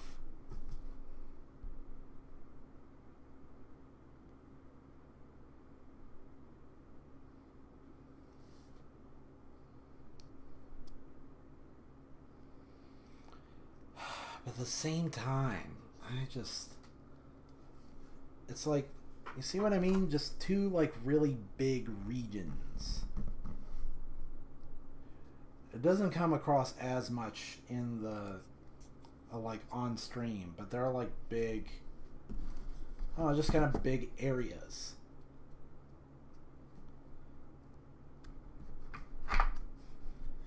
I almost want to add some like words or something, like some kind of slogan to finish it off and bring it all together.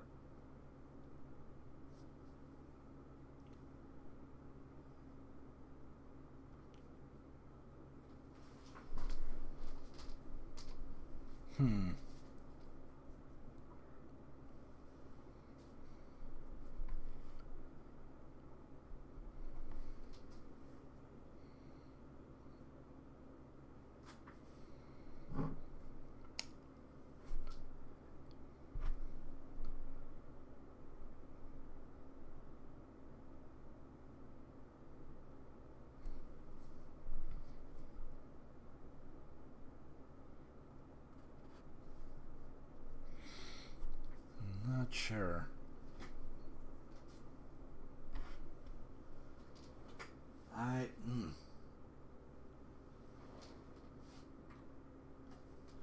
You know what? I'm gonna go for it.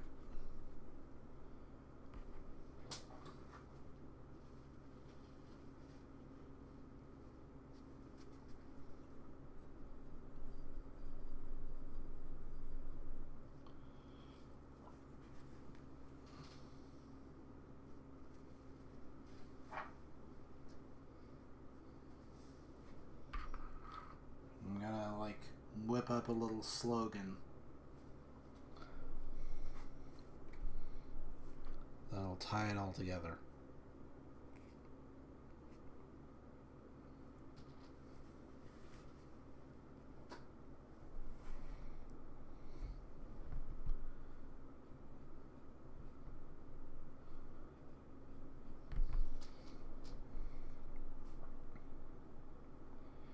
I don't know how all this will go, but you'll never know till you try.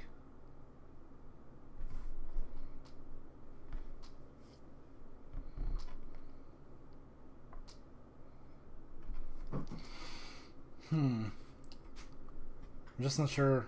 Do I have the best angle to do this? I want to, like, do something that wraps around.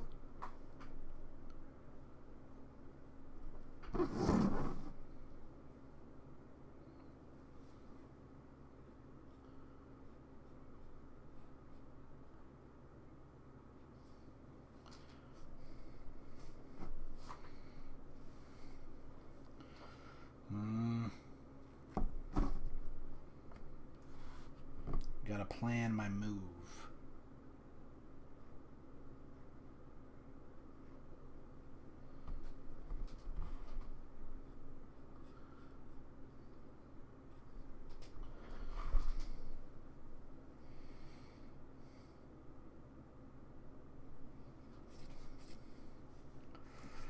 I'm trying to figure out the best way to do it. Do I want to do it like circular type? Or do I want to make it more like oval so that it fits in? I think I want to do it more like ovular so that it fits in.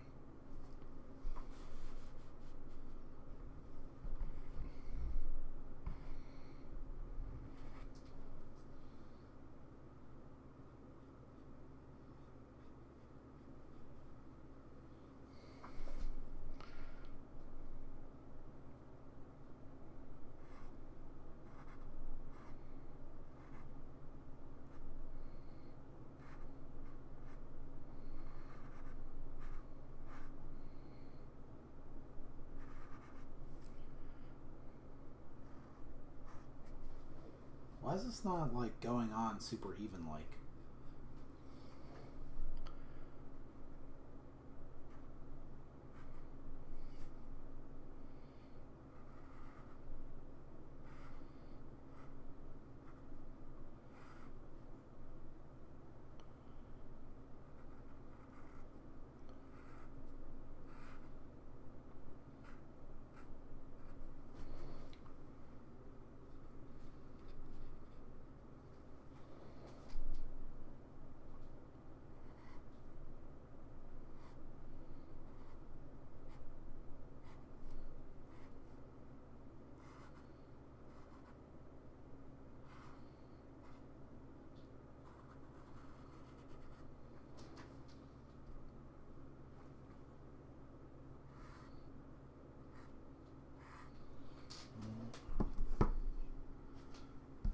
Bring that down further.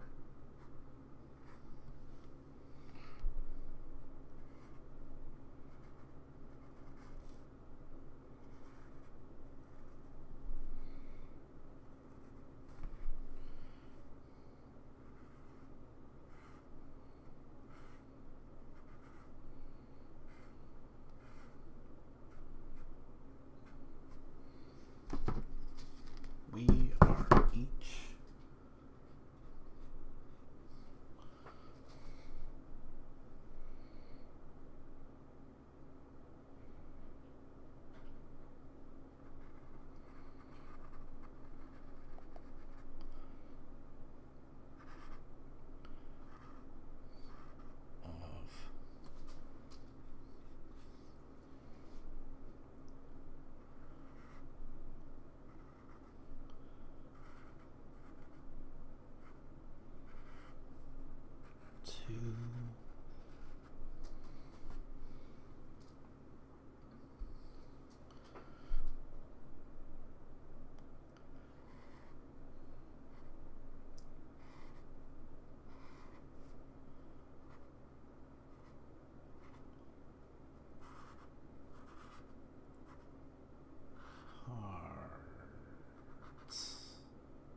This could be bigger.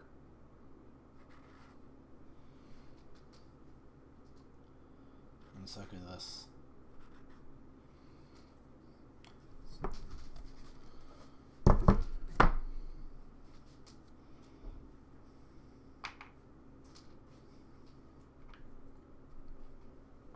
And this could use more.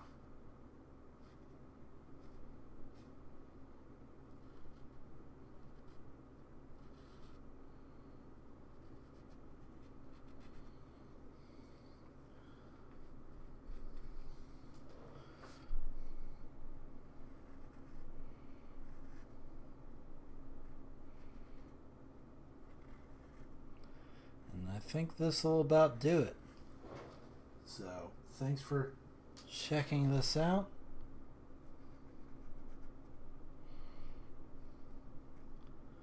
Feel free to comment what you thought about this stream right here. What you thought about my painting or Uzumaki or your experience with the hurricane. Lots and lots of stuff happened.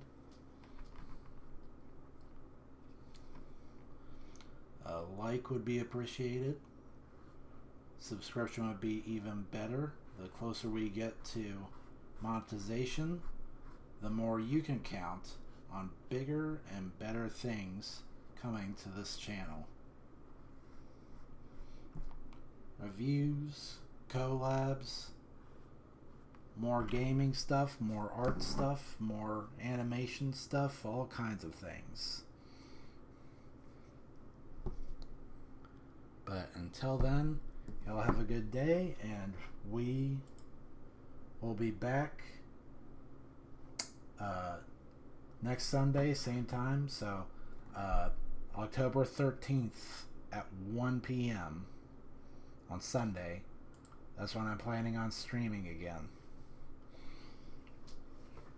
So y'all have a good week.